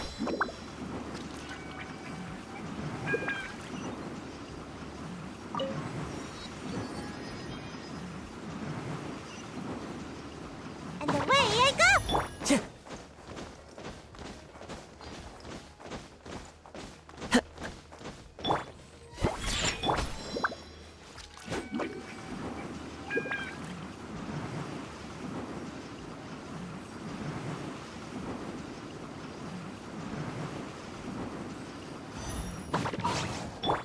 Time to go.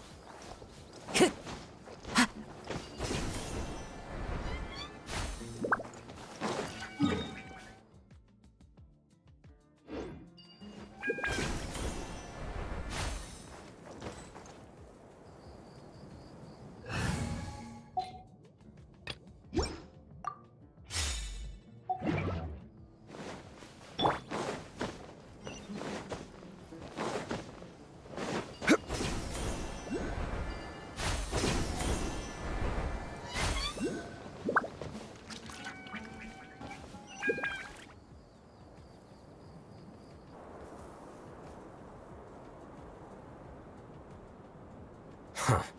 They got here before us. Uh-oh. Is it because Paimon overslept by 5 minutes and held everyone up? Is everything ready? Absolutely. Although, you brought fewer people than I imagined. Bring him over.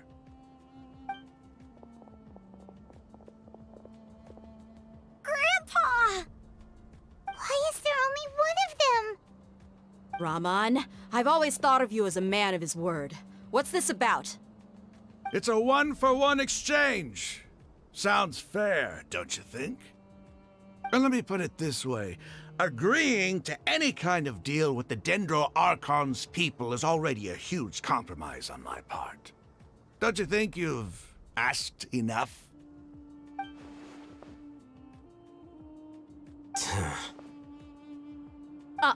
You stay right there!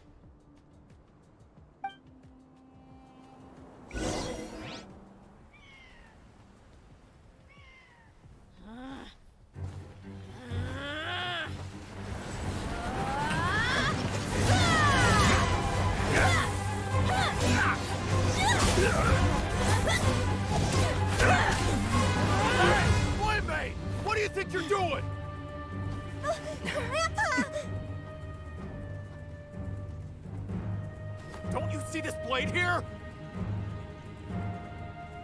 You coward! Why are your hands shaking? Wait a second! It's a earthquake!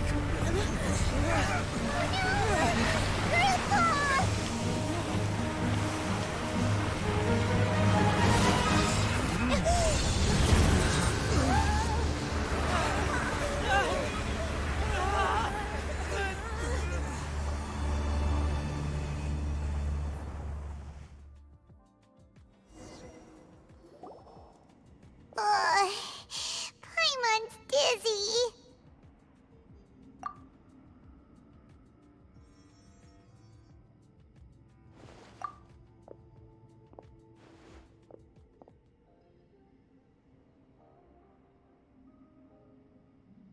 Ugh, this day's going just great. What a nuisance. The sand dune collapsed. I saw an energy field. The village keeper protected us. It glowed green with dendro. Just like you said, it may well have been the remains of Lesser Lord Kusanali's power inside the scholar's body. The dendro Archon. The present one. Grandpa? Grandpa? Oh no, he's getting confused again. Hey, look around you. Did there used to be a temple here?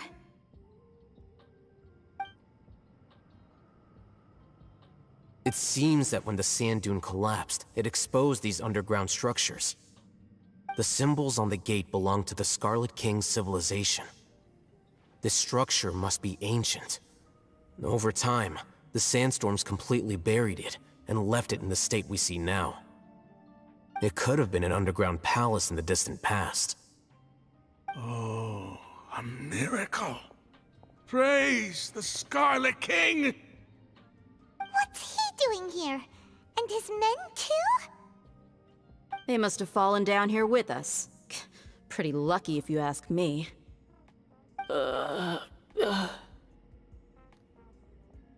Most of them seem in really bad shape. Except for him. He got off lightly. Mind your head. No, this isn't the time for conflict. Our exalted lord has shown us the way to his sacred palace. He's not actually gonna go in there, is he? As it happens, I want to take a look inside too. What are you doing? Don't you think it's curious? 1 minute, Lesser Lord Kusanali's power protects us from harm, and the next, remnants of the Scarlet King's civilization appear. Two major deities are vying to showcase their power to us. It would be a shame not to witness them both. Paimon thought you weren't interested in gods. Indeed. In my view, gods are just a higher form of living being, or creature, you could say. New discoveries are always worth investigating. Whether they have anything to do with gods is neither here nor there. Raman, what are you gonna do about your men? I'll just let them lay here. The Scarlet King will take care of his people. Right now, I'm going inside.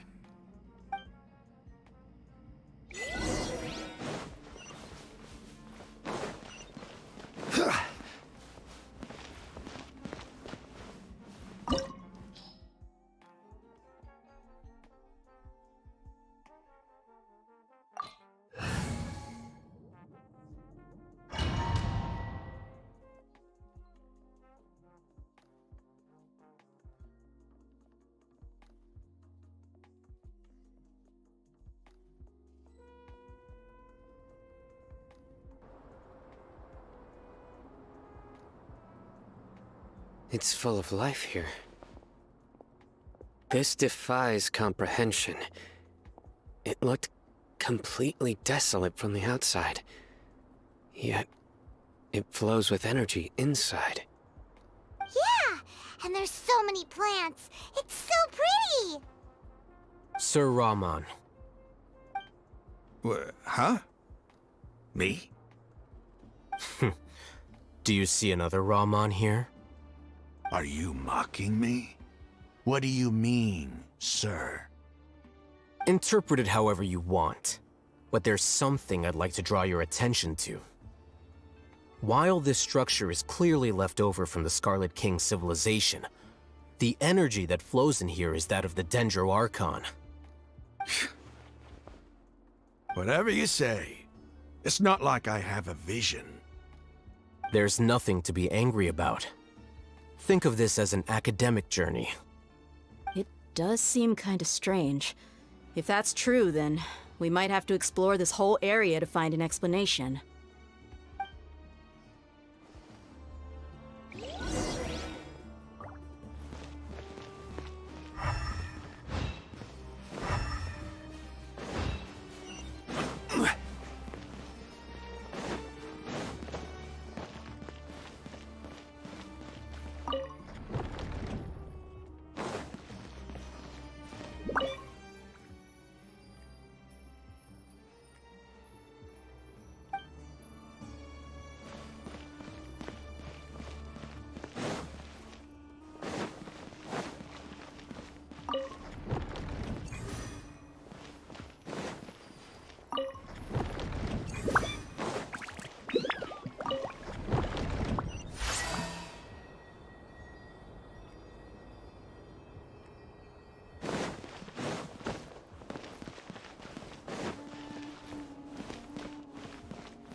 There is no escape!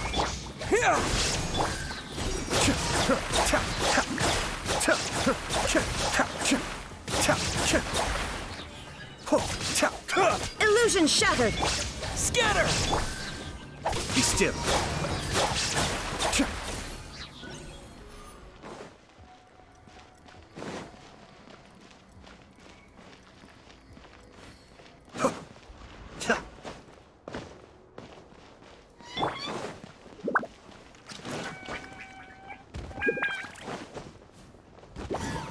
Solidify! There is no escape!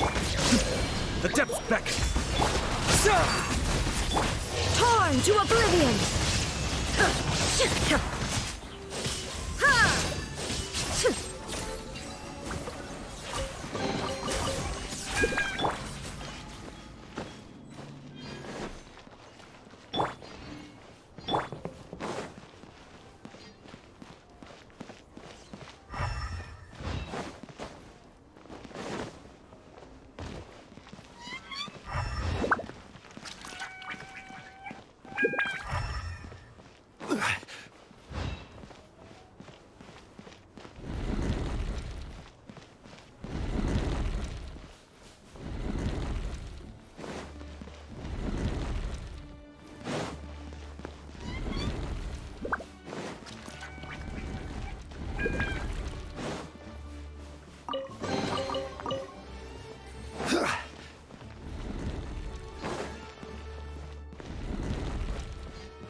This is order. Propagate!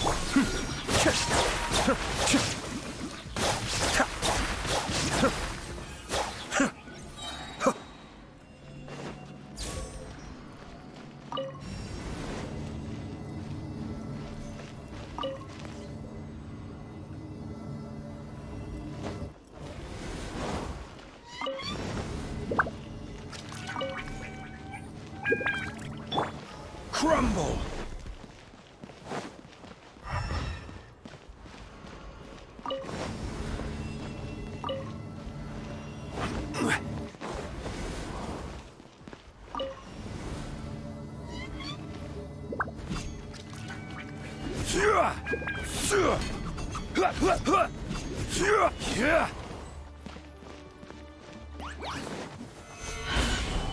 Illusion shattered! Be still.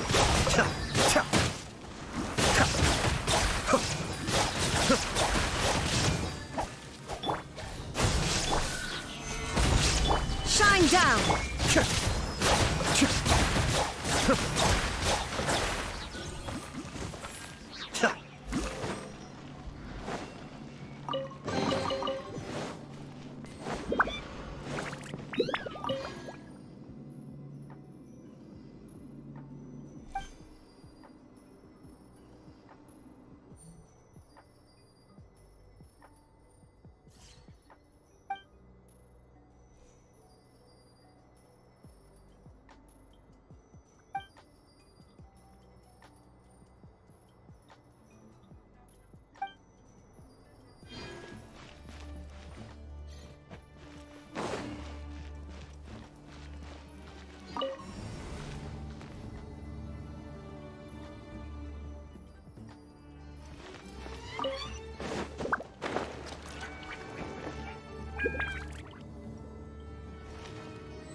Order guide you. Kamisato Archon. Suiyu. Spring forth! Inazuma shines eternal!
Now that's a sight to see. The Scarlet King's splendor surrounds us. There's so much vegetation here. It's different than what I expected. Sure are a lot of plants for a desert. That's what I call divine providence of the Scarlet King.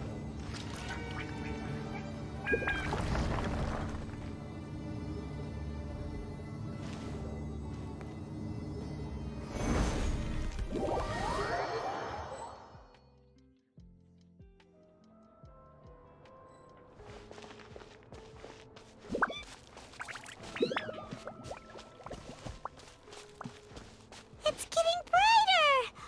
Oh, it looks so beautiful!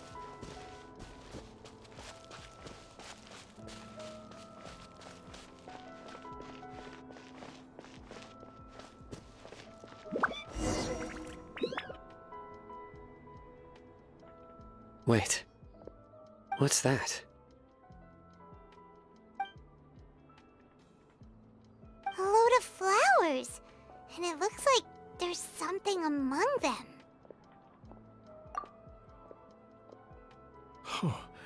These are Scarlet King runes. They left something behind. Yes.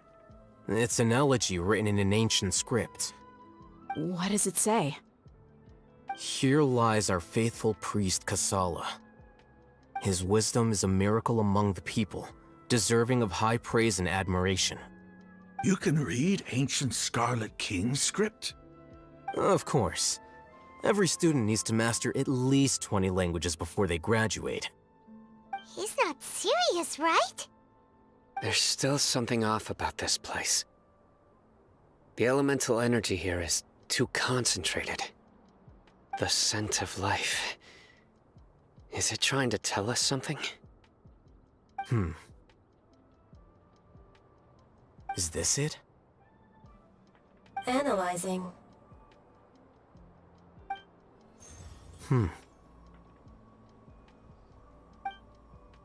There seems to be a hidden message among these skeletal remains. Excellent.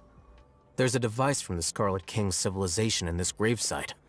I'll transmit the information over and project it for everyone to see. Isn't sharing knowledge against the Academia's rules? Yes.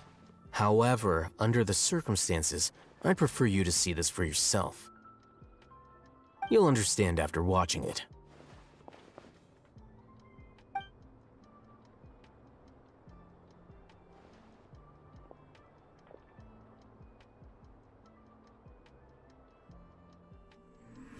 Civilization is born of knowledge, but so too can knowledge be its demise. A disaster caught us unaware. It was knowledge that did not belong to this world. The Scarlet King brought this forbidden knowledge into our world, and it quickly spread like a plague. People's minds were filled with crazed whispers. Dark gray scales spread across their bodies. Even the land was stripped of its vigor.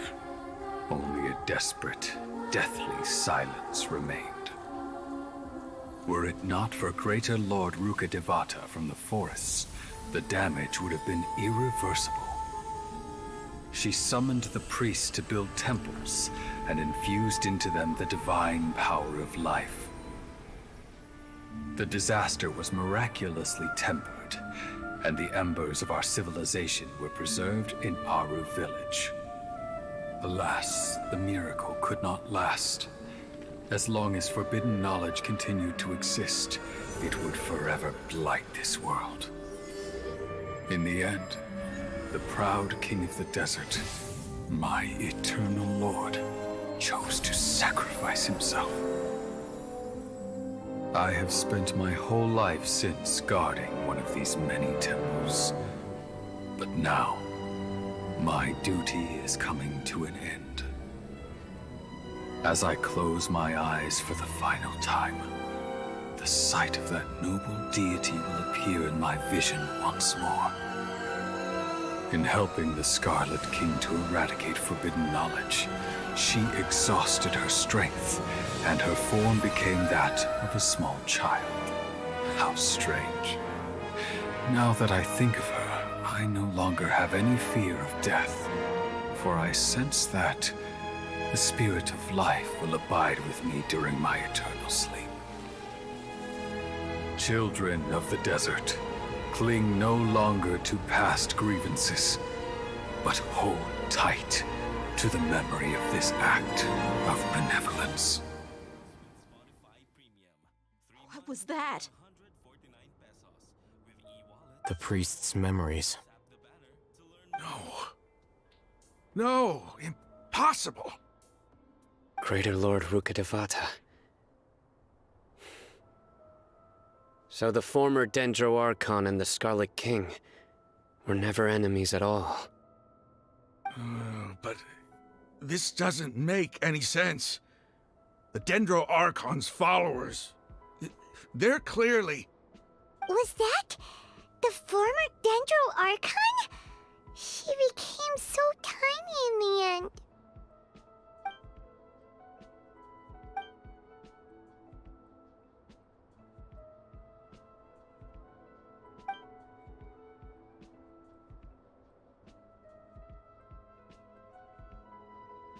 You might be distrustful of the Akasha, but there's no reason for you to doubt the Scarlet King's technology. You've just witnessed his priest's last words.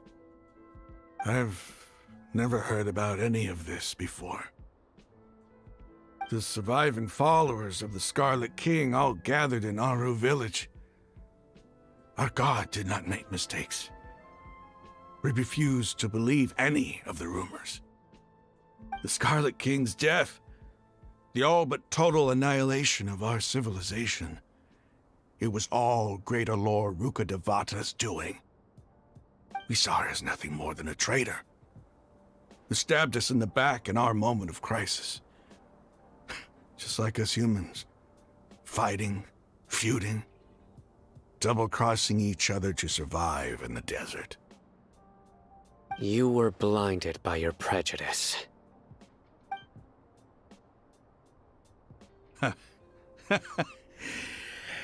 If I hadn't seen this for myself, if I hadn't witnessed his last words with my own eyes, ears, and heart, how could I ever begin to accept this?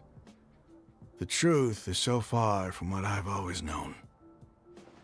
Am I really supposed to believe that after all these years, all this time seeking revenge, suddenly now my enemy is my savior? Raman, that's enough. Give it a rest. You're starting to make a fool of yourself. Dia, tell me. My Aramites and I, what are we even fighting for?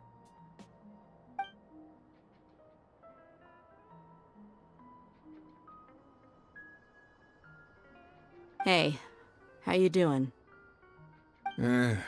I'll live. Thanks.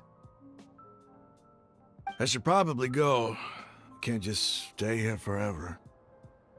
What's your next move gonna be?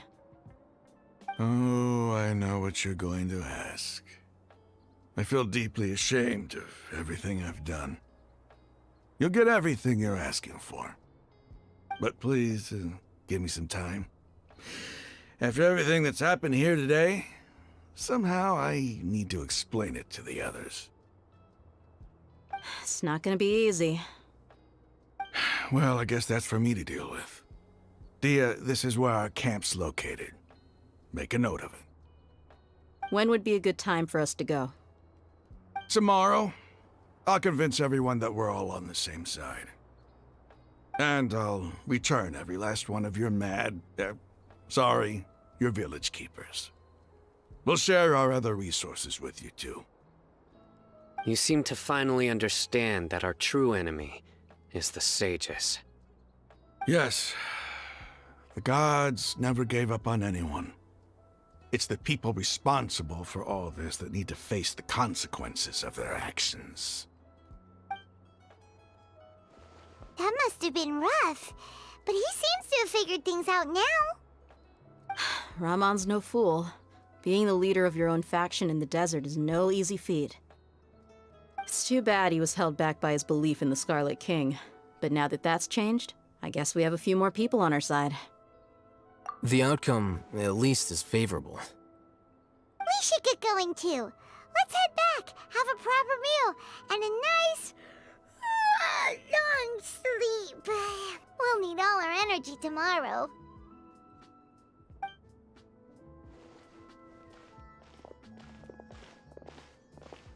Hmm. We're leaving! Stop yelling.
Can't catch me!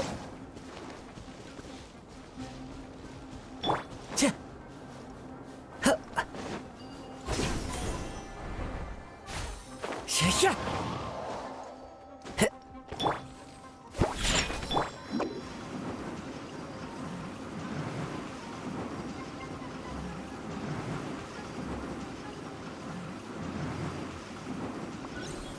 I'm out of here.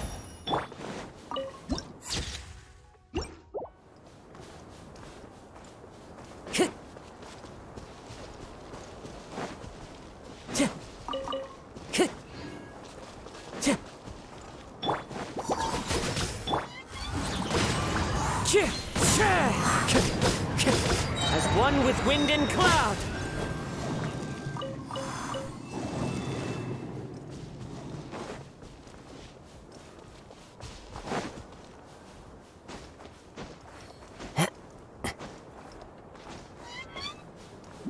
The wind knows me.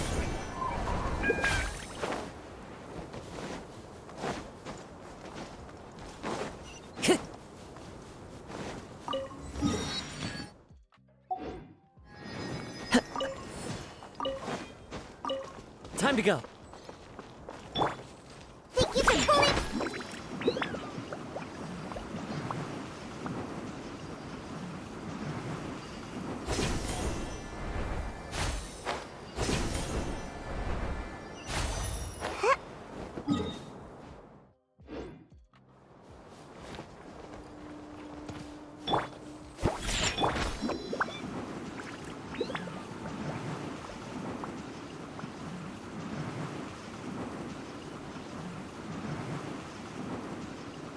And away I go! Following order. Let's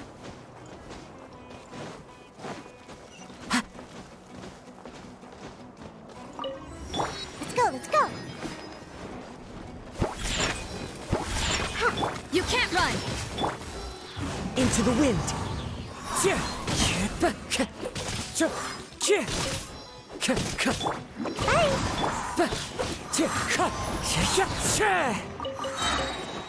I'll take my leave.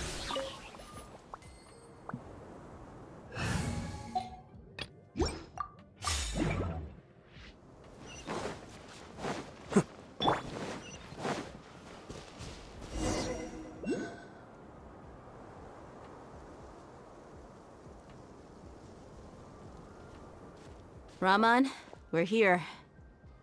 Everything's been arranged. Someone will bring the village keepers back to Aru village shortly. I guess all I can say now is thanks for agreeing to help. Ah, don't mention it. I think we can both agree you went to hell and back for it. But we share a common cause now. From here on out, we're allies. Where are the perpetrators? I'll bring you to them. Follow me.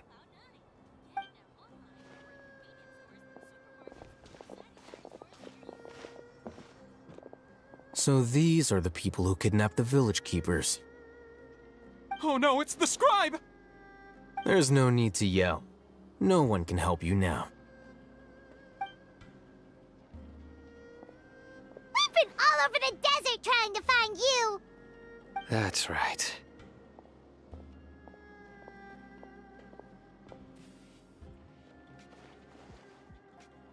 General Mahamatra? No, no! Make it quick, please! Swift and painless! Whoa. The moment they set eyes on Sino, they turn pale like they've seen a ghost! You should have known that I would be coming for you. Wait, we were just following orders! You know what I'm talking about, right? There's no way we could have done all this by ourselves! No, not Sino! He's gonna tear us limb from limb! I could do worse. Please have mercy! Start talking. Otherwise, I'll have to resort to other methods. So, your superiors have kept you quite busy recently. Why? What are they trying to accomplish? They, wanted to extract canned knowledge. Don't play dumb. You know what I'm really asking. They extract divine canned knowledge. Then what? I really don't know how to explain it. Well, you better start talking or you'll be sorry! You don't want to make things any more difficult for yourself, do ya? Be my guest.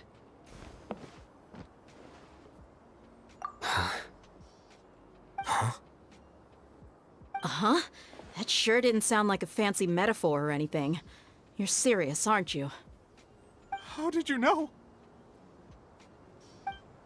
There's no use hiding it now. Yes, you're right.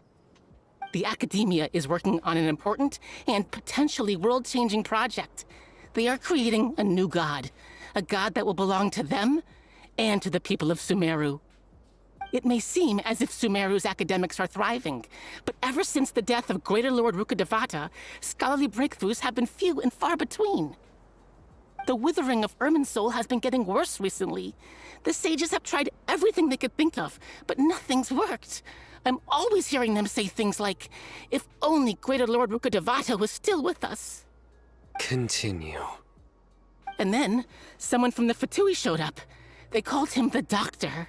He brought a gnosis and said he wanted to borrow the Academia's research facilities. The Doctor was previously expelled from the Academia. At first, the sages looked down at him in disdain. But when he said those words, everyone's expression changed. He asked them, "Do you wish to create a god?"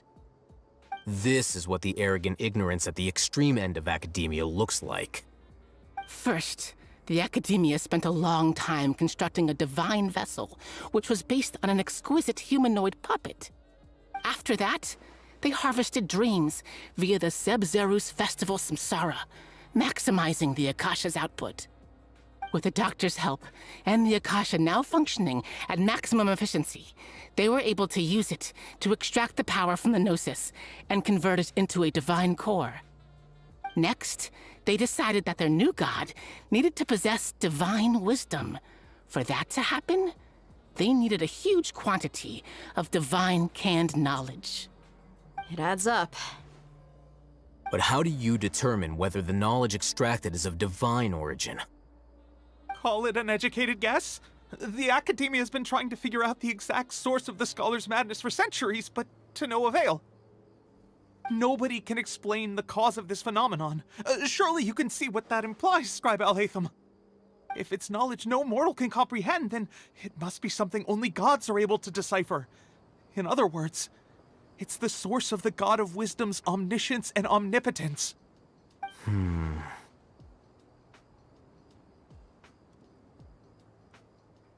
You must have noticed by now. The Academia doesn't care about who their god is. It's the ability to exercise control over knowledge and wisdom that matters. It is as if they are cursed with a desire for omniscience and omnipotence that burns in their blood. Some organisms demonstrate phototaxis, and thus orient their entire lives in respect to sources of light. For the sages, their only source of hope is the existence of a deity who embodies the acme of wisdom. This is but a form of phototaxis. For many scholars, the absence of a god of wisdom means stumbling in the darkness for the duration of their lives. Then what does Lesser Lord Kusanali mean to you? Is she not a true god present in this world? If you already have a new god, why try to create another one? From the beginning, the Academia has never treated her as a god. When the Academia first discovered Lesser Lord Kusanali, the newborn god of wisdom, the sages hoped that she would be as wise as Greater Lord Rukkhadevata.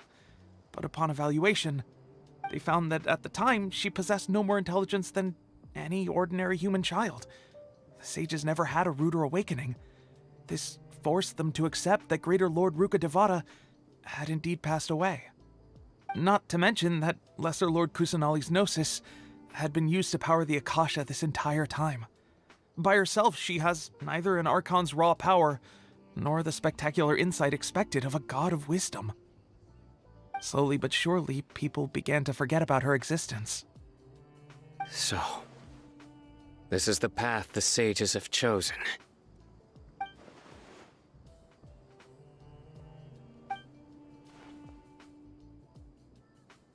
All right, let's try to keep our cool. If everyone's in a bad mood, then let's change up our scenery. Raman, give me a few men to help us escort the village keepers back to the village. And these two scholars, they're coming too. Sure, as you wish.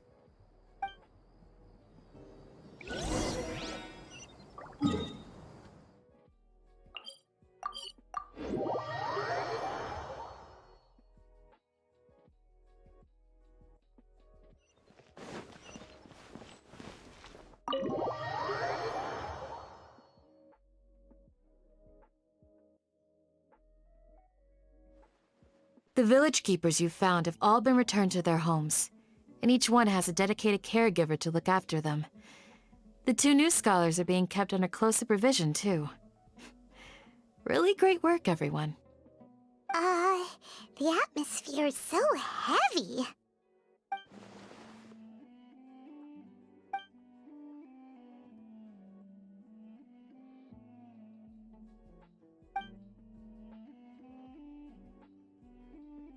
Hey! Say something! Stop spacing out!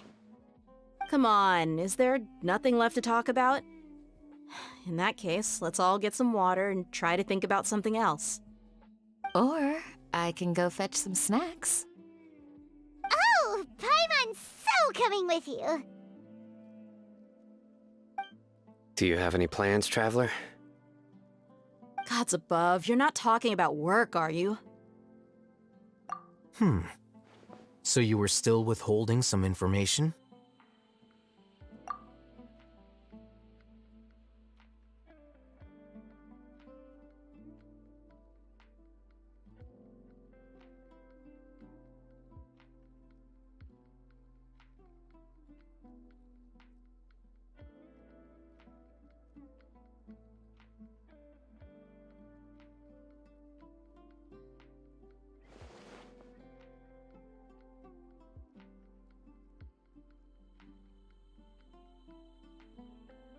Even though we lived through all of this firsthand, it still feels super surreal to hear you talk about it again. What a whirlwind of a story. I felt like I was holding my breath the whole time. It seems like there'll be more issues to face in the days ahead than I'd anticipated. Still, now's a good time to make our next move. Now that Ramon's joined us, we'll be an even stronger team. It's time to make a plan. Indeed. These events are a flagrant transgression of the rules in every sense. We cannot allow it to continue. So, everyone, are we on the same page? Crush the sages and rescue our god. That is our ultimate goal. Well, let's brainstorm a little more about what other resources we can draw on. The next time we gather here, we must have a solid plan. Yep, it'll work out for sure.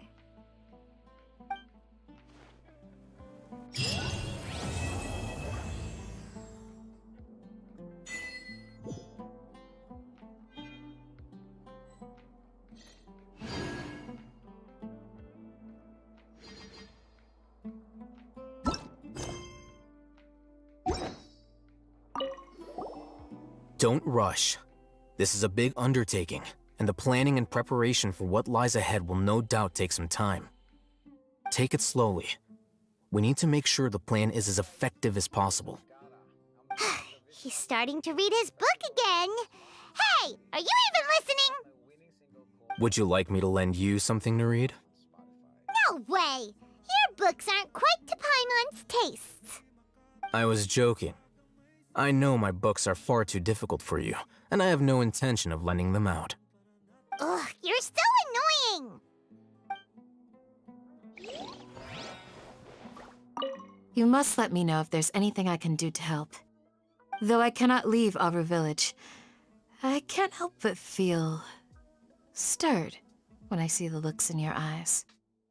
I've never felt as roused as this when fighting alone in the past. I suppose this must be the power of camaraderie.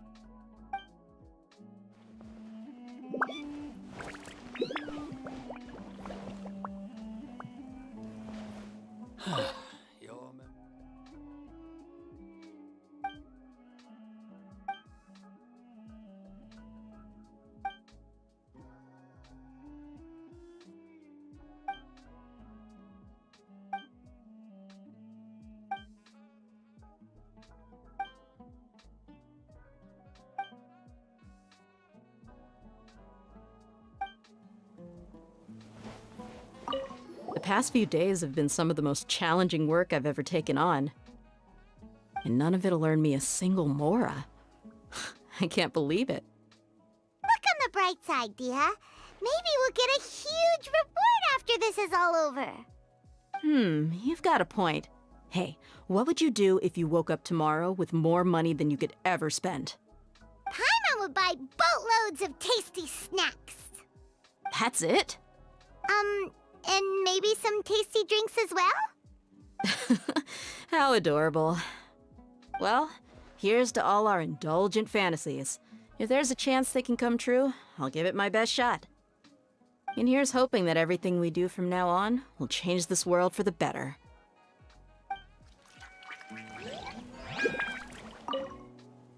In the past, I never imagined that even the gods could suffer from hardship.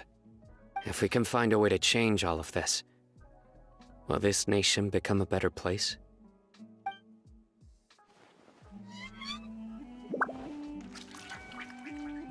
Do you still remember?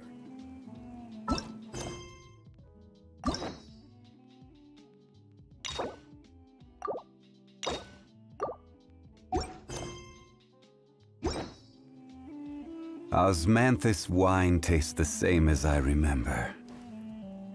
But where are those who share the memory?